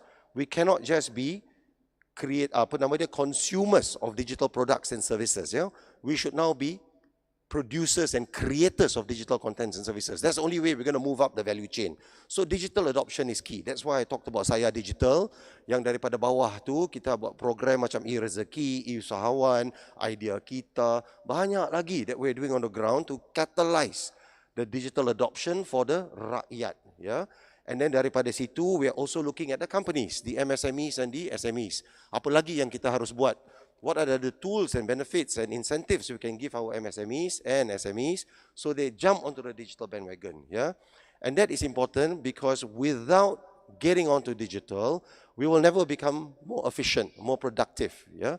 And that's why we're looking at the second pillar. Doing all of this, we have to create Malaysian champions. Dalam masa 25 tahun, how many unicorns do we have in Malaysia? Berapa unicorn? Aku tak ada hadiah nak beri, tapi tanya je lah. How many unicorns are there? 1, 2, 3. Right now, at the moment, we have Kasem, right? Which is a unicorn, 1 unicorn. We could say 2, but Grab left to Singapore lah. So tak kira lagi kan. Tapi they started here. But think about it, right? 25 years. Why don't we have more unicorns? So maybe that's something that we have to do better at, right? But again, do we need unicorns? Because unicorns is a valuation game, right? We are looking at value creation, right? If you look at the price of katakanlah Grab today, they launched at $30, now they're about RM2.80, right? If you look at Goto, if you look at SEA, semua pun agak muram ya, agak suram dia punya pricing, right? So we look at value creation more than valuation, right? But in that way we can create Malaysian champions. I love what I saw in the video just now. Sabah is right on the way of creating agri-data and the rest that you showed just now. This is what we're looking at. How do we look at companies in a particular vertical that we can support to become Malaysian champions dulu? Dari situ, we can give them a boost to make them regional champions. And God willing, to become unicorns, right? With the value creation. That is the way forward. And the third thing then, I think automatically, investments will flow where good business is, right? So if we do that right, we will see investments, more and more investments coming in, lebih daripada 42 billion, like I said earlier on. Jadi the whole regime is to make us a bit more friendly, more flexible, more faster. It's not that we are not friendly now, we are friendlier lah. We are faster right now dengan this framework. Okay, so what are the targets that we're looking at? And this is also important for us to understand. Daripada atas, we were committing, MDEC commits to bring in 50 billion in terms of investment into Malaysia by 2025. I'm happy to report dah dapat 42 billion. I must say a majority of that came from data center investment. Data center investment. There are a couple of reasons behind it. Because Singapore has put a moratorium on building new data centers 2 years ago, but they have just lifted it sebab tak cukup power dalam Indonesia, in Singapore. There's not enough power there, right? So they are rationing the power. And there's not enough green power, which is what data centers are now looking for. Talent as well, there's a constraint, right? They're not going to look to bring in more talents. They're quite comfortable in higher value talents, right? And so that is a natural landing spot in Johor for the data centers and for the other companies to move out of Singapore to come into Malaysia, right? That has seemed to be the catalyst. But that is because of 25 years of doing this. Yang kita ada talent, kita dah ada infrastructure, we have the all what we said just now, the blueprints in the world, and that's why investors sekarang dah celik, dah buka mata, looking at Malaysia a bit more carefully, right? And that is why the Malaysia Digital Initiative is important, because we want to again democratize these investments all over Malaysia, including Sabah and Sarawak. The 50,000 jobs creation is very important as well, because these are high value jobs, yeah, defined by higher than 5,000 ringgit. Fortune Tech 500 companies, we are actively tengah pancing to bring them in. We've got the Fortune 500, 47 Fortune 500, but we're looking to bring the Fortune Tech 500 companies inside, which is a different nuance, yeah, of companies that we want to land. And obviously, we want to look at bedding down or bringing down 5 global unicorns to set up here, right, to show the confidence into our economy. Now, the focus areas, kita punya resources tak banyak pun. Jadi, from an MDEC perspective, we have landed on 9 sectors. We feel that digitalization of these 9 sectors will have the highest contribution to GDP. For example, digital agriculture.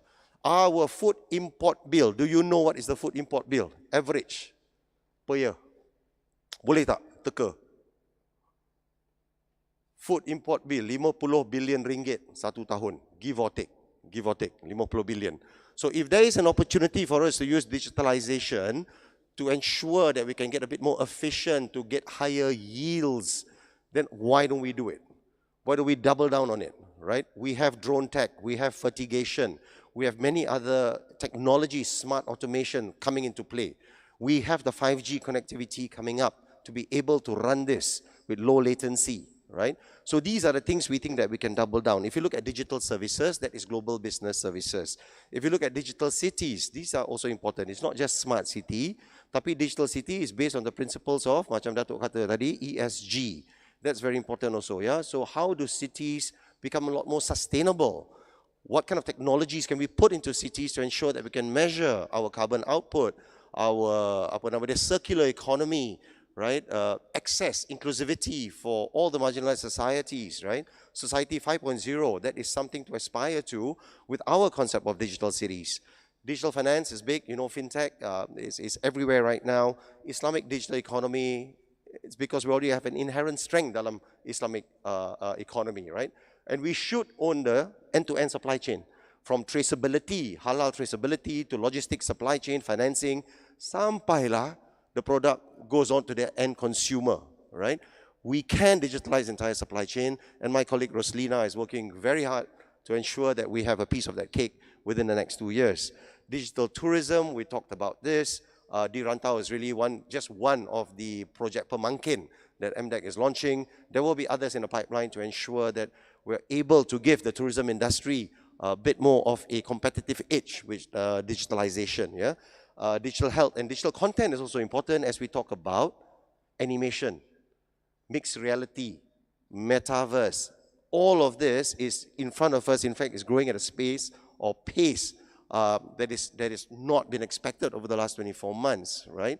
Now, for all of this to happen, we have to look at the companies that we have, and that is the tech enablers. Now, without the tech enablers, it's very hard to get into DX, digital transformation. So we have to look at cloud. No other way. We have to look at cloud. We have to migrate, and under the My Digital Blueprint, 80% of public service delivery will be put on the cloud by 2025.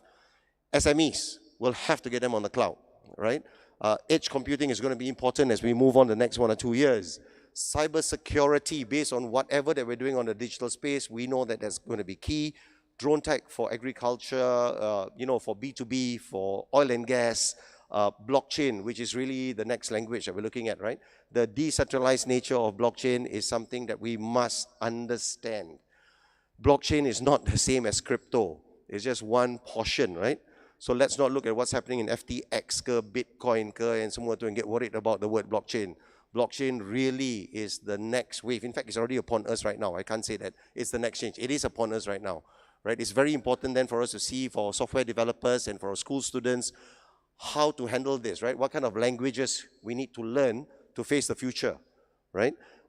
You have all the others in there as well, IoT, artificial intelligence, you have creative media technology. Now, these are where we will be doubling down for the companies. So in Sabah, if you have companies or you are one of those companies in this space, working in those sectors, speak to us or speak to SICC. Go to your agencies, and we're here to support you, yeah? That's very important to understand. We are here to support you, okay? Now, just very quickly, this is some latest reports that came out from the Google Bain Temasek report. E-commerce has been driving the speed of change in the digital economy. The gross transaction value dah melebihi 1 trillion di Malaysia, right? On a population of 32 million, we are one of the highest GTVs in ASEAN, right? There's a point of saturation already in e-commerce. There is still room to grow though. What it's saying is that dah banyak orang dah masuk dalam e-commerce. Are they doing the best that they can? No, e-commerce is also moving at a speed. AI is moving into e-commerce. You're talking about affiliate marketing, you're talking about influencer marketing, banyak lagi that's going on e-commerce, right? This now includes automation of the supply chain, warehouse, last mile delivery, fulfillment, banyak lagi, yeah? Payment, online payment, and the rest, right? So e-commerce will continue to drive the growth of the digital economy, right? If you look at food delivery, transport, online groceries, all of this is going up and will still continue to go up. Travel is still going up, right? I think the pent-up demand has been released. More and more people are very, very comfortable booking their hotel rooms, booking their restaurants, semua online, right? Nak pergi masuk all these theme parks and all that pun sekarang dah online dah, right? If not online, you have to wait for a long queue, right? If you're there personally, right? So if you look at video on demand, music on demand, semua naik. Now, adoption of digital services, which is the graph at the bottom there, again, I just want to stress, e-commerce has gone up. What is the potential for us in Sabah? Program seperti e-Desa that was launched and other programs that has an inclusive nature. I think we can take digital out with the infrastructure rollout to all our Sabahan friends and colleagues. The first and easiest step is to get them into e-commerce. We've got the partners, yeah? Shopee, Lazada, Alibaba, you name it, right? Jocom, banyak lagi. There are 280 platforms. 280 platforms, right? Let's not go creating another one, kan? We use the platforms that we have, we can bring them to you, and let's have a plan perhaps to see how we can bring Sabahan, MSMEs, businesses, orang di desa, orang di kampung, orang di bandar, onto the platform, right? There are lots of things that we can offer the world. Now, where is the technology going? This is according to the Gartner report 2023, right? If you look at this, there are 10 trends for 2023. I'll just pick up a few. I think really what's important here is number 3, right? Google has already said they are an AI company. They are not a search company, right? AI predictive analysis based on data is the way to go, right? In anything that we do right now, you talk about machine learning or AI, that's where things are moving on a super fast pace. I look at number 4, industry cloud platforms, and I said it earlier on, digital transformation cannot happen without the cloud, right? We have to migrate into the cloud and understand the benefits that it brings us as a business, right? We look at also number 7, super apps, right? What are super apps right now? From what I understand from the Gartner report, is that it's not just one company building a super app, but that platform that has an open API that can aggregate various services.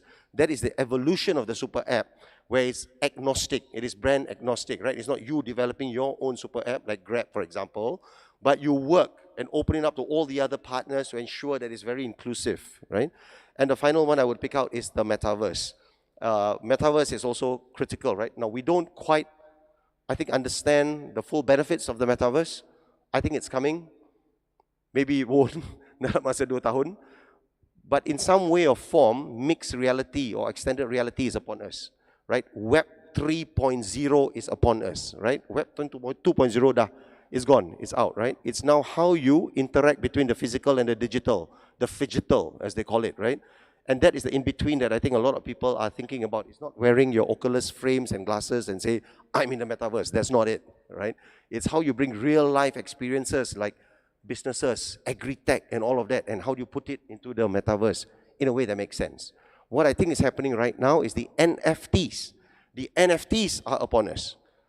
And we have to realize what the NFTs are. Kan? Dia bukan board, ape, yacht, club apa lagi lah, pixelated gambar yang semua tu. That is not NFTs, right? NFTs can be used for various things.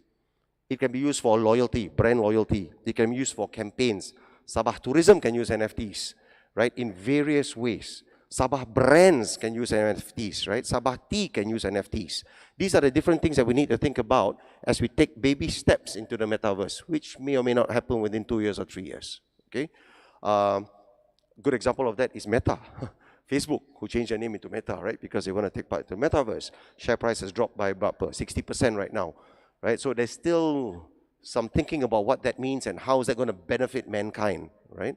Now, if you look at the bottom box of blue, I think that's really important as well. For all of us in the room, from the government level, sampai private sector, how do you optimize your IT resources for greater reliability?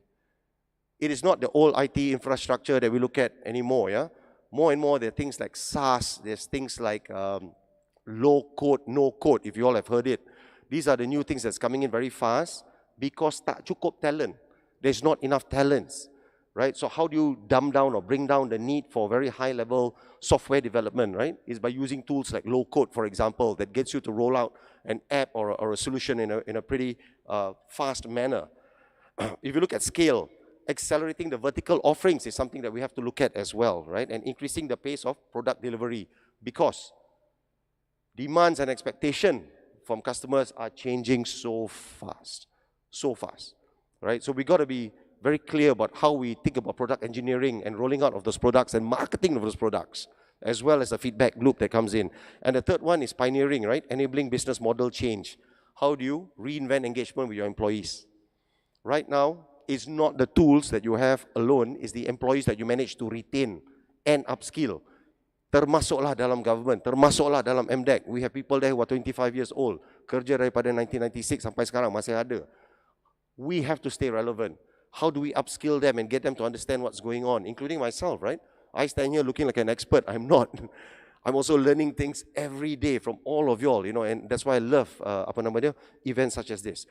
Now, this is how we have managed to kind of map things out, right? Organically throughout Malaysia, and I said this is what Malaysia Digital is all about. The Northern Corridor, Southern Corridor, ECER, Greater KL, you've got Sarawak, you've got Sabah. Semua secara organik sudah ada strength kemasangan mereka, right? Each of them have got their own strengths already. It is kind of organically coming up. And so what we need to do is to have a light touch approach, working together with our partners to ensure the ecosystem develops around it, right? There's some guys who are saying that I want to build a data center industry. But we go in there and we say, you're not ready. You're manifestly not ready. But hey, why don't you take advantage of your agriculture sector, which is doing very, very well. And let's digitalize that, because when you digitalize that, then there's a need for a data center, right? More data coming in, more data flows, and you get more apps and whatever coming through, then you can think about building the next one, right? So I think that is really important to see where things are moving. And if you look at the East Coast Economic Region, if you look at Sabah, for example, we see certain strengths already developing, not that we are forcing in, yeah? This is through our conversations internally as well as investors. Like, hey, well, you know, that looks good in Sabah, right? We can come in, we want to invest in there. So what do we do next? We have looked at this and we say that Sabah is in a great position right now. I think you guys know all of this, but I just want to reiterate this, right? There's been 7.7 billion allocated through the National Digital Network Plan Jendela to prepare Sabah and Sarawak for the switch to 5G, which probably is going to happen within the next 12 months. The allocation is pretty decent, 3.61 billion. This number, 119 out of 60 telcos, this is January numbers. Ken told me earlier on that we have gone way past this to really expand 4G coverage as well as to reduce the digital divide, right? That is happening as we speak. We also saw Miasat launching here already, right? And with the KA band that they have right now, they have said to me as well yesterday that we are ready, right? We are ready to roll out internet connectivity towards the whole of Sabah and Sarawak, the whole of Borneo. With the advent of Starlink, and if they come in by first quarter of next year, then you have added advantage to get entire Borneo hooked up or get online, right? And you see SabahNet and SICC also establishing the government's digital sandbox, which I thought was a brilliant idea, right? The first endeavor of its kind in East Malaysia. Di situlah we can test the ideas that's coming out from all of you guys in a safe environment, right? We are looking forward to supporting the NTIS. I know that Meranti is with you, Dato', but we are also there. We've also got our Global Test Bed Initiative. And we're very, very excited to see that you have this. And we want to know how we can support you on that, not just on monetary terms, but also connection with the networks that we have globally. Company yang lain, technology yang lain, the speakers yang mentorship yang ada. We can bring it here as well if we know what the direction is. Yeah. Kedua, I think this is critical. The upskilling narrative that you have, right? So I just want to take an example of the Bosch Rexroth Cyber Training Center. It's only the third of its kind in this nation. For Bosch to say they want to set it up here speaks volumes of the trust and confidence they have dengan orang Sabah, right? And this is also critical because if you think about your manufacturing play, you need IR 4.0. And you have someone like Bosch. We met them in Hannover Messe 4 bulan dulu at Germany. And they didn't tell me about this, right? I know they were expanding their Penang manufacturing. This is new to me, right? When I heard it, and I said, fantastic. So I called up the Malaysian-German Chamber of Commerce and I said, hey, we've got to engage. What are we doing with the COE, right? We can do a lot more in Sabah. KTSI, you've got the Science and Innovation Center at the State Library buildings. That's another brilliant idea. I hope that it is pushed on and developed even further. And then you got your Pitch Borneo program as well. And this is where, you know, MDEC has done this for many, many years. And we would love to be with you in this journey to create more technopreneurs. The eDesa program, when I talk about e-commerce and online, how do we also perhaps collaborate together, exchange ideas on how we can get you into the international platforms. SSTC, the My Reskill IoT program, massive, great ideas. And plus your collaboration with the federal agencies, yeah, untuk yang sektor-sektor yang I said earlier on. You know, you talk about smart farming, sensors and electronic development, professional drone tech, banyak lagi yang ada. TM has also come in for the digital enablers, right? They have said that they have 58% of fiber coverage in the state by 2025. They're committed to that. There's a total of 32,000 worth of fiber optic cables. Yes, well behind in what Peninsula is doing, but they have started the momentum, right? So there's another 36 months or less that TM said they will do that, right? They've also deployed the TM Internet Exchange, which I think is critical for more landings of submarine cables. We talked about it a bit earlier on, Kai. We talked about that and we say, how do we get more entry and exit points? What are the other sub-cables that should come into Sabah? Tapi we have to give them a reason to land. What is the business case for them to land here, right? And that is really something that we should talk about because, you know, Kuching or Sarawak has already pulled in a few already right now, including the IRIX that they just announced, right? The CDN mode and the international gateway by Q1 2023, which is just a couple of months more away, will also enhance the tech enablers, yeah, or the digital enablers in your state. Smart cities under your Sabah Digital Government Strategic Plan, I think is also the third principle of the Sabah Maju Jaya Plan. Also very, very important to move Sabah up the value chain. There's a lot of other players that can be brought in to support your movement into this particular area. Yeah. So with all of that, I encourage all of you to look at becoming part of Malaysia Digital. Yeah? Malaysia Digital is not an MDEC initiative or not a peninsular initiative. It's a Malaysian initiative. So all of you, please have a look at it and see how do you become part of that family. If you're a company, organization, think about the MD status. MD status tak perlu tax incentive. Kita dah broke up benda tu dah, ya. So now you can just apply to become an MD status company without tax. If you need tax incentives within 1 year, then you can choose, you can opt to go through that process to enjoy your tax incentives, and you have to read the fine print. Yeah. So how do you become an MD status company? Locally incorporated, paid up capital 1,000 sahaja, minimum 2 employees, OPEX 50,000. Kan? So if the 2 employees are getting paid 5,000 a month average, you dah capai dah your OPEX. Is that low? We brought down the entry requirements. Now, what is the big deal? What is the big deal of becoming an MD status company? Ha, inilah dia. This is the enhanced bill of guarantees. Dulu ada 10, kita dah tambah. Bukan sahaja penambah baikkan kepada yang 10, kita dah tambah lagi 4. Okay? 10 sampai 14 adalah peranan MDEC ataupun support daripada MDEC untuk company. Tapi a lot of the MD status companies are coming to us to look for number 2, foreign knowledge workers, sebab tak dapat local workers, say on cloud, software development on a certain language. So they look at us to bring in foreign knowledge workers. If you look at point number 3, 100% foreign owned is possible, right? You don't need a Bumiputra 30% share. You can own your companies 100% if you're coming from China or whatever it is that you're coming in for. You look at number 5, yeah, tax incentives, income tax exemption for pioneer status companies. This will change because of the minimum taxation rule that comes into play 1st of January onwards. I think we have to relook the regimes there and our compliance with the OECD BEPS requirement as well, right? So between MIDA, MDEC, IRB, we're looking and seeing what will work best for Malaysia vis-a-vis Singapore, vis-a-vis Indonesia and the rest, right? Number 6 is also important. If you're a data center player or in a creative multimedia, you get exemption to your import tax for items that you cannot purchase in Malaysia. So these are some of the benefits that you get being an MD status company. So I encourage all of you to look at it and become part of that. Now, what do we do in MDEC? We do a lot. We do a lot, right? So daripada atas kali itu, at 12 o'clock, incentives and support, we provide that. Regulatory and policy advocacy, we do the National E-Commerce Strategic Roadmap, data sharing policy. We're looking at now ESG into the digital sector, grants and alternative funding. So it's not just incentive, yeah, and grants, tapi we can connect you with the ecosystem, right? I've just had a meeting with MEFCAP. I had a meeting with Khazanah last week. We're speaking to SME Bank. We're trying to bring all of this together, but we feel the companies are not getting or cannot get as much of support from these institutions. So we have to intervene, right? So at the level of 1 million sampai 5 juta tu susah nak dapat financing for them to grow.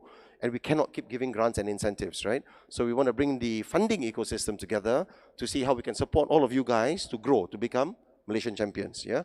The startup ecosystem kat sini dah ada. We have the support and access to the ecosystem support. You heard it just now, GA Space, and finally, foreign tech talent facilitation.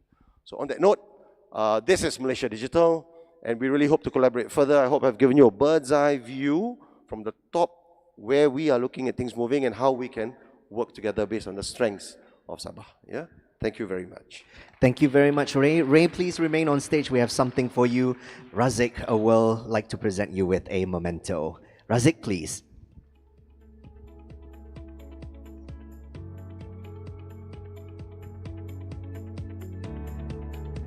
Ladies and gentlemen, any of you who have any questions for Ray, please feel free to approach him during tea break here. Ray, thank you very much for your insightful presentation of MDEC. Ladies and gentlemen, we're very, very happy that MDEC is here. Thank you very much. Raymond Siva.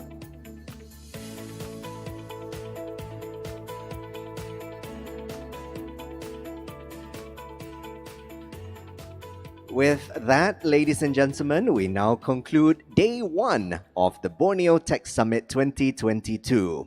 Now, before I let you go for tea, and our VIPs will be perusing the various booths around here shortly. Jangan dulu keluaran, nanti saya kasih tahu bila mau keluar. I need all of you to be back here in the hall tomorrow at 9 a.m. Please come early. We have breakfast for you. So please feel free to come between 8:30 and 9. Enjoy breakfast, have a nice cup of coffee. We'll see you tomorrow at day 2 for the Borneo Tech Summit 2022. Razik, you may now proceed to bring our wonderful VIPs, including Dr. Zainuddin Aman, to peruse the various booths that are here at Borneo Tech Summit. Ladies and gentlemen, have a wonderful evening. Coffee is available for you at the back. We have various pastries and whatnot. We also have a networking mocktail session beginning at 5 p.m. and we hope that you'll take advantage of that as well. Have a great day. See you tomorrow for BTS Day 2.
airku tercinta, bersatu padu serta merdeka.